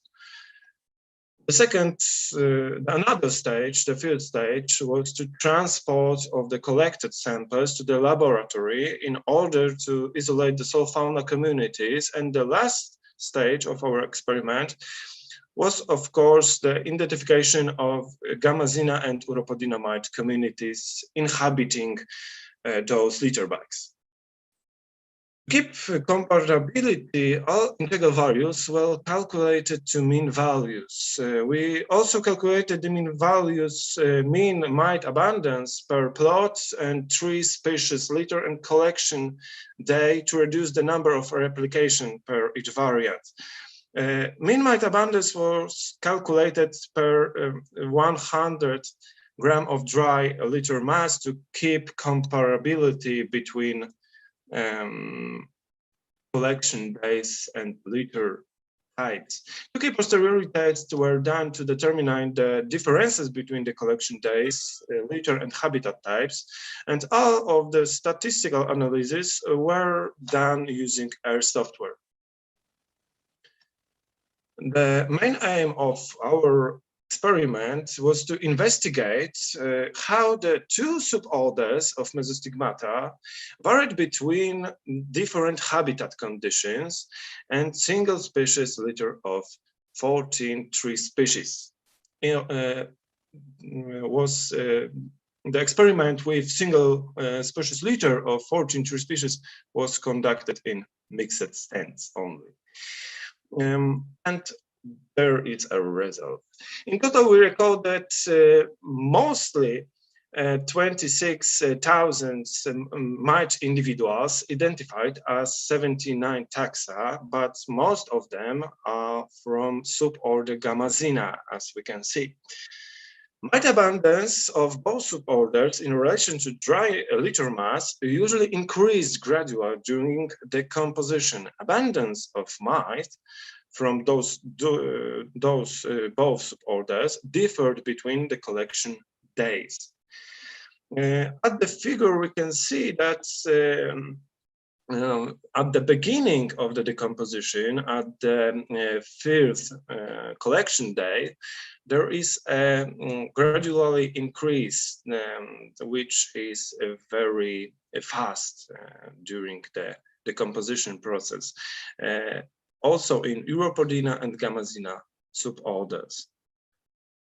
Mixed stands on post-industrial areas are potentially better habitat for mesostigmatic mites compared to pure stands. The highest mean abundance of Gamazina and Uropodina mites were recorded in birch stands growing on the forest area. However, the Uropodid mites had an equally high mean abundance in mixed stands on a spoil heap, which is very interesting result.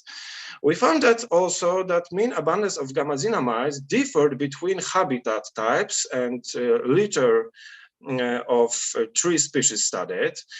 But however, Uropodina mites do not differ between the tree species litter, only differed significantly between habitat types.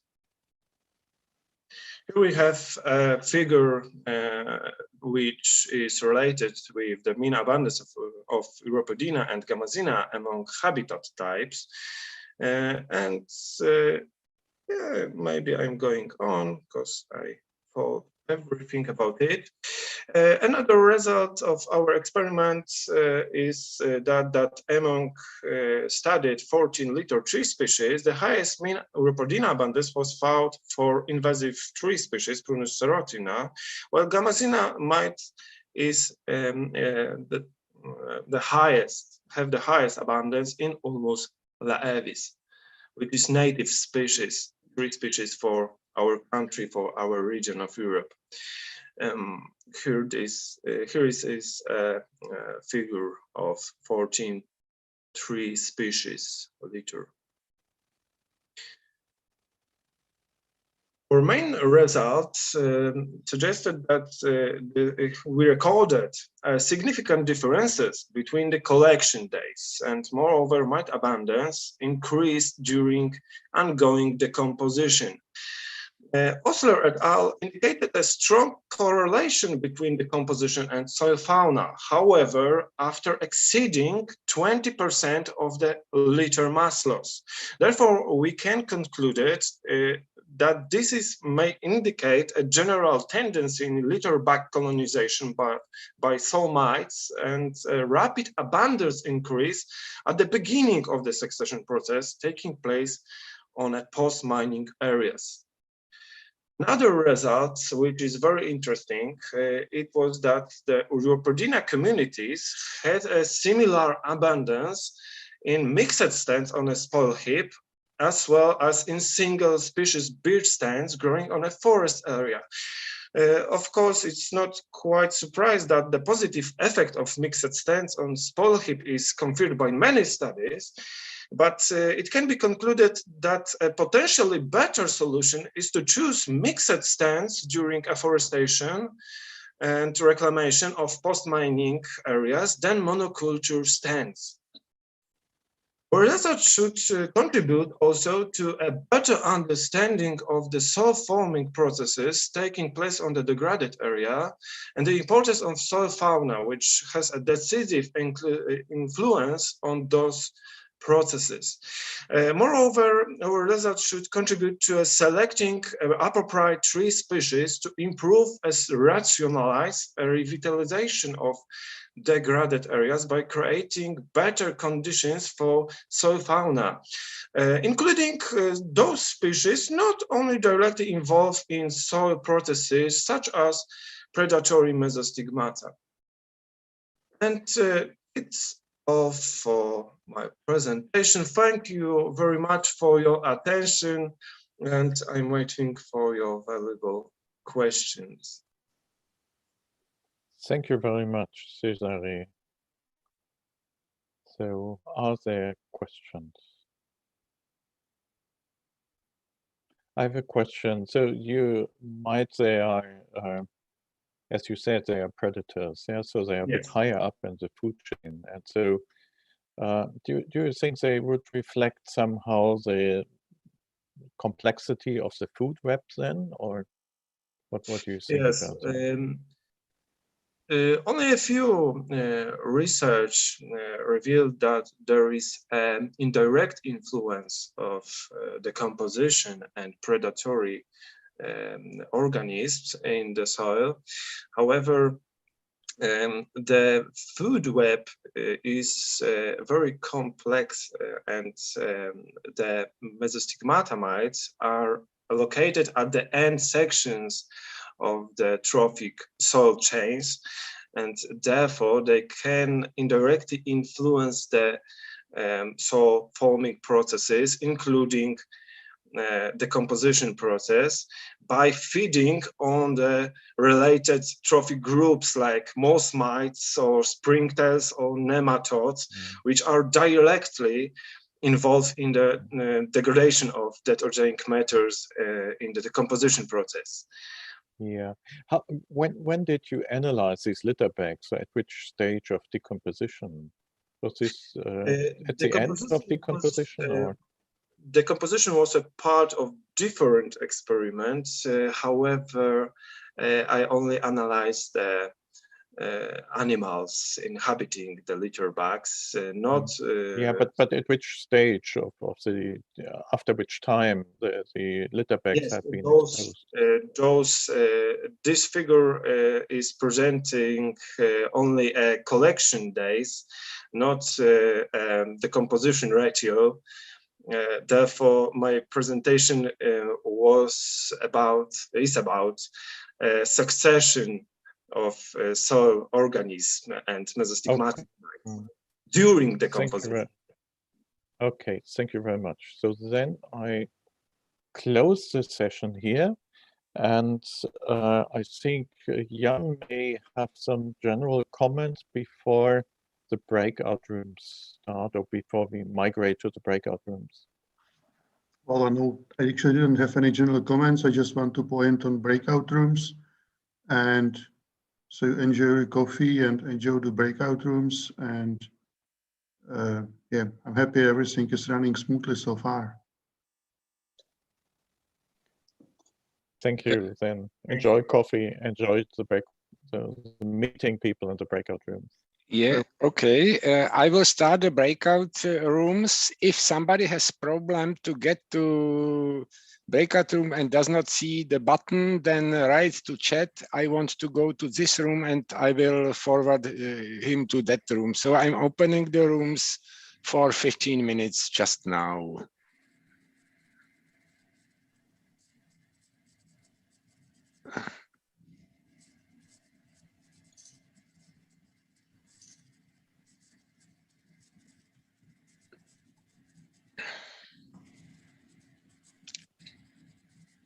Oh.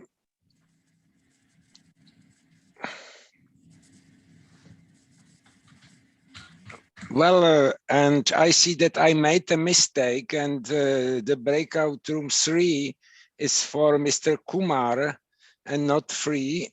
So sorry. And breakout room 2 is free because Mr. Balestin is not here.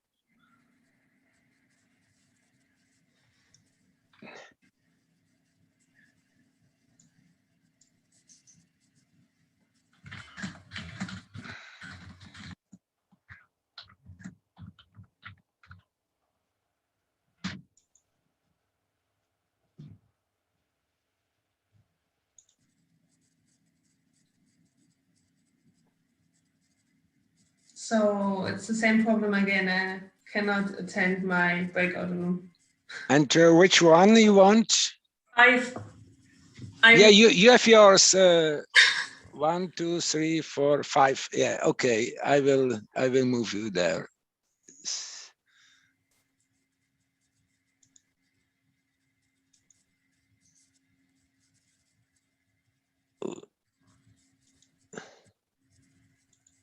Okay. Thank you.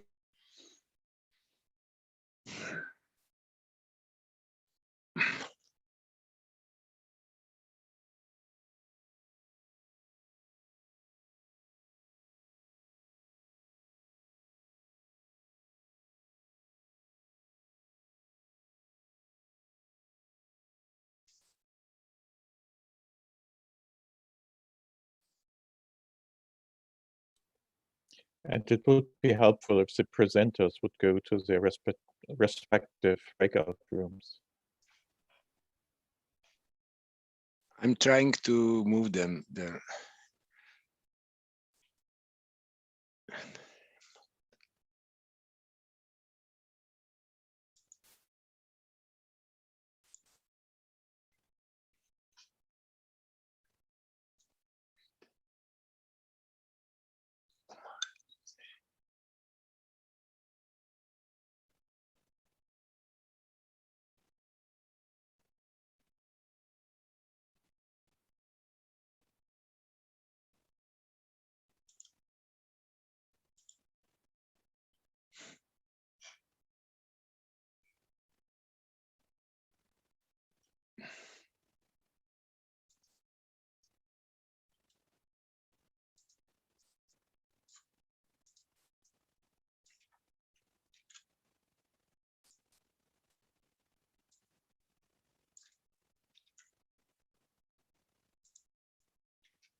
Jan, am I going to share the second part as well?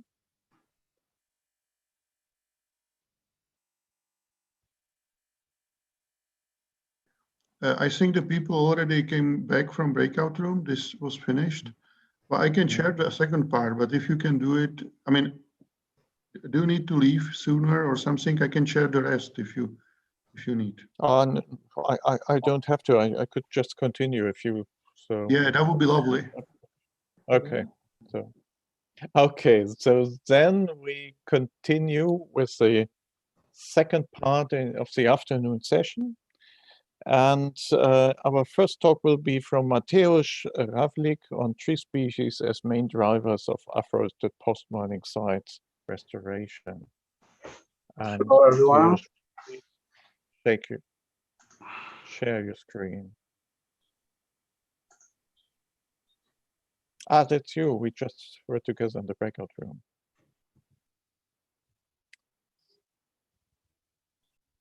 Okay, I shared my screen.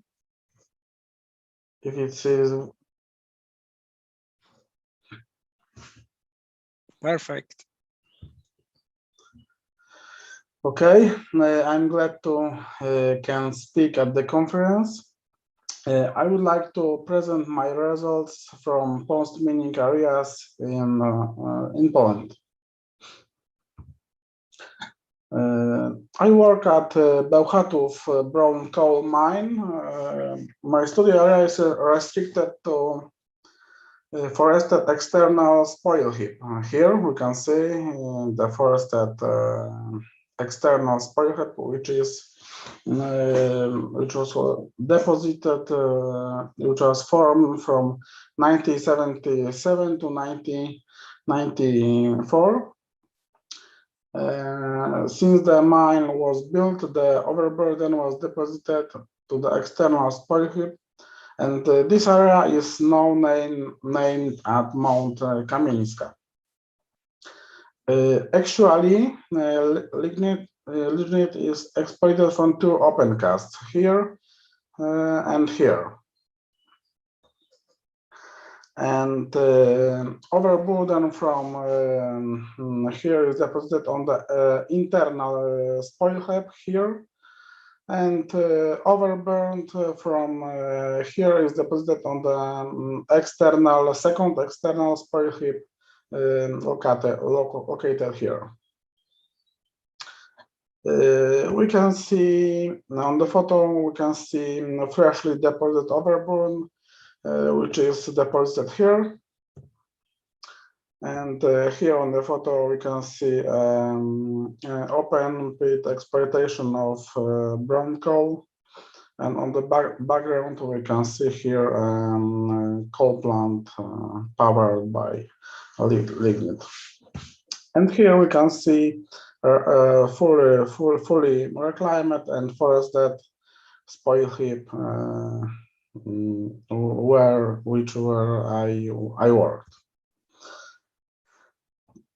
The character of freshly deposited overburden is characterized by lack of nitrogen, lack of soil organic carbon, lack of soil humus and secondary clay minerals, and unsuitable structure of soil. And also this substrate is lack of soil fauna, microorganisms, and also plant seeds or propagules. The aims of my study is evaluation of site forming abilities of particular tree species planted on soilless areas. The spoil heap was forested by a few tree species, mainly Pinus sylvestris, Betula pendula, Robinia pseudoacacia, and Alnus linosa. The forestry stands were randomly distributed at the spoil heap and form small area patches. This quasi-experimental scheme allows us to establish sample plots in forest tree stands in various conditions, in main of soil texture, slope, exposure, or another factors. In my study, I focused on herbaceous species which spontaneously established in forestry stands and indicate site condition and ecological process way. And a study on biomass and composition of herbaceous layer can recognize as seed forming abilities of particular tree species.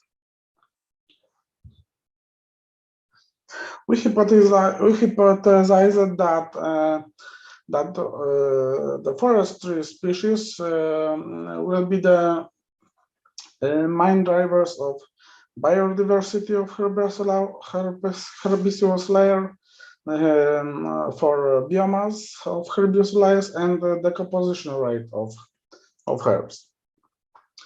And we hypothesize that the effects of trees will be much more higher than effects from various soil and microclimatic conditions. In first step, we inventory the forestry stands planted on spoil heap. We can see that here the map of forestry stands, and we in next steps we drawing 227 sample plots. And in these sample plots, we done the research about species composition and biomass. And additionally, we focused on the composition process, and we selected 18 sample plots located on northern and southern slope to catching microclimatic and variation and its effect on plant litter decomposition. We chose three stands, Pinus sylvestris as coniferous tree stand, which cause an acidification of soil. Betula pendula, which is as quite neutral effect, and Robinia pseudoacacia as a symbiotically enfixer, which enrich and soily in nitrogen. And we choose also 3 types of plant litter, which is variously in types of litter. Calamagrostis apigeus, a grass which will be a hardly decomposable material. Cirsium arvense as a medium decomposable material, and Medicago sativa as a Fabas from Fabaceae family, which will be nitrogen enriched tissues, which will be easily decomposable material. As a reference, we use cellulose. On this photo, we can see samples of sample plots on Alnus glutinosa and Robinia pseudoacacia, which is a nitrogen fixing species. We can see much higher amount of herbs and shrubs under the canopy in comparison to Quercus petrea and Betula pendula, which were the herbs and shrubs which match more or less. And sample of Pinus sylvestris and coniferous species where the herbs layer was the lowest. And there is the shame of sample plot at the area of 150 square meters we collected a list of herbaceous species, and on 4 plots we collect herb biomass, and in 16 points we collected soil samples. I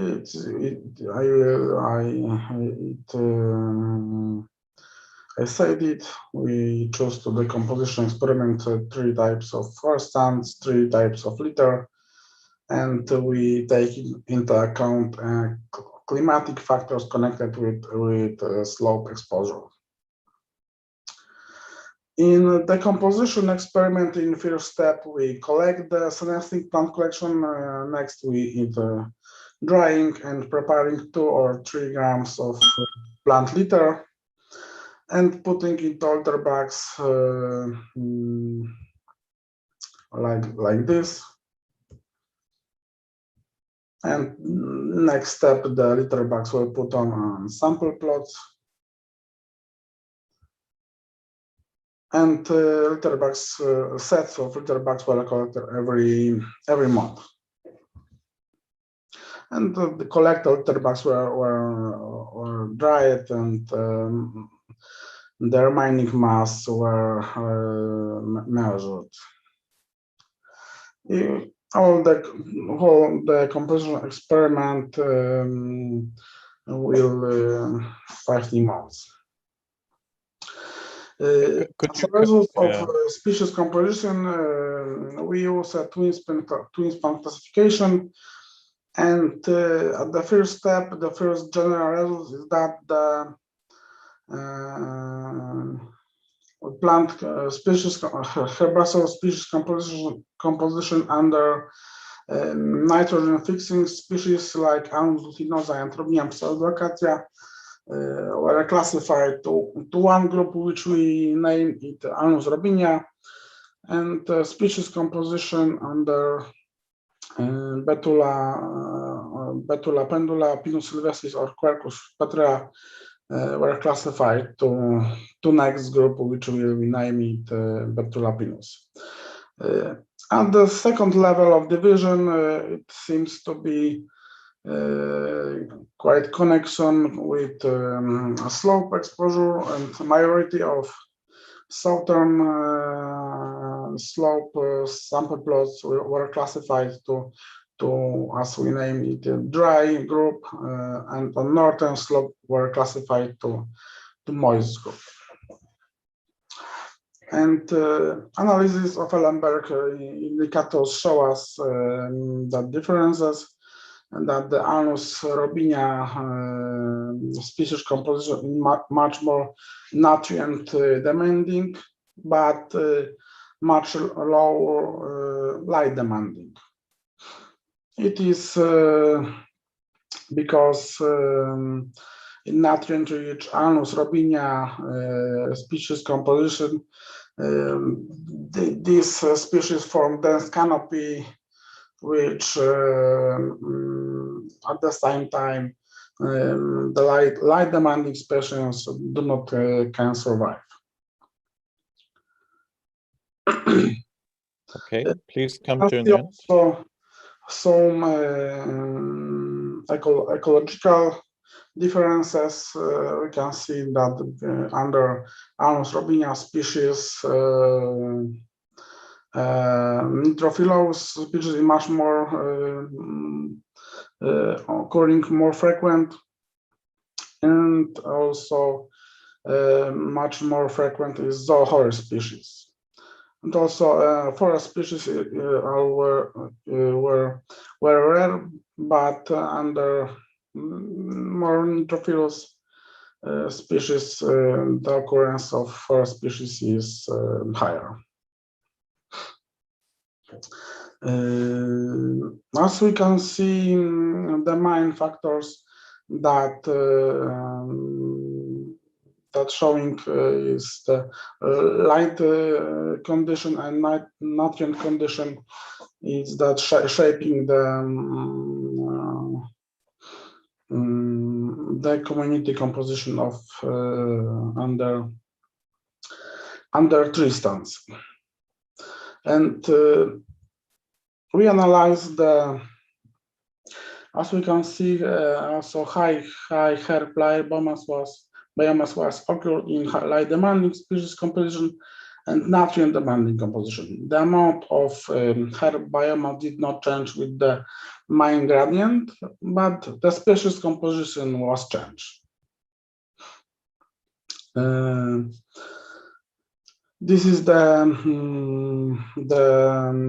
amount of herb biomass under particular tree species and the share.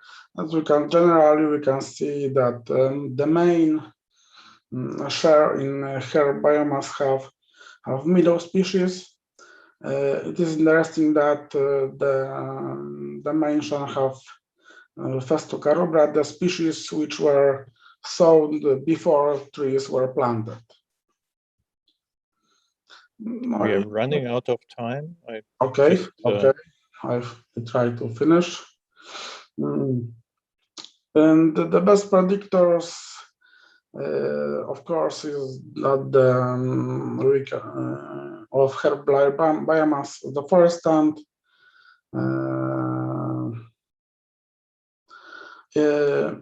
In the composition, we can see the main factors that shaping the decomposition, the type of litter and time to need half biomass of Calamagrostis 2 and 6 years, where Cirrus marvensa and Medicago sativa is less than 1 year. Also significant effect have slope exposure, and we observe that on southern slope the decomposition rate is slower than northern slope. Even that southern slope is warmer, but is affected probably by the water deficit. And we observe that the decomposition rate under nitrogen fixing Robinia pseudoacacia is higher. And that's some observation from soil, but we observed that the acidification effect of Pinus sylvestris we observed only on sandy soils, and the significant effect of nitrogen fixing species we observed from in soil organic carbon content, which were higher under Robinia pseudoacacia and Amylocutinosa. And general conclusion, that is the herbaceous flora of our climate and forest spoil heap are considered mining from non-forest species, and fixing tree species show most significant effects on herb species composition, soil condition, and decomposition. And tree species can survive in a wide spectrum of habitat condition and can shape in forest ecosystem. It is necessary to promote forest species colonization, for example, by forest corridors, and water limitation significantly lower decomposition rate. My study were founded by General Directorate of State Forests and Faculty of Biology of Anna Mickiewicz University in Poznań, and presented results were published on a set of papers. Thank you for attention. Thank you very much, Mateusz. And so because we are quite overdue in time, I would say we directly switch to the next talk, to Oldrich Wacek on the verification and suitability of woody plant for forest reclamation in Sokolov. Hello, everybody. I'm here.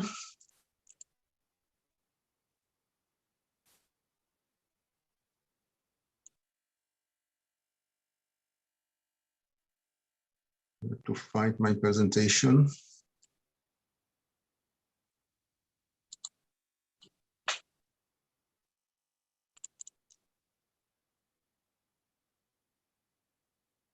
But now I don't see anything. Okay. see your presentation. It's just not in presentation mode, but we see it.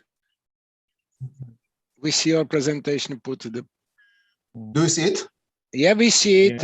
Vpravo dole prezentaci, prosím. To jsem pustil.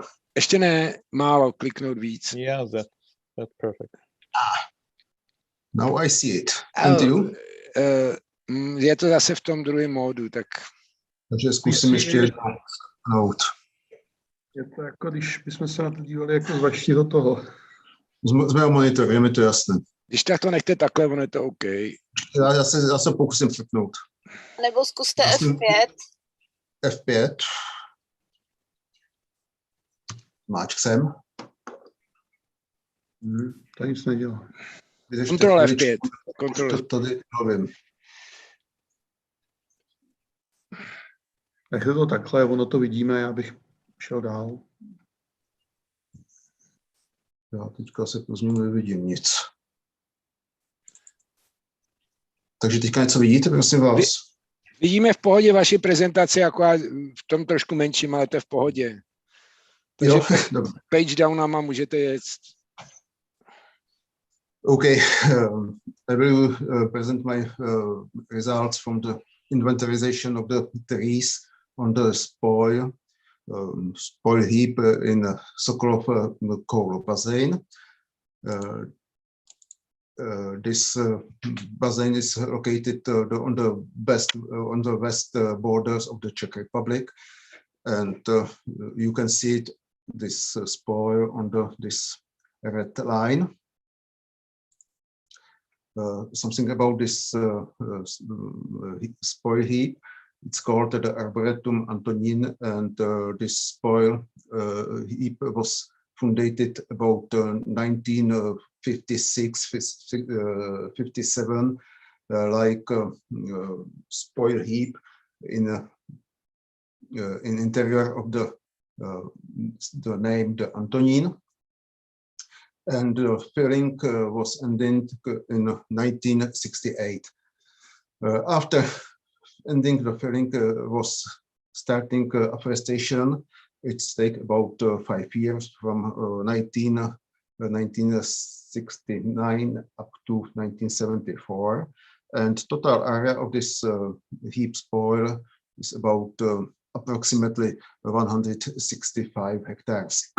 The altitude of this spoil heap is about 50 meters, and it's from the altitude about the 400 up to 450 meters over the sea level. The average temperatures in this area are about 7.5 centigrade, and annual precipitation are about 500 millimeters. About soil conditions, this is typical technosols with very high content of the clay minerals, mainly marmorite, illite, and kaolin. They have about 5% of the carbonates. It means this pH is neutral. It's very good for the planting the trees. And organic matter is very high, but it's not true information, because in these materials are very high content of the coal. It's little particles which are spread over the layer. What about inventory? We started the inventory in 2016 and finished about 2018, or start of the year 2019. We selected here about 480 different stands, with a maximum area about 4 hectares and minimum area about 100 meters. It means one acre. Then multiply 10 meters. And average area of the stands is about 3,000 meters. For afforestation were used, it's a bit question, because it's reported up to 220 different species, but it's not a species, it's even the cultivars and the different varieties. So we recognized about exactly 106 species, and we evaluated this area by inventory, where we check the permission, because in the start of this experiment, the trees were divided to the trees which will grow corresponding to the natural habitats in subroading of this hill or spoil heap. Then the grow good to correspond to habitats around this spoil heap, and then the low grow vitality, and even the trees where was permitted that these trees were not able to survive in these conditions. The stands were delimited at first by analysis of the orthophoto pictures from different years. It was for us very important because we can choose different phenology state of these plants, of these trees, and we were able very exactly find these different plots in this area. The first goal were prepare this map. It's a stand composition, and here you can see the plots where is minimum 50% of the different species, and we can divide it in such plots. It's very important that there are different slope, different orientation or exposition, and so on. After it, we prepare such a plot where we have the representation of these plots by different tree species. It's necessary to tell that some of these plots are pure. It means they have only one tree species, and some of them are the mixtures. The species, it's tree species on this area is the large. It's like about 16% of the area. You can see that the second the area are success areas. It means the areas which were live without any cultivation. It was completely natural succession in this area. You can see such area on this picture in background. It's mainly the plots which are overgrown by Calamagrostis pigeos. Third very important trees are Alnus glutinosa, then the Quercus oak, then Fraxinus, Tilia cordata. Very important is Betula, and so on. Here you can see the deciduous trees and bushes, because we taken or evaluate all the species of the woods. The species which are the marketed board, it's mean the species which we were able to identify on this spoil heap. The normal, it's a species which we were not able to identify. It's mean this species are this head. It means they are died and we are not able to find it.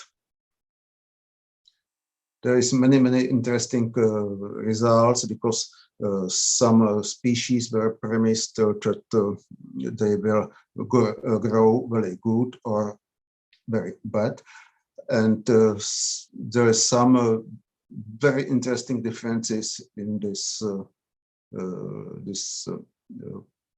comparison. For example, the Fagus sylvatica was permitted that will not able to survive in this spoil heap, but they grow. You can see very, very good. Next, it continues this table. And of course, there is many coniferous trees, about 30 different species. And again, you can see that there are many different species which are very suitable for these conditions, and some of them are very, very bad. For example, you can see the Larix sudetica and Larix siberica. We were not able to recognize this species in this area. Of course, the ABS alba wasn't found, but different type of the ABS are very good in these conditions, and even the ABS grandis is the one of the highest trees in this area.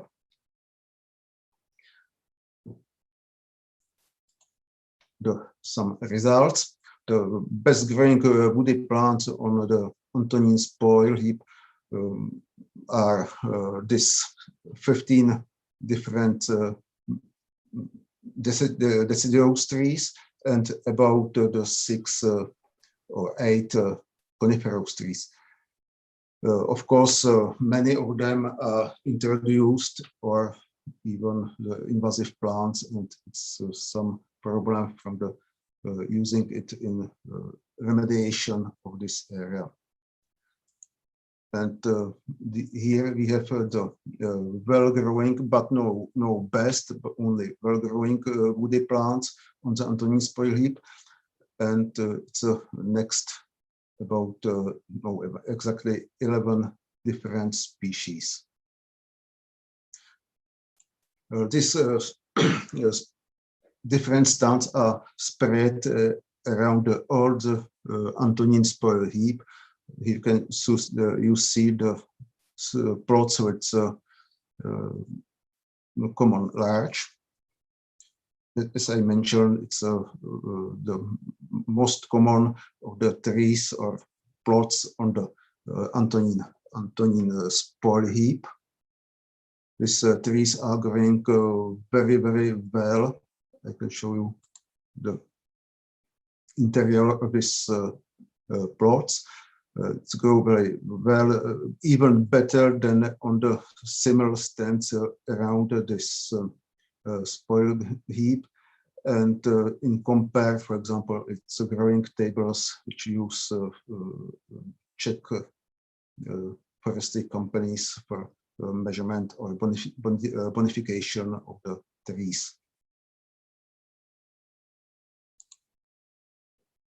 Next one, the alder. Alder is very common on this area. It's alder, all the species of the alder, it's alder gray, viridis, and European were used as ameliorative tree species, and were used near in the older plots for starting the afforestation. And again, this plots with alder, you can see that they grow very good in the very wet conditions and on the slopes of the spoil heap. The oak, there exist 3 species of the oak. This is oak Quercus rubra, and you can see that this again on the many plots. The red labels are the pure stands, and the blue are stands where the oak is a dominant species. And again, interiors of the oak stands. On the left picture, you can see that in this stands penetrate, for example, spruce and many different tree species from around the stands. This is Pinus contorta. It's an American species which was introduced to the Czech Republic. Sometimes it's possible to see it in normal native forest because. Please come to an end. Pardon? The time is almost over. Okay, okay, thank you. Okay, I will finish. This species is used, for example, in a native forest, but it's introduced the plants, and again, it's a problem. But in this area, on this spoil heap, is growing very well, and you can see that these trees are very, very good. Then Pizza excelsa, it's in the race spruce. It's in this area growing again very good, but was planting only few stands because in the time of the starting this experiment, the spruce was very heavy damage, not by insect, but by emission of the sulfur. Ulmus scabra, again, it's a very interesting tree. They have a very tall trees and very beautiful. What is very interesting, it's a Populus tremula. We have no information about planting this tree in the time of the starting the experiment, and we suppose that Populus tremula was invented to this spoil heat from the subrooting native biotopes, and it's one of the biggest or hugest the deciduous trees in this area. So this is Pinus nigra. Again, it's imported pine, so it's not ecological good, but it's possible to use it, and it's growing very well. So conclusions. I can tell that we have enough very good growing species in this area. It means we have about exactly 23 species, and then we have very good well-growing woody plants. It's about 11 species. Disadvantage is that some of these species are introduced. The problems with landscape and nature protection, and many of them are invasive. For example, Robinia pseudoacacia. That's all. Thank you for your attention. Yeah, thank you very much for this comprehensive overview of the different, tree species that have been used to plant these heaps. And I think it's really interesting to see how they will develop now under the changing conditions. So in the last 2 years, so in Germany, we lost almost all the spruce trees, and so they will have no future. And we also know that the beech tree, so the dominant tree of our forests, will not survive the next 100 years. And so it will be, it's an excellent experiment to see also which trees may make it during the climate change here, not only the adverse conditions to the mining heaps. I would say we should continue quickly to the next talk. This will be Marta Kotapishova on the spatial heterogeneity of woody vegetation during primary succession on post-mining sites. Can you perhaps unshare your screen? Okay, I'll try. Hello. Hello. We need to stop sharing previous presentation.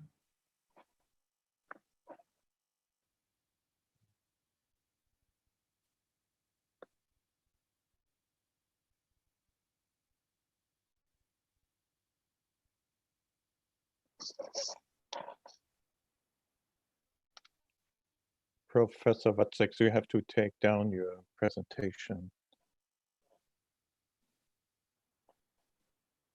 If you go up to the green sign on top of the screen and click on that, you should be able to.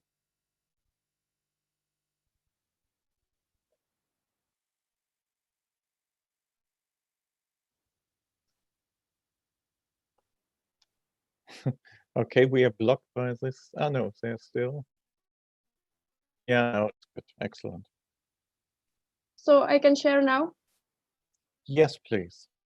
Yes. Thank you.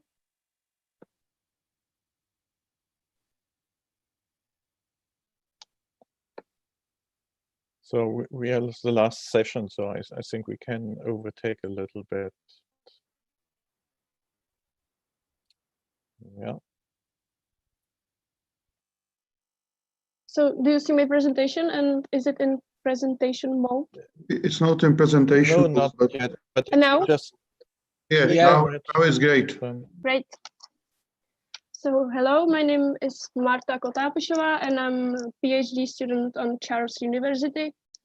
And today I would like to talk about the research which is focused on distribution of, or I mean description of distribution of spontaneous vegetation. So here are some informations. I worked on Sokolov area, which is highly affected by surface mining of brown coal. And the whole area is situated in western part of Czech Republic. I'd like to say that the most of the heaps been cultivated by forest reclamation, but even studies show that the successive restoration provide more nature closer habitats, which have higher adaptability abilities, and the average annual temperature is about 6.8 degrees Celsius, and altitude is from 500 to 600 meters above mean sea level, and the average annual precipitation is about 687 millimeters. And I studied 4 localities. East side is 12 years old, Romanian one is 25 years old, Romanian 2 32 years old, and Romanian 5 60 years old. And currently I'm working on 100 years old site called Svatava, but it's not done yet, but I would like to mention it anyway, like a little.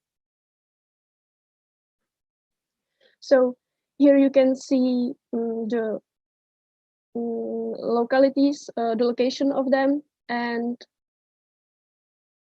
I'm sorry I forgot to add the oldest one, but it's really nearby, but actually not that near, so I cannot show you on this picture. On the localities, we can observe the development of woody vegetation. And during primary succession, the attachment of early, like pioneer trees, takes place here.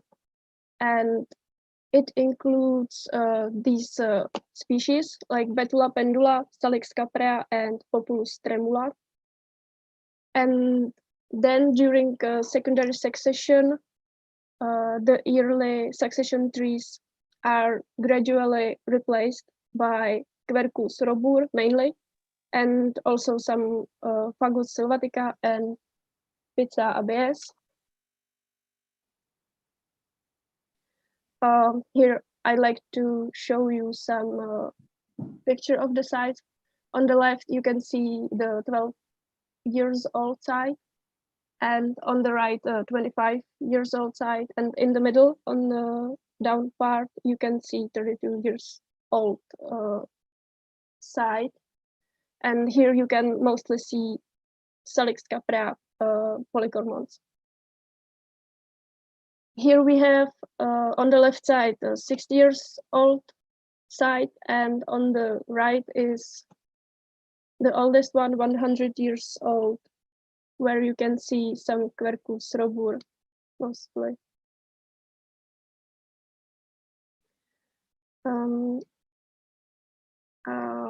According some papers of Professor Froese, the succession baby areas are better for initial attachment of woody vegetation than the reclaimed one, which are like flatter, they are leveled off.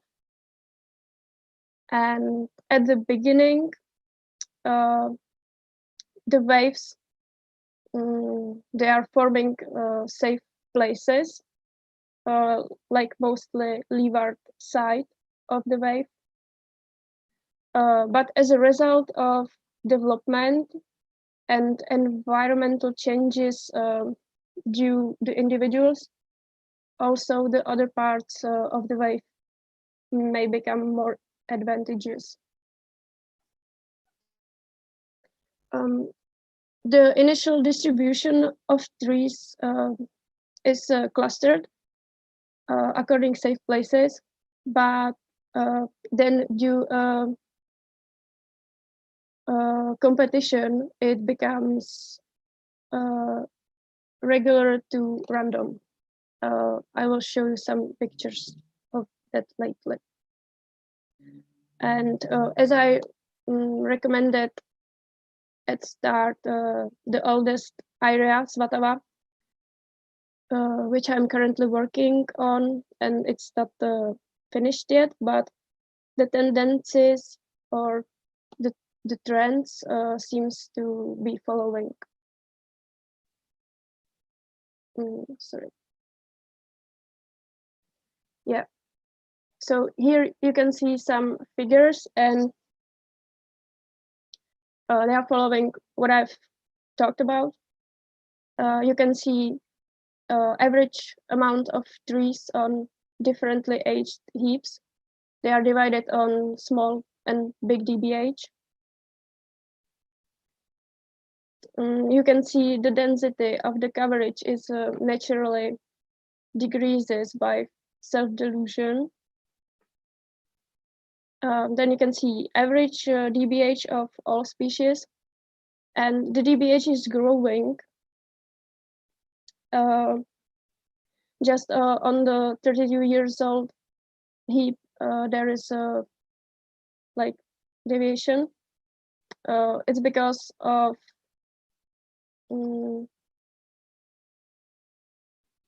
it's full of Salix capra polycormons, so you have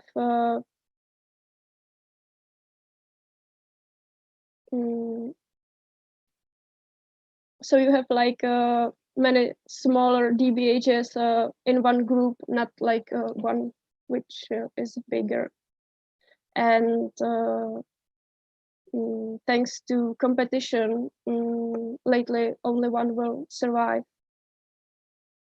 Then you can see dispersion index for all species of trees, and it's for small and big DBH or large. I decided that the small DBHs is everything to 2 centimeters, and the large is from 10 and bigger. You can see that the values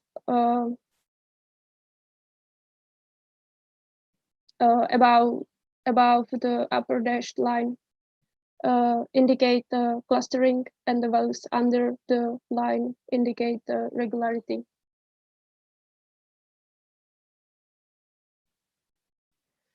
Here you can see the example of the wave in ArcMap for 32 years old heap.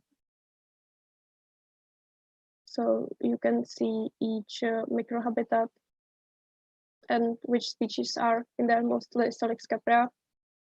And on the right side, there is a figure with number of trees for each microhabitat of differently aged heaps.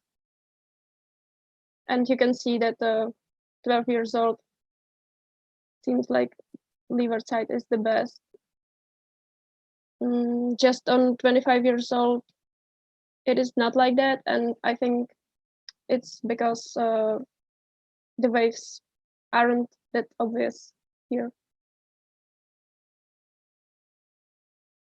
And that's all for me. Thank you for your attention.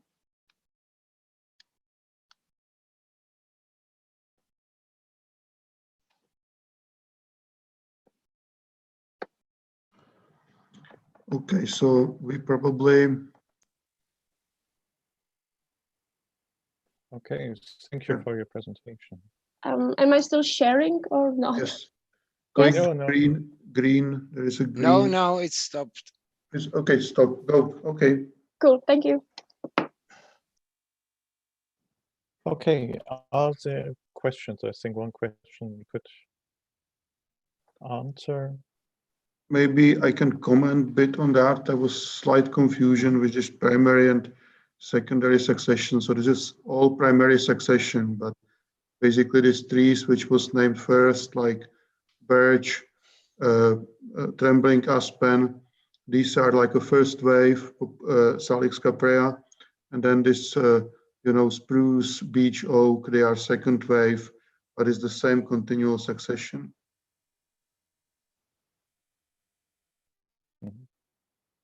Yes, I'm sorry. Yeah, for I the think that's a very misunderstood. nice example of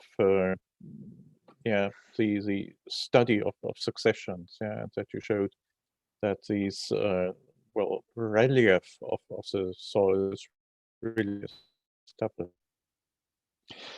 Okay, then I propose that we move on to the next talk. So that's Marco Spasic on the comparison of physical and chemical properties of soils from under 22 different tree species on a 50 year or effect. You are in presentation.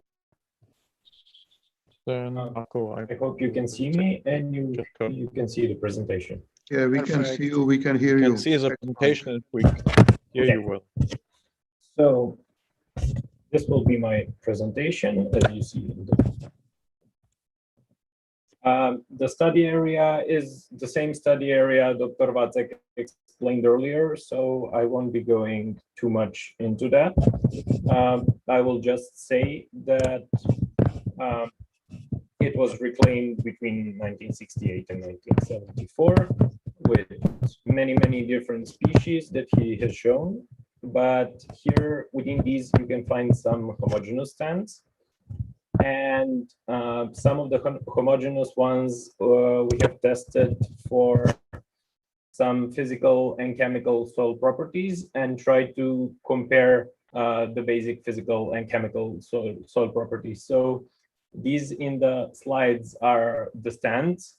Broadleaf stands are mostly native to this part of Europe. Coniferous stands are slightly more exotic. So from the native ones, you have the European larch, Norway spruce, and you also have the Scots pine.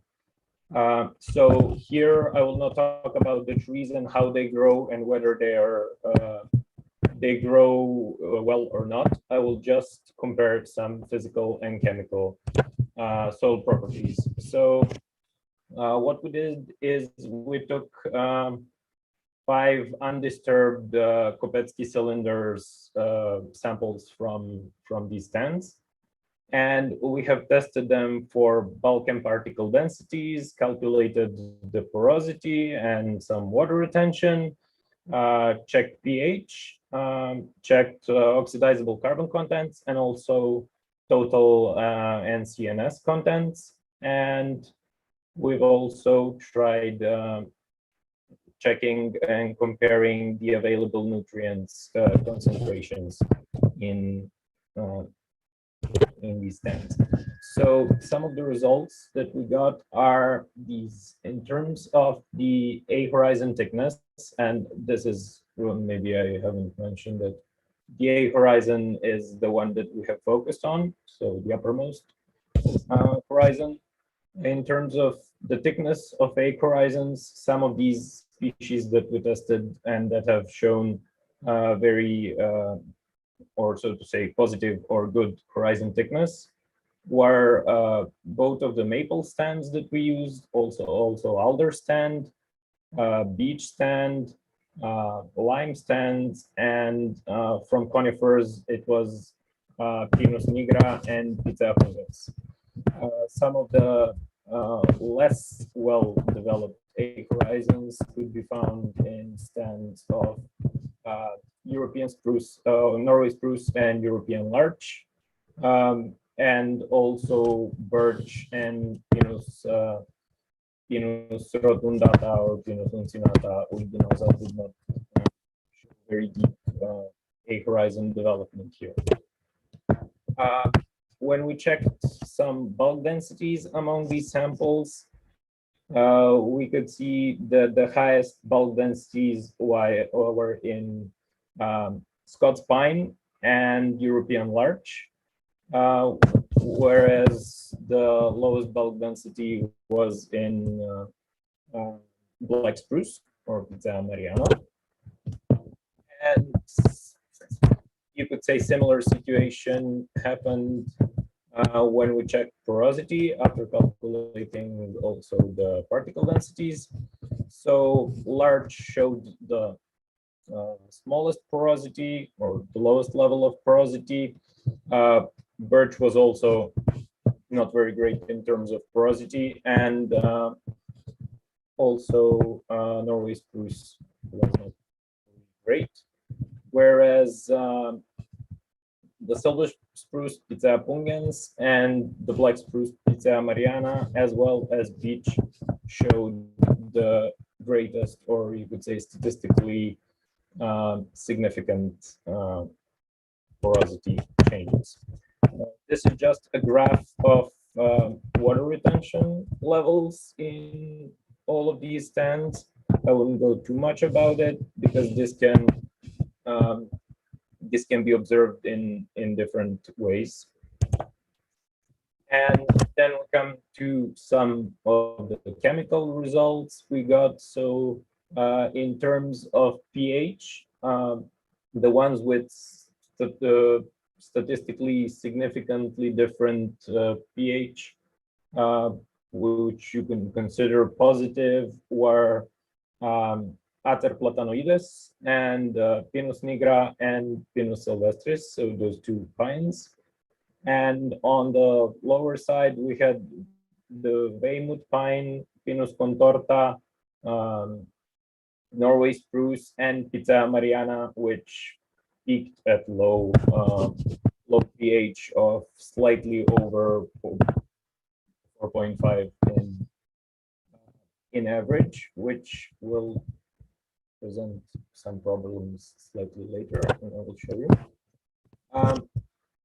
These are the total C, N, and S contents, and the nitrogen values did not show statistically significant differences among the stands, although you could see some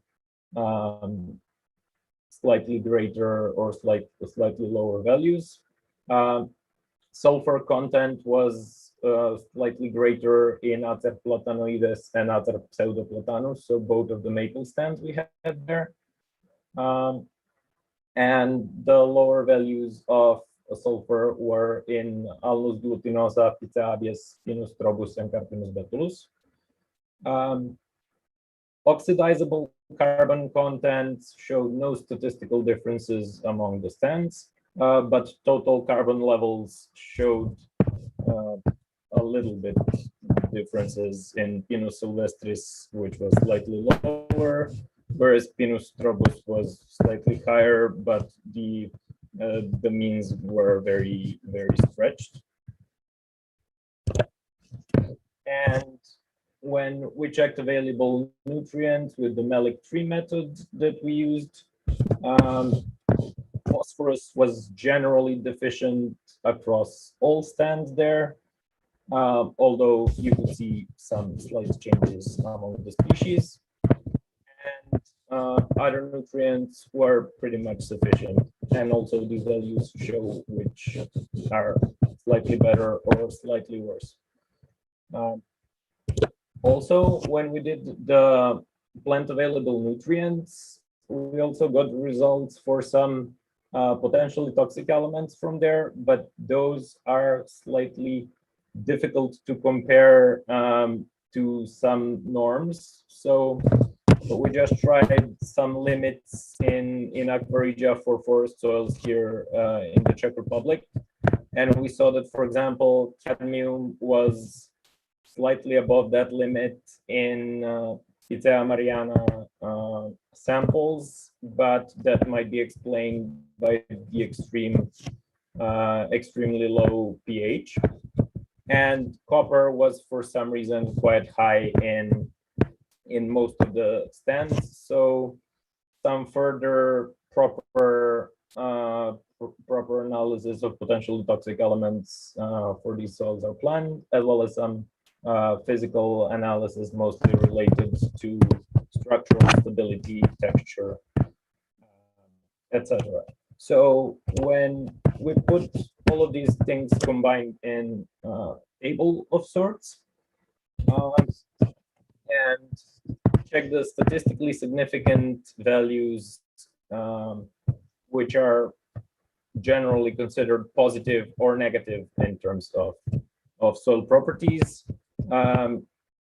This list is what we get, and in the end, we could conclude that generally maples and limes were pretty good, beech was pretty good, pear was pretty good, Pungens or the silver spruce was surprisingly good in terms of all of these properties, and Pinus nigra showed very good soil results. On the other hand, species such as Pinus strobus, Pinus sylvestris, Picea abies, and Larix decidua, and from the broadleafs, Carpinus betulus have shown generally not to be that good in terms of soil properties. However, these can be debated, but some of these numbers, when you compare them, speak for themselves. Even if some of the categories might have been misread or assumed improperly, because some species are expected to be very, very lower in pH or very different in terms of water retention or something else. So if you have any comments on this, I would really like to hear them. And thank you very much for your attention. Thank you very much for this really interesting talk. So that's a fantastic, well, field experiment with these different tree species and provided a very good overview. Are there questions? Maybe one question, if there's one urgent question. Otherwise, we discuss this in a breakout. I don't see it. Then I see Peter Beckett already is trying to share the screen, but it's only halfway. Peter, try up to make full screen for the PowerPoint. Yeah, up. No, to right. Still right. The second from right, the square. Click on. Oops. Yeah, just try it again. Yeah.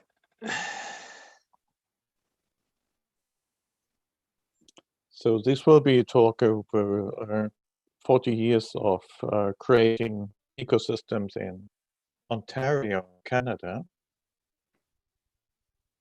Still, yeah, now perfect.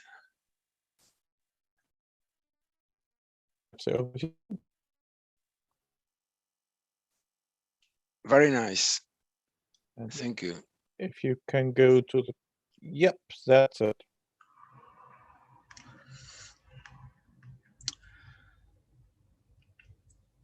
Okay, so I am going to talk about the program in Sudbury in Canada. And Sudbury has completely changed over the last 40 years. It was a mining town with very few trees. And so this is what Sudbury looks like now. It's actually situated in Canada, in the middle part of Ontario. And so we're actually in the transition zone between the deciduous forest and the boreal forest of Canada.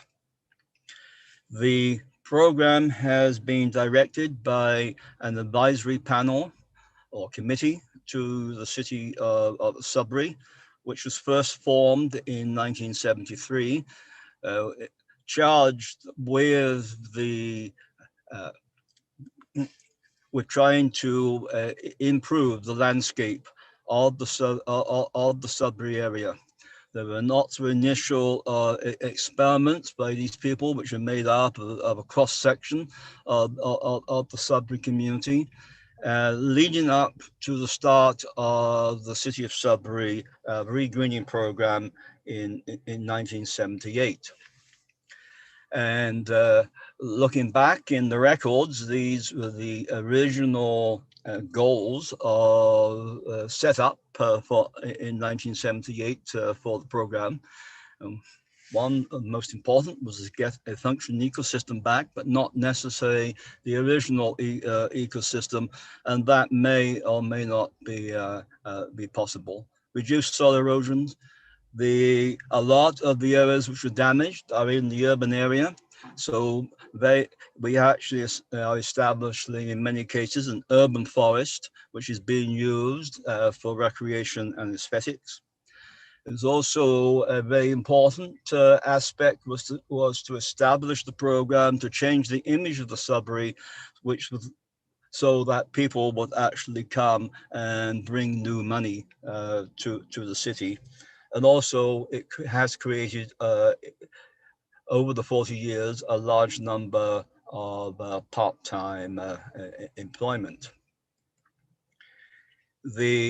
If we look at what has happened in Sudbury before the start of the reclamation program, and Sudbury is an area of copper and nickel mining, and historically had 3 nickel and copper smelters.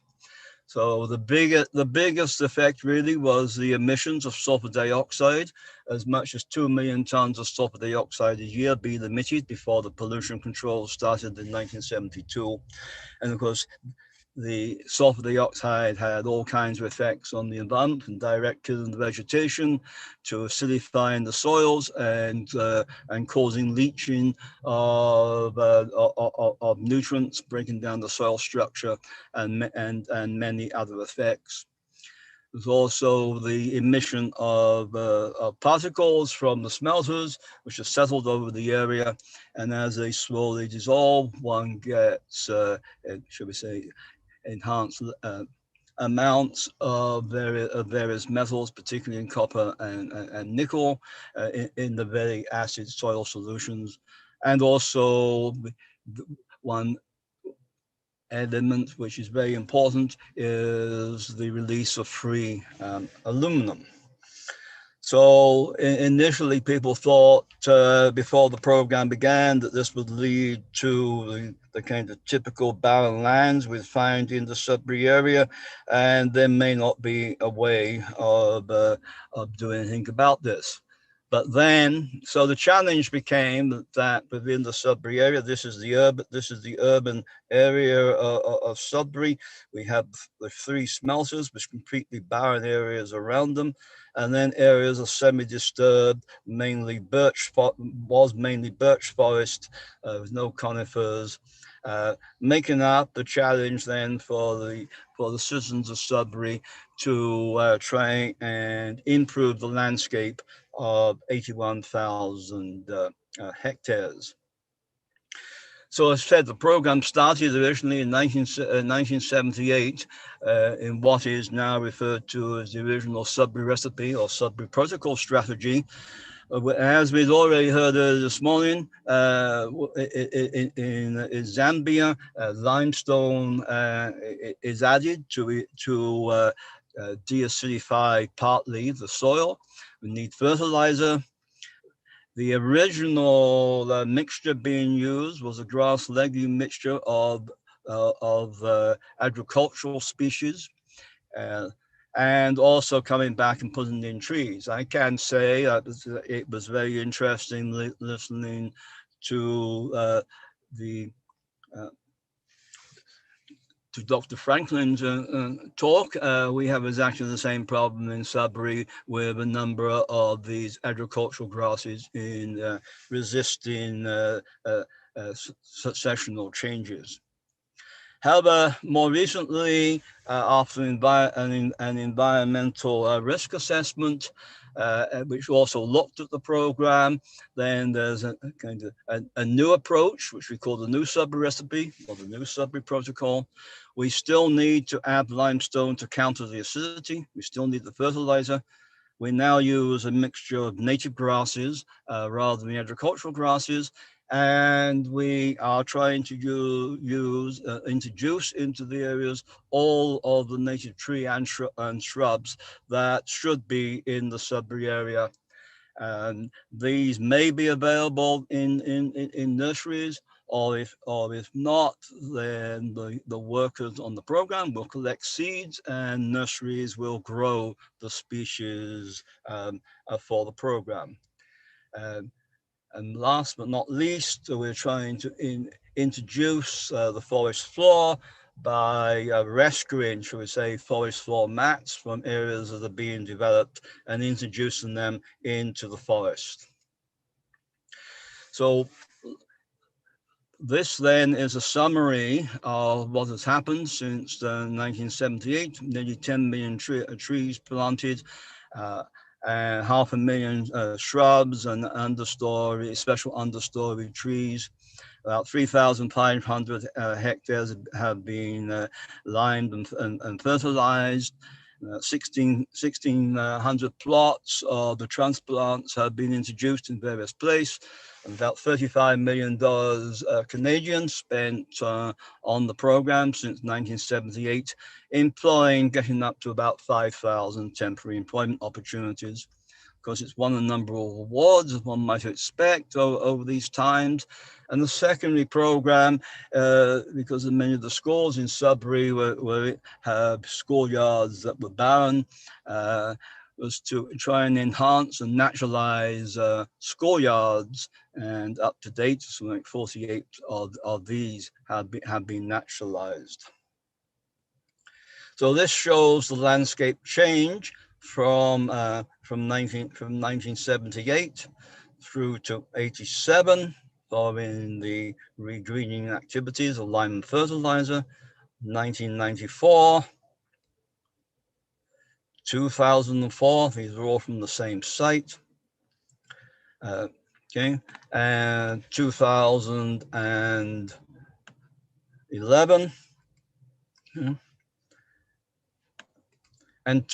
and last autumn. So these kind of give the visual aspect of the change to that landscape in Sudbury. And if so, if we go back and look at the original challenge, 81.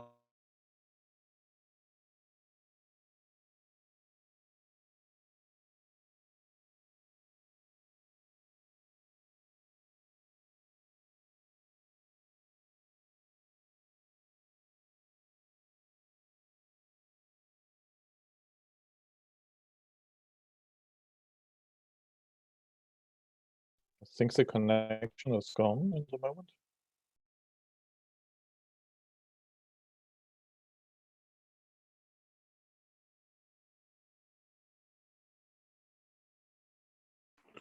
looks like Peter is still here, but Peter, if you hear us, we don't hear you. Okay.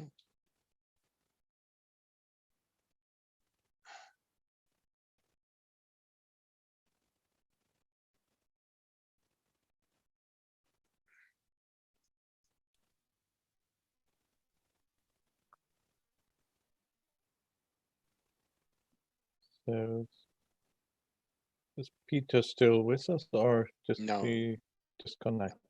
No, Dis- he's disconnected. Hmm.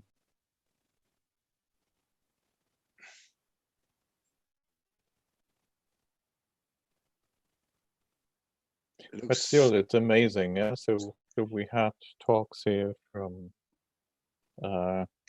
India, from the US, from Canada, and from all different continents, from different areas, from Africa, from different parts of Europe.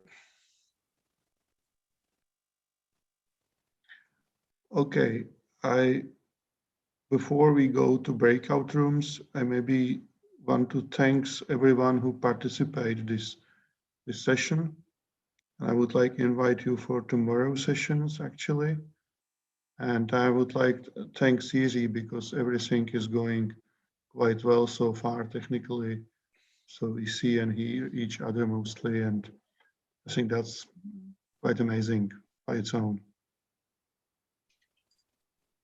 Okay, thank you, Jan. And so I will start the breakout rooms, and it's a little bit improvement. The breakout rooms have now names really according to the presenters, and presenters are directly pushed to ask to enter their rooms. So I started, and see you also tomorrow because I will leave very soon.